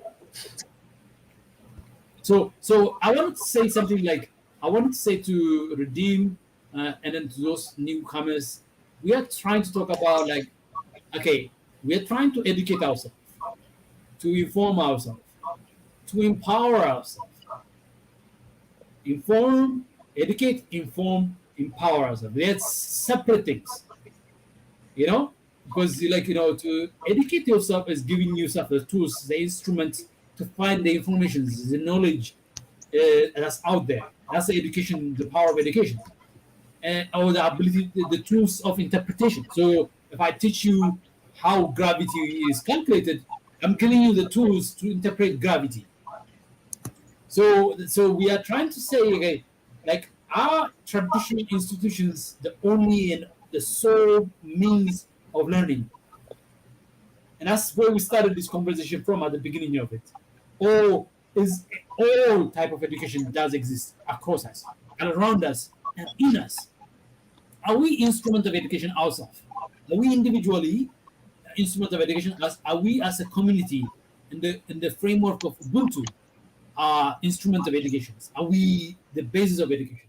So we're trying to understand this, and we're looking. So because of this conversation now 4 hours, we have jumped from different topics to different dimensions of this topic, to another dimension of this topic. We started from the agriculture, from feeding yourself, to the system and the way the education, the way the world is governed by the oppressive system that we live in, from its nature, from its white supremacy source to the capitalist nature of it, how that's exploitative, to all sort of, like, and then we'll cover the issue of, you know, the Bible, and which Bible version is more accurate. Is it the one that's older than the King James, or is it the King James? I know, and then in all of these things, like, how do you see yourself as a conduit of processing that knowledge? All this information that's coming around you, how do you process it? How do you know what you know is the right thing, is the truth? What power do you have as an individual and as a community to be able to say, you know what, this is how I want to project my life, this is how I want to project my future, this is how education should be? So we struggle to say, like, okay, if a farmer has to go to school and learn how to do farming, should not be a farmer, or is the farmer already educated because by virtue of the fact that they're born into it? Is any of the things they learn growing up in it of any value, or do they have to go through a technical school that we have to build for them, that we are not going to build for them for the next 100 years because we don't have the money to build for them? So we're covering these things in its entirety, education in its entirety in the 21st century, and what it should look like, how it should be projected, how it should be approached. Is it all the formal education that we need to address all our problems? And then if you have seen our previous shows in this channel, in this segment, we've covered the limitation of modern education in Africa, how limited it is in terms of its reach, in terms of its impact. So a huge portion of our society don't get to experience the full breadth of the education system that we hope they experience, be it the primary education, secondary education, or tertiary education. Huge number, somewhere around between 20% and 60% of the population, at what level degree they can think of, is poorly undereducated. If it's not poorly educated, they're undereducated. So then you're left with what education can fill in between. What instruments do we have to fill in between? What opportunities do we have to fill in between? And those questions are the questions that are not properly tackled or properly addressed. And that's a broad summary of it. For any one of you that's out there listening to us who just joined us, that's the broad summary of the conversation that we've had that is like summarized in 5-10 minutes, that 4 hours conversation that we've had so far. Well done. Thank you. I tried. I tried. Okay, Senu says simple education starts at home, in your home. If our people still putting white pictures on their wall, then brainwashing is still there. Self-hate is still there. So that's it. Simple education like that are powerful, right, BJ? Like what is like the very simple thing that we say and reinforce on a daily basis, right? So and it's the religious psychosis. I mean, people, just from a geographical standpoint, yes, you guys are south of the equator. Yes. People go to Caribbean, let me get on the beaches, let me get tanned up. But yet, because I don't know when they converted Jesus to God. That's a whole nother, conversation. But your God is white. It sits on your wall and straight hair, and you look at the majority of people south of the equator, they have curly hair or nappy hair. Make it make sense, but people don't question those things. It's just a nature of skin, right? It's just that's the way it is. Nature does, like that really matters, right? So that's not even conceivable that would be the case, but because you have been ingrained to believe this, it's hard for people to let go of their beliefs. So it's hard for them to question what they've been taught every Sunday, and their mama said, this is who you trust. They know they're educated. They have doctors behind their names now. They will not lead you astray. So you trust that person sitting behind the pew and, preaching every Sunday, and then you see everything around you that further, fortifies that image, so you don't question it. Mm-hmm. But being in America, you should question everything, because there's always a motive behind everything that goes on. Absolutely, no question about that. I want to share. And like you say, I will go even further. Being on this planet, so don't question everything, because there's a motive behind it all. Look at the picture that I'm sharing with you guys. This is the last picture. It's a reproduced picture. It's not original. It's a reproduced picture. Okay, from an ancient picture that exists. And look at the features of those sitting there. Yeah. Even the Orthodox Church that have been built, the new ones that have been built, they tend to be more white, right? But the ancient, the one that the monasteries, if you go to, let's say, Lalibela, like 1,000-year-old, 1,500-year-old, probably even the oldest church on the planet, the oldest standing church that exists in the world right now, has pictures like that painted on the walls. And these are people who are painting the pictures based on their knowledge of the history at the time. If you see a church that's built on the 5th century, their knowledge is much closer to the historical fact than if you see a church that was built in the 15th century. You know? Oh yeah, but even with that, I guess it would be the seminary. They have a picture of a statue of the Virgin Mary, and sometimes she's black as black, and then some days she's white as white. So it's like, and then I reminds me, I can't understand why they keep painting her different colors. What is that all about? But even they know she's black. They know this.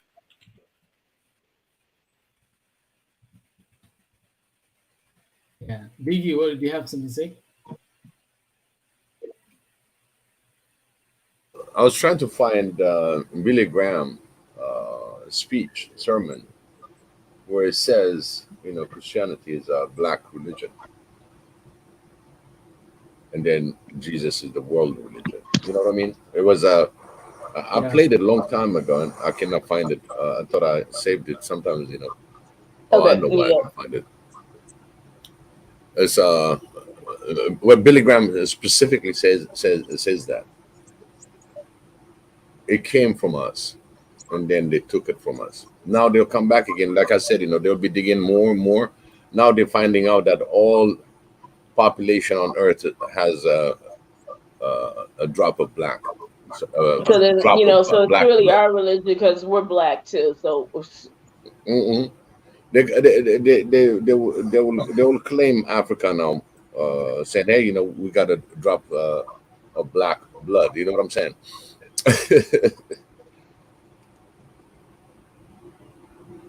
So where's my reparations? Reparation, even the king and queen came and visit Congo this week, today. Am I right? What is all that about? I didn't want to touch that topic. Yeah, I mean, it's just it's a crazy one, but it's just the things like that that's happening. Why would let it happen? You forgot. I can forgive you, but I don't forget now. No need to come now. And my thing is, everything is done for a reason. So why are you here? What do you want? You're not going nowhere on this planet unless you plan to benefit from it. Yeah. And last week or so. And now you talking about the conflict with Rwanda. The British. Who else is coming with them? Yeah, the British Royal went and visited Jamaica. What's going on? Yeah, because now you're looking at what's going on in the Caribbean, and they're now saying we're pulling away from the monarchy. So again, that's another thing. They want to slow all that down. So I'm pretty sure that's one of the reasons why they're over here as well, to have a conversation. And then step two, if that conversation doesn't work. Just for sudden, the king and queen, the Dutch king and queen are visiting Congo. That was the conversation. The Belgian. So, last week or something they did. Yeah, they gave out the gold is. Oh my God! They apologized for killing. They apologized for killing Patrice Lumumba. So are they bringing his tooth back? Yeah, they're sending his tooth back. He had a gold teeth. So it's small enough. The king can bring it in his pocket. No, come again. It's small enough. The king can bring it in his pocket. They don't have to wait. But it's not even the actual teeth. It's the gold teeth, like the gold part of his teeth. So because literally, you know what they did to him, right? Yeah. It's not even a hidden thing. It's like they talked about it boastfully. In the 1970s, they were like too boastful about it, like how they eliminated him, like melting him in acid. That is outrageous. So there was no remains of, Lumumba. I think he has a child. I think that's the only way his DNA exists. But so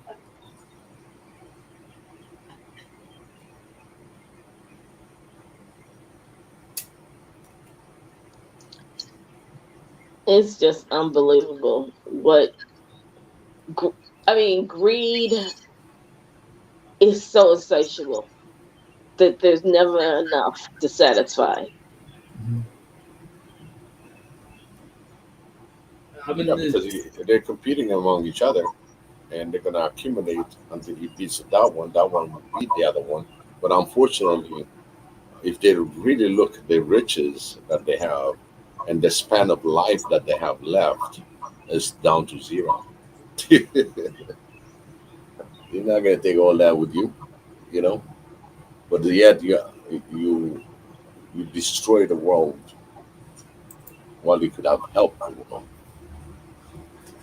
You take at one point, you got to give back. But this is not in some people's DNA to give back. Mhm. And eventually they'll understand, you know. But we got this 70 years old and above still ruling the world iron fist, do you know? and You the game will come over pretty soon. what? One of artists remember. I don't know if you guys know about this. If you know, like, I would love you telling the story than I do. But do you know one of the things that uh, the one of the errors, the so-called errors of Lumumba was, like, I don't know if you know about it. It's like during the day on the day of the independence, and they had the king of I think the future king or the king of Belgium seated in the parliament of I think Kinshasa, or the occasion at the occasion of the independence, and he went on a rant according to the Belgians, and they felt so angry. How dare he talk to the king like that? All he did is just detail out their crimes, all the atrocities they committed. That's all he did. That's all he did.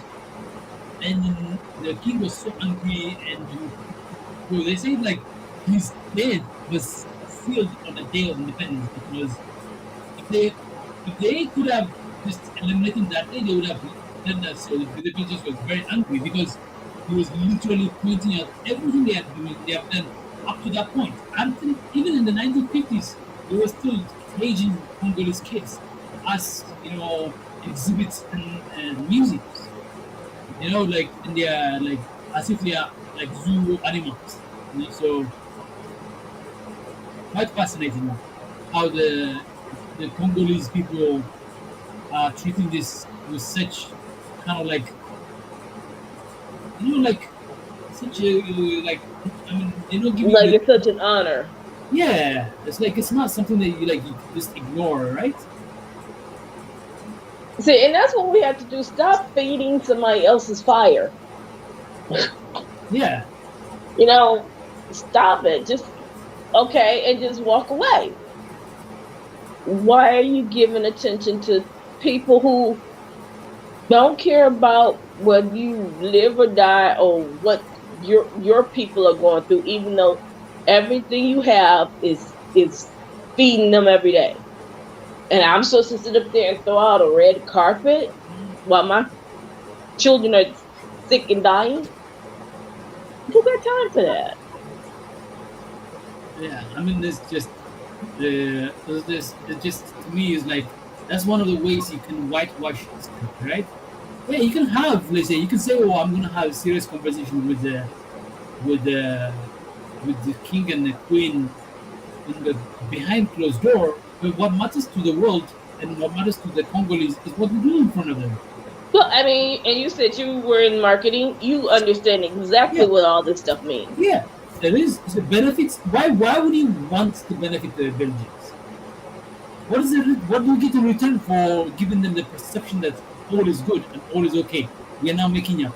We can make up for what's Belgium and their king as the literally you say like the Congolese population between 1895 and I think 1920 went down But it almost seems like, I don't know about, you guys are over in Africa, but it was always us over here. Well, that happened a long time ago. God says forgive. You must forgive those who have treated you wrong. We want to do things the godly way. I think that statement is sort of losing its significance in a lot of people's vocabulary. So is it now they're asking for forgiveness? They need that, from us No, it's not to like say what that was in the past and let's get moved beyond it, or So the Europeans want to get done with it without having to pay for it. They know that it's time to do something about this. They know retributions. Germany just recently decided to take compensation, right? To the Namibians, right? I don't know if you heard the news. Sorry, I had to mute you, BD. Okay? Just a little bit noisy. But there are artifacts and all of these. But all of these things are like, the way the African American Museum, it is substantively a very powerful instrument, right? So you can't deny the value of the museum. Like, it is substantive. But the difference is it a full measure of what should happen as a reparation, as a retribution, as a repentance? It falls far short of that. But in of itself, is it a big thing? So in of itself, the museum is a big thing. It's a massive thing. But in terms of the scale of what was taken from, what needed retribution, what needed reconciliation from, what the Europeans have done, what Belgium has done, what their king has done to Congo, it's not going to be easily forgotten, because they did it. The last time they did it was in the 1960s. Like, obviously, as a colonist, but as a remnant of colonies in post-colonial Congo, they control the mining, they control the resources, they control the powers that be of the Congo. So they're still playing the power politics in the Congo, preventing the Congolese from maximizing and optimizing the resources they own. So they're still doing the damages they did 100 or 10 years ago. It's not something like you have all of a sudden you have committed yourself to a very just and in an equitable relationship, a respectable relationship, and then so you're asking me to forget the past? No, you are still executing the same method. So what the Belgians are asking, what the Europeans are saying, that okay, shut up about the past because it's the past. Okay, don't pressure us about the present because we can't do anything without it. Our prosperity depends on it. Our lights, our wealth, our goodwill, it depends on it. So, and that's where the challenge is, that they are trying to make you forget something that's unforgettable, and it's hard to forget. Maybe it might be hard to forget slavery, but it's not the actual experience of slavery in 400 years ago or 200 years ago. And the thing, if you want me to forgive and forget, then you need to repent and correct what happened. Absolutely. How can somebody say, I forgive you, but continue to do the same thing to me? No. That's exactly what they're asking. They're continuing to do this thing in different form and different shape. They're asking you to forgive them. So 10 years down the line, somebody else, another generation is going to be asked to forgive for what they're doing right now. Well, no, because you already said I forgave you, so then therefore it's okay what I did to you. So why are you complaining? Yes. Why are you complaining about it? And then they put you in charge of it. It's not me. It's your own people who are doing this.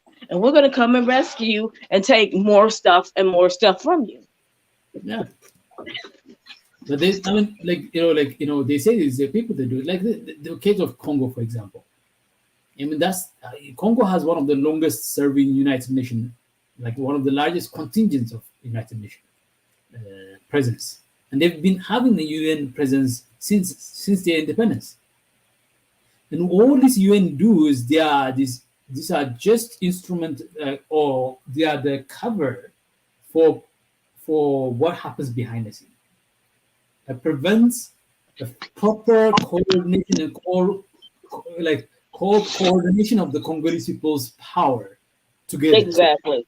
It prevents them So, from so I give you a seat at the table, yes, and therefore you have power to change things. But if I'm sitting at the table and have no power, then I'm just sitting at the table. Yes, exactly. And taking it for a photo op. Yeah, so it's a false independence, and it's blatant. In the case of Congo, in the case of Somalia, this is a blatant stuff. Where they can actually go as far, they go as far. You know, like the apartheid is an example. It happened, and it still exists. The system has changed. The appearance has changed. The apartheid system still exists. There are certain places in South Africa that it's the black people that was prevented from coming, like because they've trained them, you know, to hate their own fellow black person.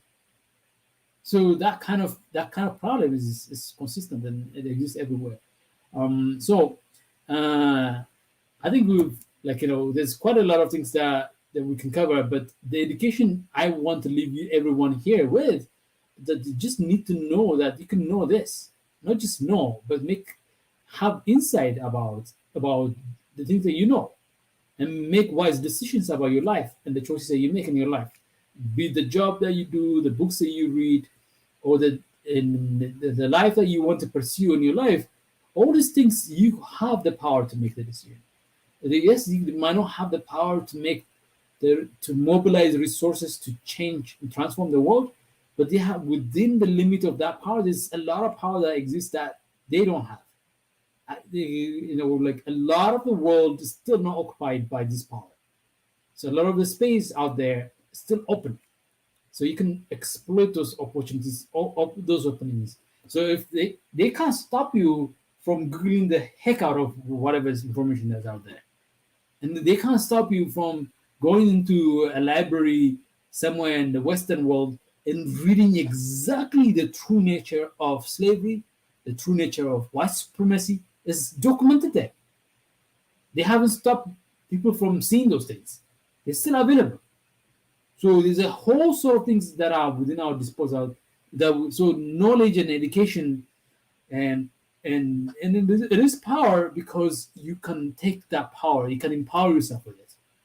Empowerment is about, so once you have the education, that means the instrument for figuring out and navigating knowledge, the next level is the ability to turn that into set of instrument and tools that gives you power. So you know something about farming, and then you go out there, experiment, and what you know, you figure out what works for you, that you're giving yourself power over the land, over the instrument around you to turn. So empowerment is about operationalizing knowledge, operationalizing wisdom. So you're putting it on the ground. And then as you put that on the ground, actually, as you're actually empowering yourself, you are in the same cycle of knowledge as you. You're still cycling through knowledge. You're still cycling, so you're still learning new things. You're still acquiring new wisdom, and you're still acquiring new insight. So if you are that person who is constantly reflective, if you are a person that is constantly in constant reflection, and if you are a community that's also constant reflection, what you learn, what you realize, that you are much more powerful than you were before. Hence, you'll be more powerful than you are before now. So the projection of your power is going to be more power. The projection of your wisdom is more wisdom. The projection of your insight is more insight. It's not less. So that's the reflection that you realize, that so you will begin to have foresight that no matter how much powerful the instruments are, the power that is around you, they are not powerful enough to occupy the universe and the universe of the eternal universe. They can't. any power that exists right now is a consequence of the power of the past. It's not the power of the present or the future. The so-called powerful that you see, the colonial powers, they're just expanding powers they acquired at some point. They appear to be acquiring new power. No, it's more perception than reality. The reality is that Europeans are less powerful than they were. The colonial powers are less powerful than they were, and because of that, they have to adjust and adapt. We have to realize that we are more powerful than they are, and then start really implementing ways and methods for operationalizing that power. And so, BJ, you want to say something? Oh, absolutely. Because if you don't realize and look within and see how powerful you are, that you can literally change whatever circumstances you're sitting in just by free will, working hard, and changing your mindset. Anything is conceivable. But if you constantly feed into a system that's oppressing you and look for it to give you the truth and direction, that's never going to happen. This system is created to keep things exactly the way it is. So if you think you can, put a rose on top of a stink bomb, it's still going to stink. It's just going to be a stinky rose. Yes. So you can't take what's already there and think you're going to tweak it. I mean, we tried for decades thinking, okay, we could just go within the government and we'll get, positions and we'll be able to change it. No, this system is designed the way it is to stay the way it is. Because it keeps those who are in control. Yeah. And of course, it's not going to just come to a realization that, what we did was wrong. I've seen the light, I see the angels appearing above me and Jesus is there. He's showing me the right way. Please forgive me for all the murder and rape and theft and destruction I caused. That's not going to happen. That day is not going to happen. So that means we have to start moving in a different direction, creating a better way that's going to benefit all of us. Absolutely, BJ, you spot on that one. Like, I think there's the other thing that we have to realize is that we also have community agency, which is the Ubuntu element of it. That we don't recognize that in reality, that my existence depends on your existence. In reality, and the sooner I accept and accommodate and embrace that, the quicker I get to tap into that power that exists within the synergy that exists between, like, it's not just, it is like it's not complementary to me that you exist. I depend on it. It's not a complementary condition. It's like it's like without you I don't. With you I exist. That sense that I am because you are, and you, that sense of, because that knowledge that individualism is to accentuate the reality of the sense of the perception of this so-called capitalist free will. No, it's not all free will. My free will extends in the free will of BJ, because you have a degree of free will that intersects with my free will, and then through our common free will, we can change the narrative of our life and the narrative of our community. So it doesn't have to be like where we intersect every element of who I am, but in the sense that in the intersection points of your free will and my free will, that's where this community agency exists. That not just individual agency, but community agency. By uniting those forces, by recognizing the unity of those forces, by recognizing our reality, we can do so far. By the way, somebody I've missed so dearly, so dearly. Like, as soon as she came in and in the chat room, I let her in. Nasi. What happened to you? Long time no here. I know you're a busy student. Long time no here. So glad to see you here. And I was about to wrap up, but because of you, I'm going to stay as long as you ask me to stay. You can tell me how long I stay. I guess. Hi. I did finish my class, but I've been busy. Life is always running around. It's very difficult. Congratulations, then. Thank you. I haven't seen him. Like, yeah. It's been a long time, and I was really happy to hear your voices. I was like getting in and start watching you. I was like, oh my God, my brothers are there. I just have to stay a little bit and greet. I'm so glad I signed in. I wasn't sure if I am able to stay long. That's why I didn't join in earlier. That's fine. That's fine. But I want to say these things because I was listening your conversations, and I notice all are true. So I'm not trying to comment on anything that you guys discussed, but I noticed. No, comment, please. Comment. Yeah, but I noticed it was like it was kind of dwelling in sad state, right? A long time you guys were discussing what happened, and it was more negative part of it. And I think we as an Africans been doing that of putting blames and putting things, and we've been discussing that for a long time, and we're giving our medias for that, like instead of giving our space and our time more on what we have and what we can continue strengthen. I think we need to this is my view, that we need to shift our view and media and focus in our matters. Like earlier there was the question that was I think that was a point that the discussion start up, the oldest Bible. No, before that, Nancy, actually we started off, BJ probably will back me up before she joined us. We were talking about all sort of new things that are happening through the tools and instrument of learning. People learning new things. Like we use the example of the I don't know if you know about the wheat revolution in Ethiopia that's taken place. Yep. So we covered the white.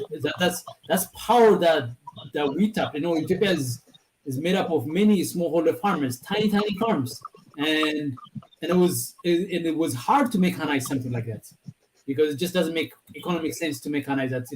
Small like a farmer that owns 0.5 of an hectare to buy tractors and combiners. It just doesn't make sense. They figured, we can't resolve the land issue, but we are neighbors with each other.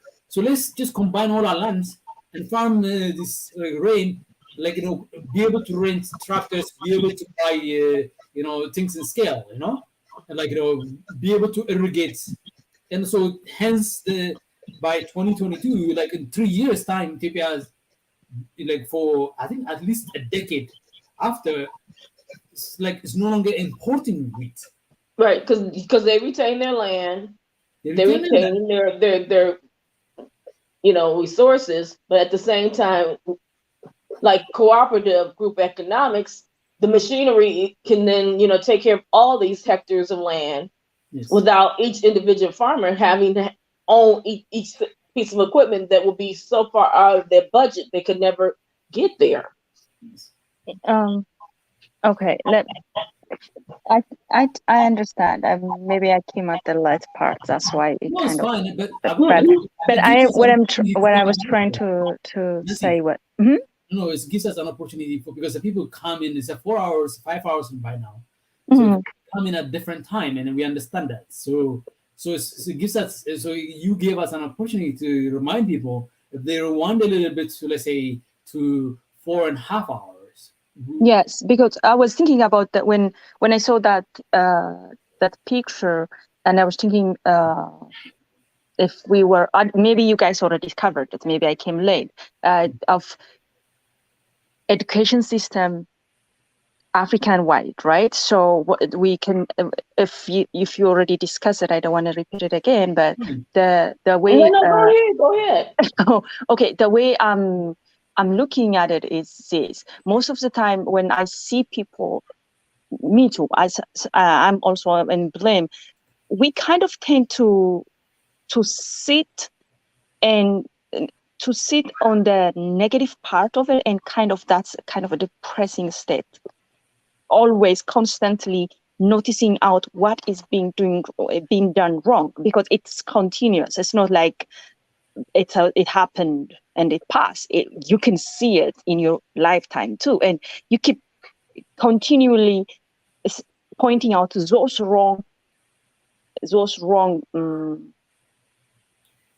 things. Let me put a thing. Okay, those wrong things, and you will end up being in a depressive state, and always and at the edge of not having peace, at the edge of always in revolt moment, right?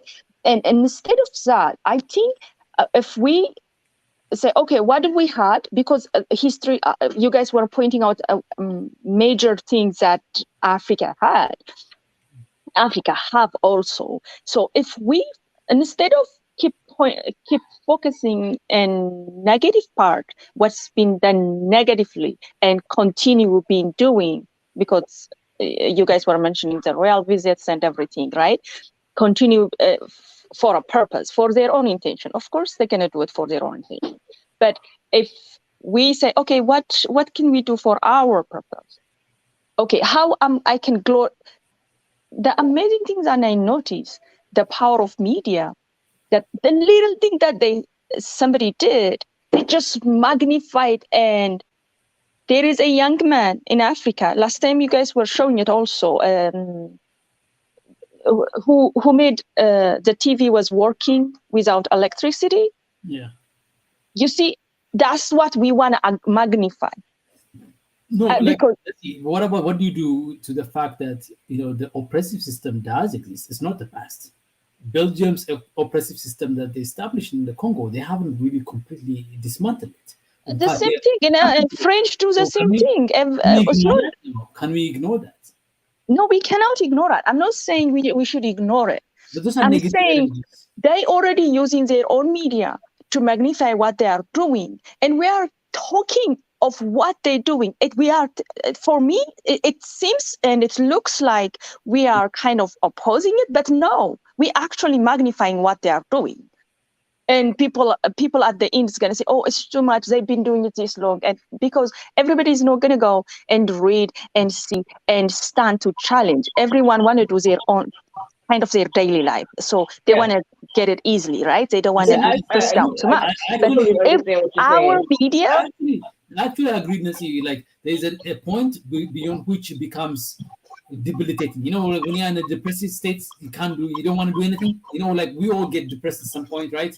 I mean, I have my own struggle with depression myself, but like I can see like what you're talking about. Like, there's a state of mind where you are able to do something, and there's a state of mind where you're not able to do it, right? Yes. So I get your point. Yeah, because I was just mentioning those things because yes, you have to definitely focus on all the things, the positive things, and work within this dynamic to make sure, like you mentioning your great inventor, scientist, he was talking about, how the farming keep moving forward. But I sort of put it out there, don't forget your enemy is among us. So you can't sleep. You got to move forward. But if they catch you sleeping, then it's not going to be good. So you got to always remember that things have not changed, even though they can be, they can sugarcoat it, put a nice little pretty dress on it and some lipstick, but it's still the same thing. So you have to be prepared for that as well. But you got to, like you said, remember your capabilities, what you have done, all the creations, all the inventions. Keep striving for that. You have all the tools within you to get it done. It's not going to be easy, but it can be done. And don't ever put the oneness on you and it's your fault and it's because of this. Because they're not sitting up at night saying, oh, well, look at all the rotten things we've done to other people in the world. They're sleeping very well, sipping their Dom Perignon and whatever else they got, and they're doing the same thing every day. But you keep them in the back burner, but also keep moving forward, because look at all the progress you guys have made. Look at all the unification that you're getting among neighboring countries and coming to this agreement. You're on the right path. The path is not easy, but it is the right path, and it can be done. And you guys have everything within yourselves to do it. Yep. Yeah, I mean, to me, Nessie, like I think like you are like, it's like, we like, you have to have moderation. That's what you essentially are saying, right? Like that, if I'm understanding correctly. Mm-hmm. You have to have moderation. And then I know BJ is saying like you cannot abandon the knowledge that you have the power. Like you have the power, and to the extent that you can utilize that power, use that. And actually, so the things that you see, the visual that we see is it's what we operationalize in the school that we built. Okay. Essentially, like that's the operational framework of how we achieve in an educational institution. And it's an answer to the questions that Senu said. So what can we do to change it, in your opinion? That's a very good question. And I just wanted to give an example of things that can be done. And I think, what I wanted to, the reason I put this up is not to point out the framework, the structure, the operational, the machinery of it, but the outcome, which is at the end there you see the full human. A fully expressed human is not, you can never really achieve a fully expressed human. It's a goalpost that would never achieve. Once you die, is over. But until the point of your death, you're always learning, you're always growing, you can always do better.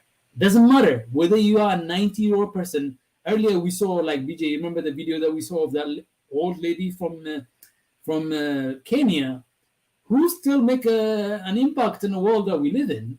Yes. Her story of oppression experience and making a claim and a demand, like forcefully and confidently articulating a point of view, that's powerful, right? So to me, at any age of your time, you have always the ability to be a fully expressed. So your expression of your humanity can be your gray hair, or your wisdom, or your ignorance, and then the transformation from ignorance. But that is all, that's part of the evolution of a human. But so the reason we say fully expressed human, we realized in our school that the struggle of the world and the struggle of our planet and the struggle of this universe that we live in is extreme dehumanization. Like to enslave somebody, you have to dehumanize. To subjugate somebody, you have to dehumanize. And for the slave not to realize their humanity is the problem itself. For the colonized not to realize their humanity is the problem itself. It's not just a continuation of colonization that's a problem, or it's not just a continuation of oppressive system that's a problem. It's the person and the community not realizing that it's within their power to change that. And it lies in their humanity, like the sense. Humanity means that the sense that I'm a conduit through which knowledge passes and turns into wisdom. Information passes and turns into insight or foresight. And then data comes through, and then it turns into analysis and strategy. And then all of that happens, and then I create history. The human is the one that creates history. There was no history, now there is history. There was no history of mechanized and fully operationalized kind of slavery. Now we have history of operationalized history, right? So fully mechanized slavery that happened. There was no history of mechanized colonization. Now we know we have history of mechanized slavery. There was no history of industrialization. Now we have history. It's the conduit is the human. And once you can liberate the human, once the human is more humanized, not necessarily fully humanized, but more humanized, what you will have is the ability to organize around, answering some of the sticky and difficult questions that we deal with on a daily basis, on a regular basis. And you learn from those experiences, no matter how good or bad they are, and you learn from them what to and what not to do. So You know, because again, I know on this side of the Atlantic as well as on your side of Atlantic, it's a lot. It's a lot of trauma. It's a lot that everyone's dealing with, and you know, it is hard. It is depressing. You know, I get that 100%. But the thing is, do you give into that and let him win, or do you fight against it just so that you can keep moving forward and battle another day? I think the latter is the answer. Yeah, and I think to me is like, you know, that, so like then to me that is that human that you can tap into. I think like, I don't know if you know Paulo Freire. He's one of the preeminent thinker in the education circle, at least educational philosophy and educational practice. He thinks education should be a tool of liberation and freedom. And absolutely, he argues a lot. And then he says some very interesting argument. He makes a very interesting argument. He says, and he argues that, at least he makes a good case, at least that the oppressors, it's not in the oppressor's best interest to liberate. The oppressor is not going to liberate. And then it's not in the best interest of the oppressed to fight for liberation and then in turn become an oppressor, to replace the oppressor. So the ultimate liberation will happen by the oppressed. But the oppressed have the instrument, not just the motivation, but they have the instrument and the capability to end oppression. Yeah, so, and then the thing is, it's so overwhelming when you look at the big picture. It's always overwhelming. How can we change this? But the thing is, just like the saying goes, it takes millions of drops of water to fill an ocean, exactly. Billions, trillions, you know. But it starts with one drop. So you do what you can, where you can, and start small and keep building step by step. Because if you thinking, I'm living in this, you know, village and all we have is a mud road, we need a highway. Well, that's not going to happen overnight. No. But I have some extra bricks behind my house and I could just start with one path. Yeah. And just do it step by step. And that's the start until they get to where you are to build that road. You know, we have to sometimes think small. And because we're living in the 21st century and everything is so automated and we have all these gadgets and everything's at our fingertip, there's parts of America that don't have paved roads, but they're not going to show you that. Yeah. You know, they're not going to show you those things, the homeless people who are living amongst all of us, or all those things. So when you get this pretty picture of the West as being some grand Galilee, when it's not. It's not. So don't think where you at is that much different than where we at here. Yeah. Don't let the ideal overwhelm you, because then you become, you know, it just becomes too much. Start where you can start. Even if it's just, you know, the one person who's selling fruit or whatever, you know, if I'm making a difference in her life by buying an extra apple, whatever it is, then I know I've done something. Yes. It could be small. It could be very small. Well, the homeless guy over there, well, I got extra 2 pennies or whatever. I could at least maybe once a week put something in his cup. And just that smile, you just don't understand how much power a smile has and how contagious it is. And we got to keep figuring out a way to smile. In spite of it all. Like, because there are powers that resides in you that you can tap into, that is not controlled or manipulated by some oppressive state. Even you know, one of someone, like I was reading this book. I don't know if you had a chance to read the book. I think no, I haven't. 400. The book is called, I think it's 400. Let me get it here.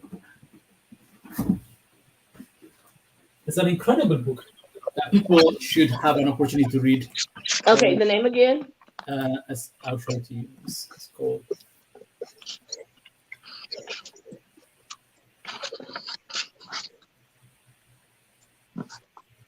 You see it?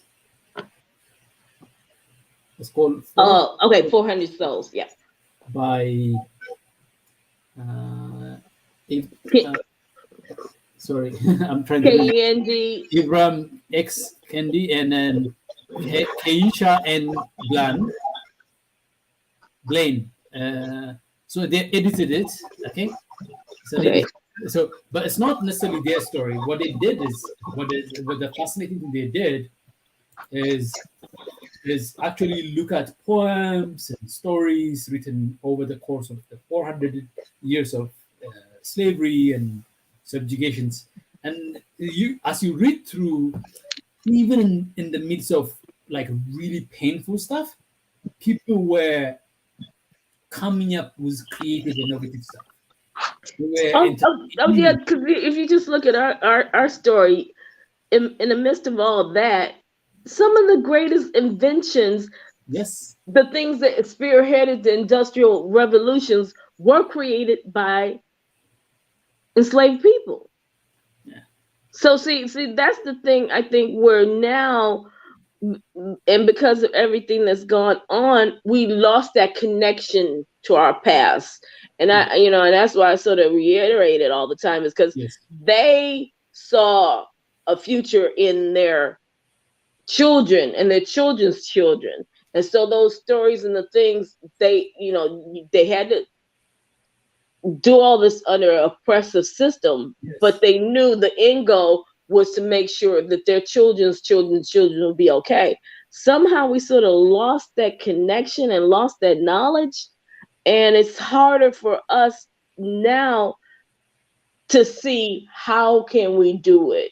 What do we do? But we have to look within us, because it's the DNA is more than just your genetic code. Yes, it's your stories. And we reach far enough within ourselves, we will see and hear word for word. Yeah, absolutely. But we can't be afraid sometimes to hear the answers. And I think this is just simply that it's that easy, but it's not impossible. It's not impossible. Yeah, and it's not. So it is like we're looking at out into the stars and out into other people and out into the world for answers, but the answer lies in the fact that you are the residence in which resides the wisdom and the method for resolving your problems, for overcoming your challenges, and for building the kind of world that you believe in and you care about. And I think, and then you have community of people that you can link yourself up with that can accelerate the process even further.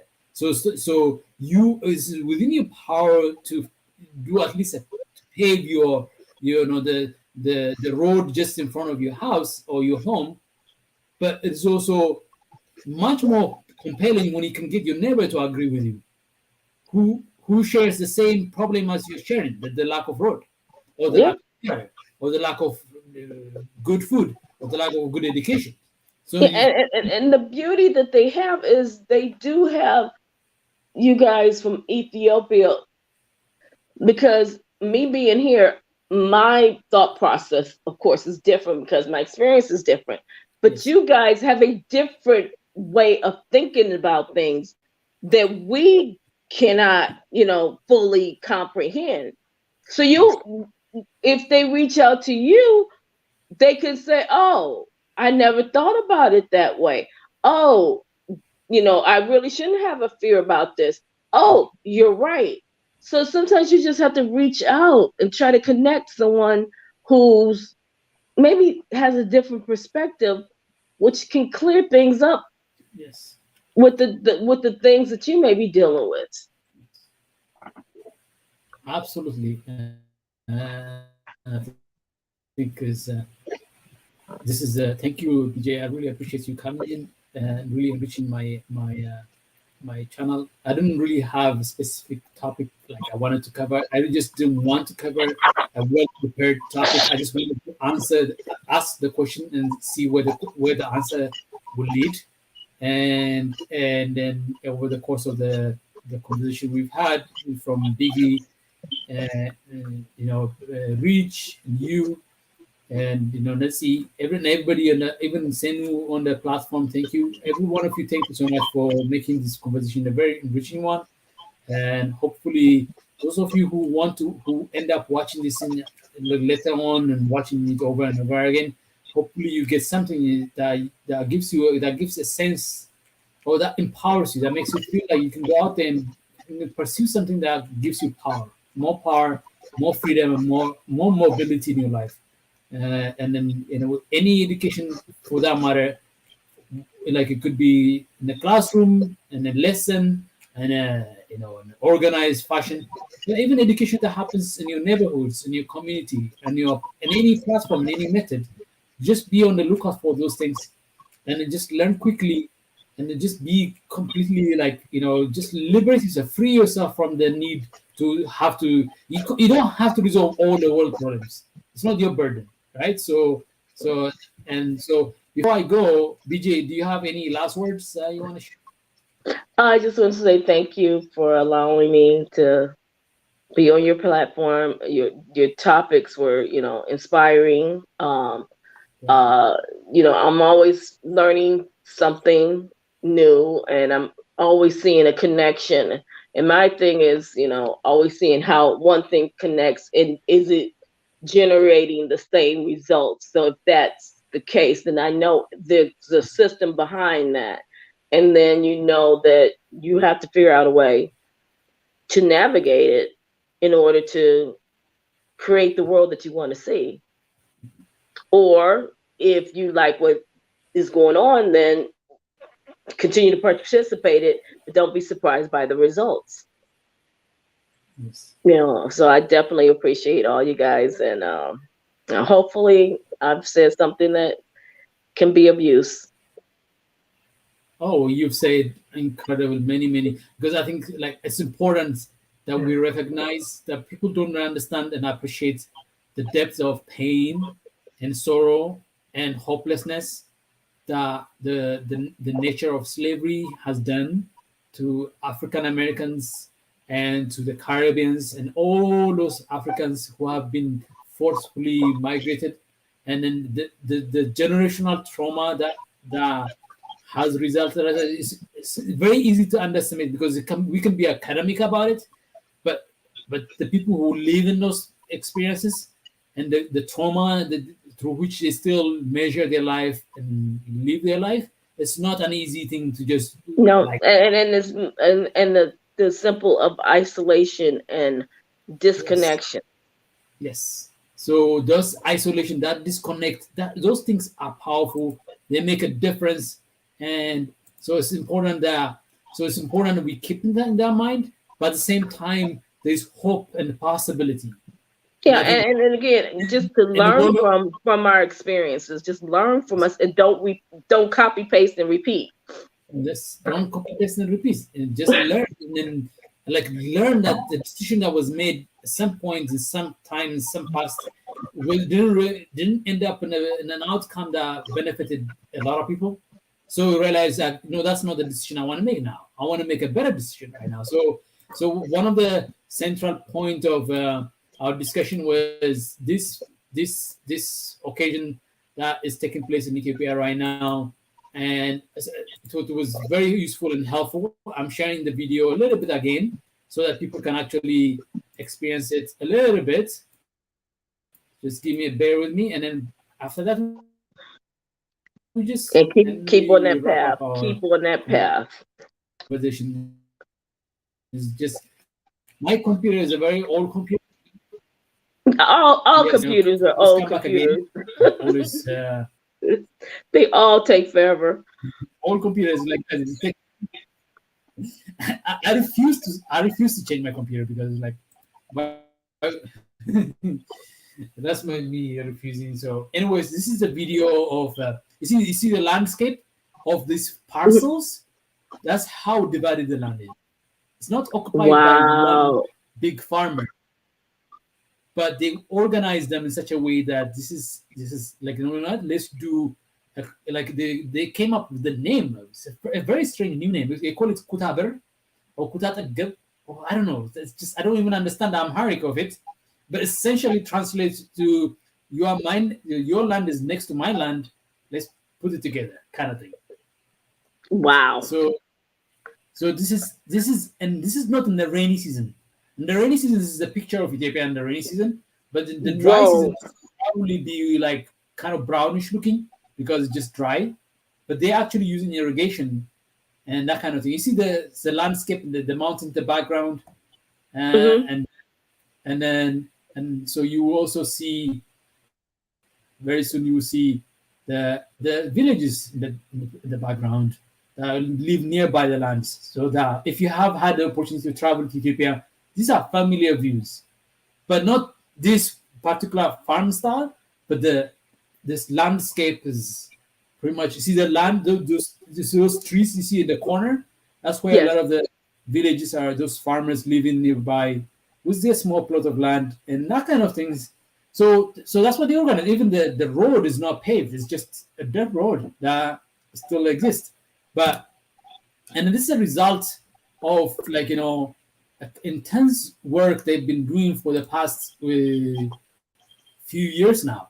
And then people were making fun of the prime minister, like, "Oh, you have war in the north, you're touring farmland in the south," and lo and behold, 2018, this is 2018, 2022, everybody wants to own a wheat farm.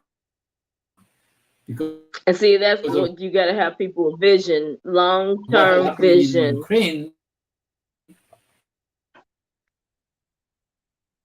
and what is happening to a wheat farm and a wheat being like directly like with me, DJ. So go ahead now. Oh yeah, because I mean that long-term vision is so important, because now, like you said, now all of a sudden everywhere says it's a wheat shortage and there's not enough rains, but you guys are already ahead of the curve. And then to give that knowledge to your neighbors, then they can start building the same thing, and so on and so on and so on and so on and so on. Yep. Because it's a proven concept and it works. And then it's very suitable to an African context because land is fragmented like that. And, it's just farmers are fragmented, And then that way you're not coming in and saying, well, we're going to have to buy up, or you're going to have to sell, or it's a government, entity, and, we're going to take the main over this because we have a food shortage, whatever. You're saying, no, these are the farmers' land. Let it remain with the farmers. We're going to do something different. We're going to bring in the equipment that they need in order for them to produce. Everybody wins. Yes, everybody wins. And it addresses so all these sticky issues, political issues, you don't have to address them because they're just there. There's a reason why you have land issues, land issue becoming a 50-year problem in Ethiopia, because it's a sticky problem. It's not an easy one to solve, right? So, but what you do with the land is that you can solve. What you do with your neighbor, that you can solve, right? So like how you collaborate with other people, that you can solve, So I think to me that's an incredible part of the story here. I mean, like the insight that you pointed out, the ability to see that down the line is something that being like not being able. I'm sure that like he didn't have like some kind of like the juju, or do you call it the juju, or somebody who tells the future will be what? African spirit man. So like I don't think Abiy had that kind of like insight where in 2022 this conflict that is happening with Russia is going to cause problem with wheat, right? Wheat, oil, everything. I didn't know that they were supplying that many people on the planet. Me too. Until this crisis, I didn't research. I realized and I studied, like, wow, that's a lot of wheat that comes out of just these two countries, right? So like even it doesn't have there's no way to know down the line what future events somewhere else will happen.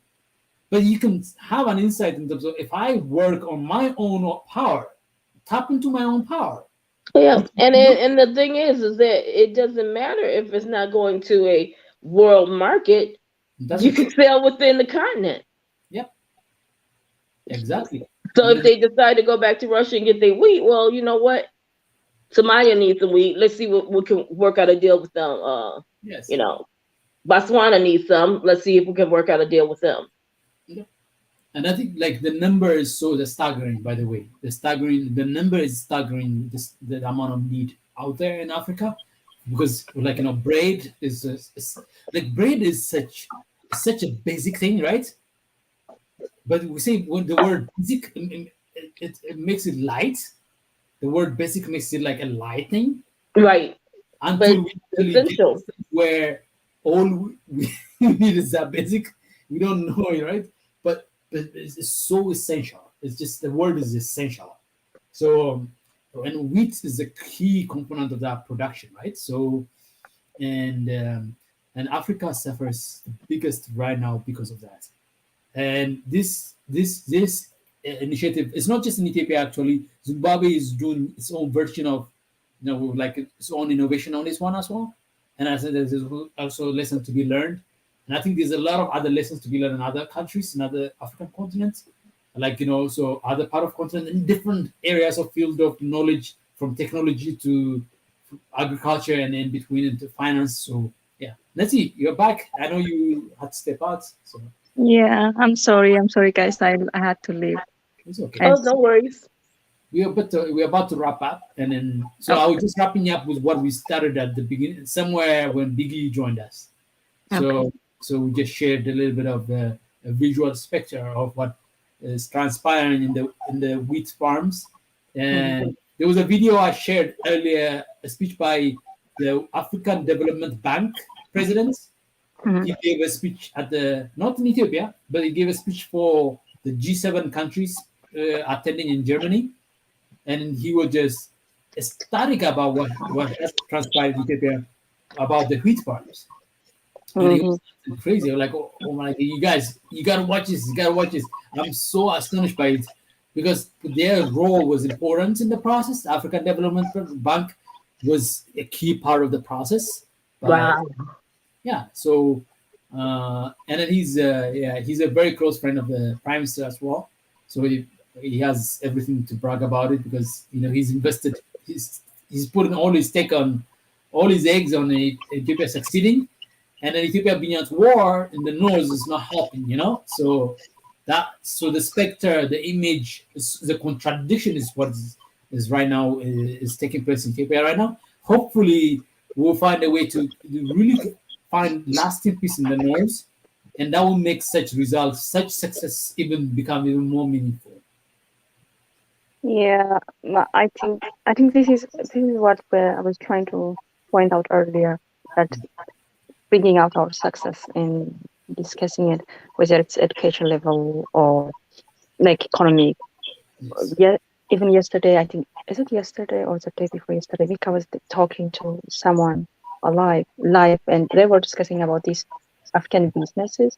And BJ, she just mentioned of if someone needs wheat or rice, instead of importing it from out of the continent, it's best to bring it from right there.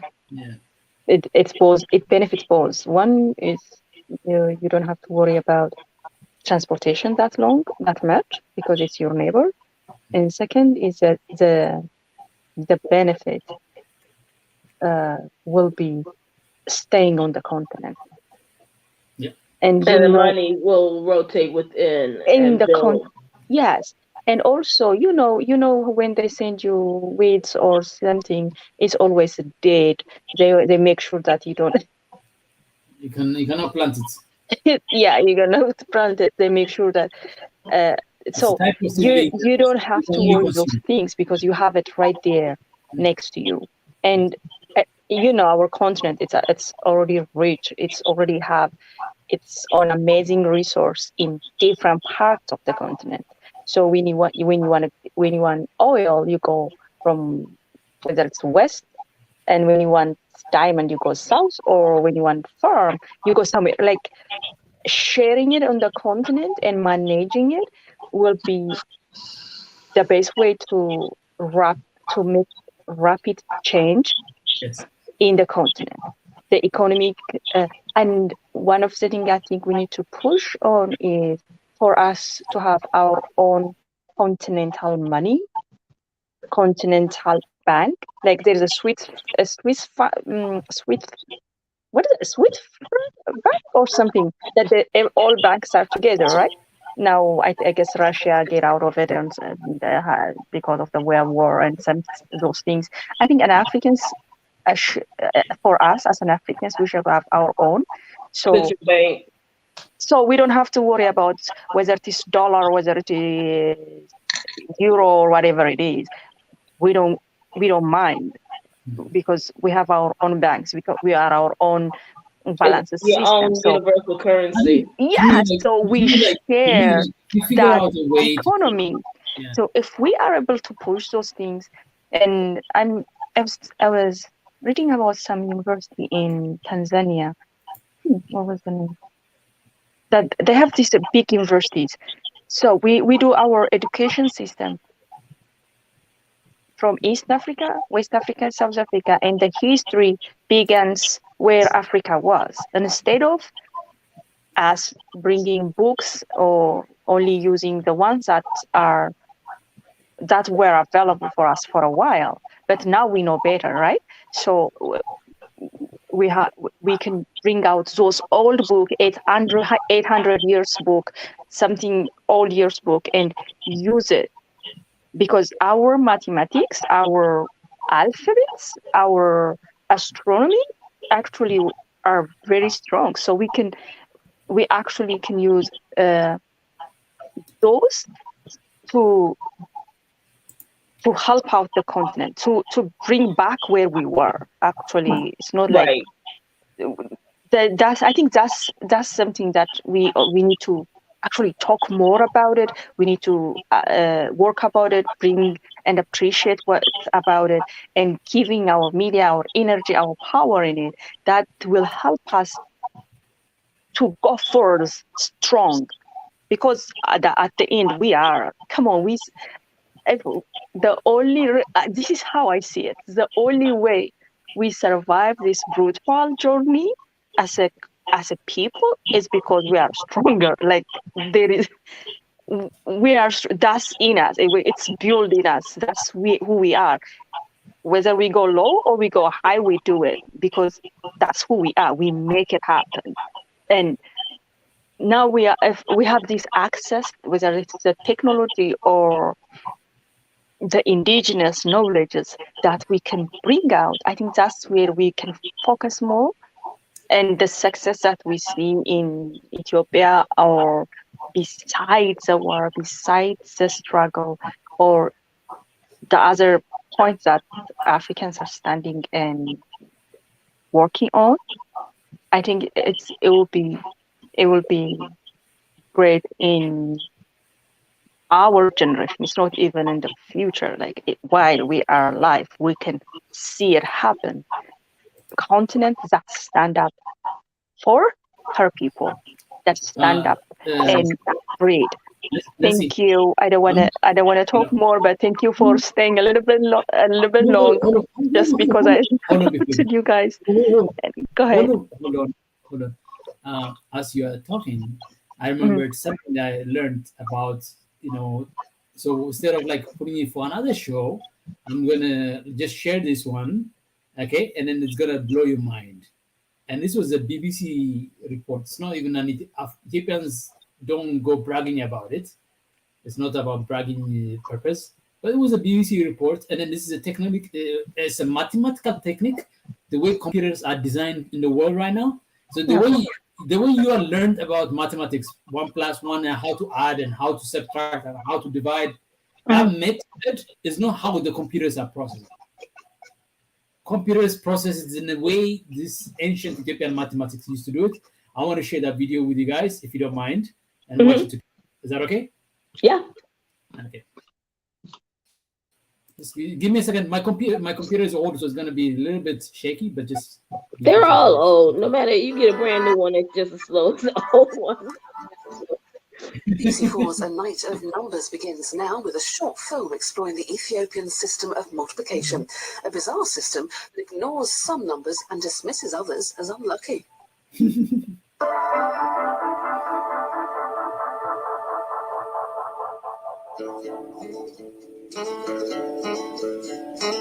Could you imagine a world without fractions? A world where you could throw away your times tables? Well, there has been such a world here in Ethiopia, where for thousands of years, merchants used a strange yet very sophisticated system of multiplication to calculate the price of goods at markets throughout the Horn of Africa and the Middle East.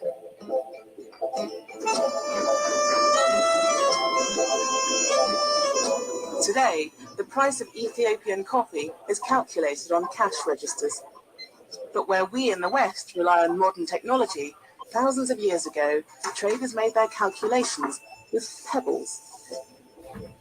All they needed to know is how to halve a number and how to double it. To Westernize, the Ethiopian system is so strange that it seems more like a magic trick. To multiply 11 by 15, put the numbers into 2 columns. Keep halving the number on the left, ignoring all fractions. 11 becomes 5, becomes 2, until you reach 1. In the other column, you double. 15 becomes 30, becomes 60, becomes 120. Whenever an even number appears in the halving column, ignore the row. Group the remaining beans in the doubling column together and count. You get 165, the perfect answer. It seems unbelievable that a system can ignore fractions, even throw away parts of the calculation, and still come up with the right answer. But it works every time. Take another example.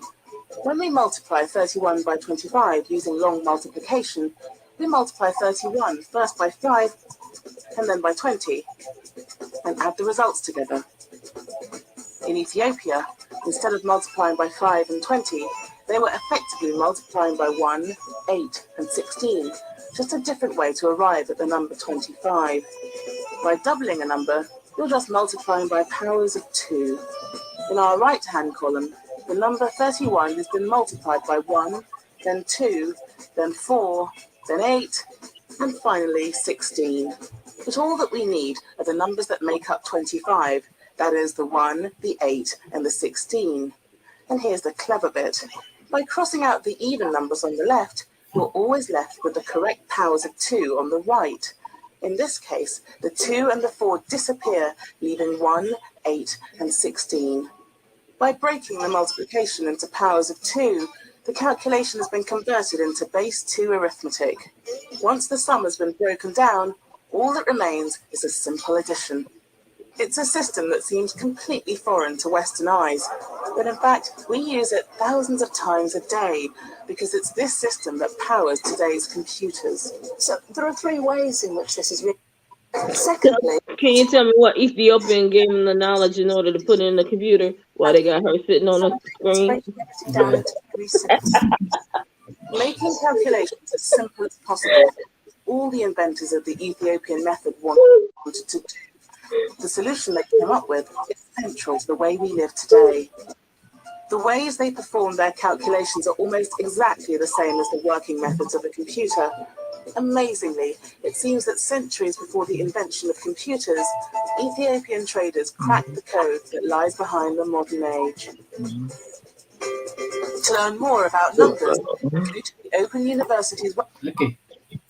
Yeah, this is something that we should bring back to our schools. You know, that these are something that we should acknowledge and say, oh, we were wrong. We drop out the best what we have and bring not the best. Let me just put it that way. Not the best one, right? Absolutely. So, but this is what we need to bring and put it in our school system. That's how we make the change. And everything, I think it's not just in and tell them this is what we've created and not some person way far, far away who got a couple letters behind their name. This is from you. Mm-hmm. Exactly. I mean, I think to me, it's such a. Can you believe it? Like, the Europeans have names for like one idea, one, like, either calculus is somebody, or some kind of philosophy is someone, and some chemists, some biology or some physics. And this is a nameless. Imagine this is nameless. Like, it Yeah, doesn't. and I mean, even in the article, they did not name one Ethiopian who. No, but the reason Where is did you get it from? Please tell me where you get it from. You But the thing picked about up a rock, and then the calculation was sitting there. And then that's gonna question the patent right. They're not gonna do that. No. What in Ethiopian, in African context, like, there's ubiquitousness of, like, knowledge in terms of, like, it's a shared effort. It's a community effort as much as it is an individual achievement. Right, but from the Western perspective, they always point to a person or a group or something. And what I didn't like in her article was it's similar to what the Ethiopians did. Yes. It is exactly what the Ethiopians did. So come on now. Yeah, right. So I mean, so we're like, so there's always the powers in us. We have so much power. Like, with so much power, we have so much ability within us. But at the same time, you have to have. I don't necessarily entirely fully agree with Nancy that we can be devoid of it. We cannot be devoid of it. We have to recognize existing operations so that you understand how to overcome it when it comes to you. Because at some points, when the system realizes you are breaking your way, it's going to find new ways of subjugating you and adapting to your system. I think that's one of the things that Rich said earlier. It adapts, it improvises along the way. Or even just like the article you just showed, they would then say, "Oh yeah, you created that, but it was really what we created, which is different and better than what you created." It was basically we created the machines. So in other words, you did it, but not like. How come you figured out the maths, not the machine, right? But you don't know. The machine was probably there. Just because the way it's civilized, people don't know that in history. Come on, it's a country that they build a huge church from one rock. It's not. Oh yeah. So it's not hard to know some of the decisions that our fathers make. Is one of, this is how I see it, one of the reasons that the African fathers make decisions are that things that goes with ecosystems, that things that goes for generations. They don't make a decision. They are not selfish. They put human beings first. That's always my view. They always put human beings first than materials, than the Western ideology of you are centered and materials are above human beings. So I haven't figured it out yet, but I'm kind of leaning, or I prefer to trust their decision of leaving out certain activities, certain materials, because our technology is actually hurting the ecosystem, and we all know it, and we still use it, kind of adapt to it, right? So it's not, maybe they decided that, okay, this one, if we make it this way, it's gonna hurt this system. So we're gonna just use the basic line and we're gonna leave this one. Because they do make those decisions wisely. They are not selfish. They say, oh, I got this, I'm gonna get the whole richness for myself. And instead of that, usually it's a decision for community. Usually it's decision for a country. Usually it's decision for the human beings. So they make those right decisions most of the time.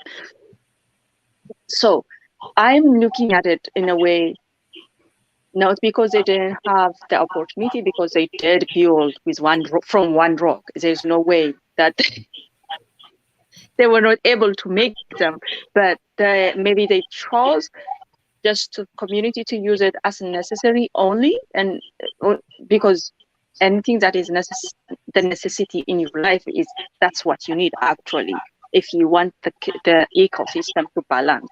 More than that, more than your necessity, you are actually destroying nature, destroying the ecosystem, and that's what we are seeing. And some of them, I'm just going to put in the quote saying some of them screaming around the ecosystem is going this way and that way, and they are the ones who are actually doing it.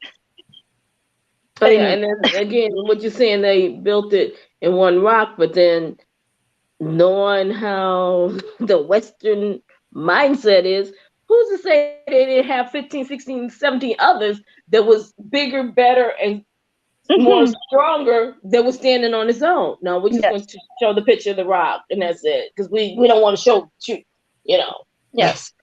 And that's why we have to always look to, the truth is within us, and we still don't know. We know and I think bringing this one out is very good. Like teaching it, they're showing it, whether it is again and again, or whether it is in different direction, and showing the narrative of how we were, how Africans rule and manage the wealth. They did manage it very well until so. We can bring back, teach it in a school, putting it in the universities, elementaries, KGs, the whole system that we are teaching the kids. If we are able to teach it from the bottom of their, then all the way to universities, then that's how you're shaping back. As they say, oh, this is my country, this is my continent, maps is mine. And that this is my pride and continent, that this love is mine. will last for And generations. they will come up with more technology, more ideas, more creativity than they are set now. Because now, most of the time, we are teaching the teaching or the dynamics that's being given to us, and we already let go what we had. So we need to bring that back and teach it.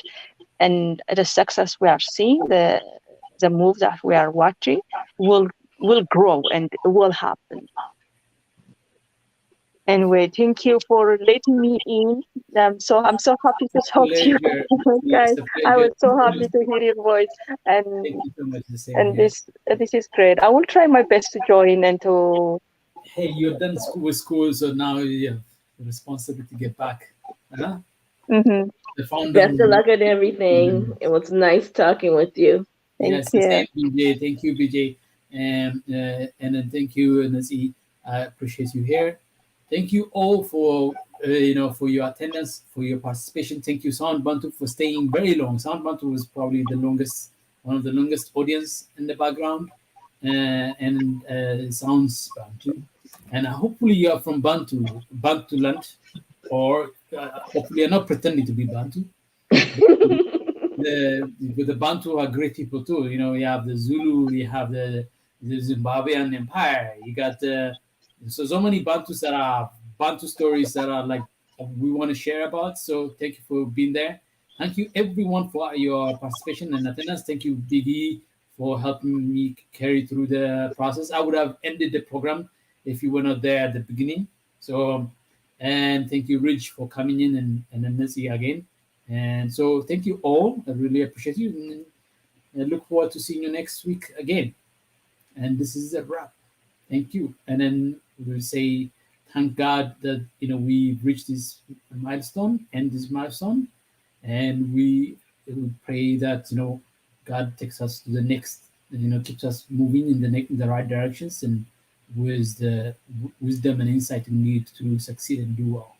And we say thank you to our creator, and be it if you are Muslim, Hindu, or Christian, or Buddhist, or anywhere in between, the cosmic universal world that we live in, and we are grateful, thankful in that sense. So, and this is kind of like the most secular prayers that I can think of right now, but at the same time praying deeply, intensely from a perspective of a Christian as well, because I'm a Christian who respect and value the faith of other people.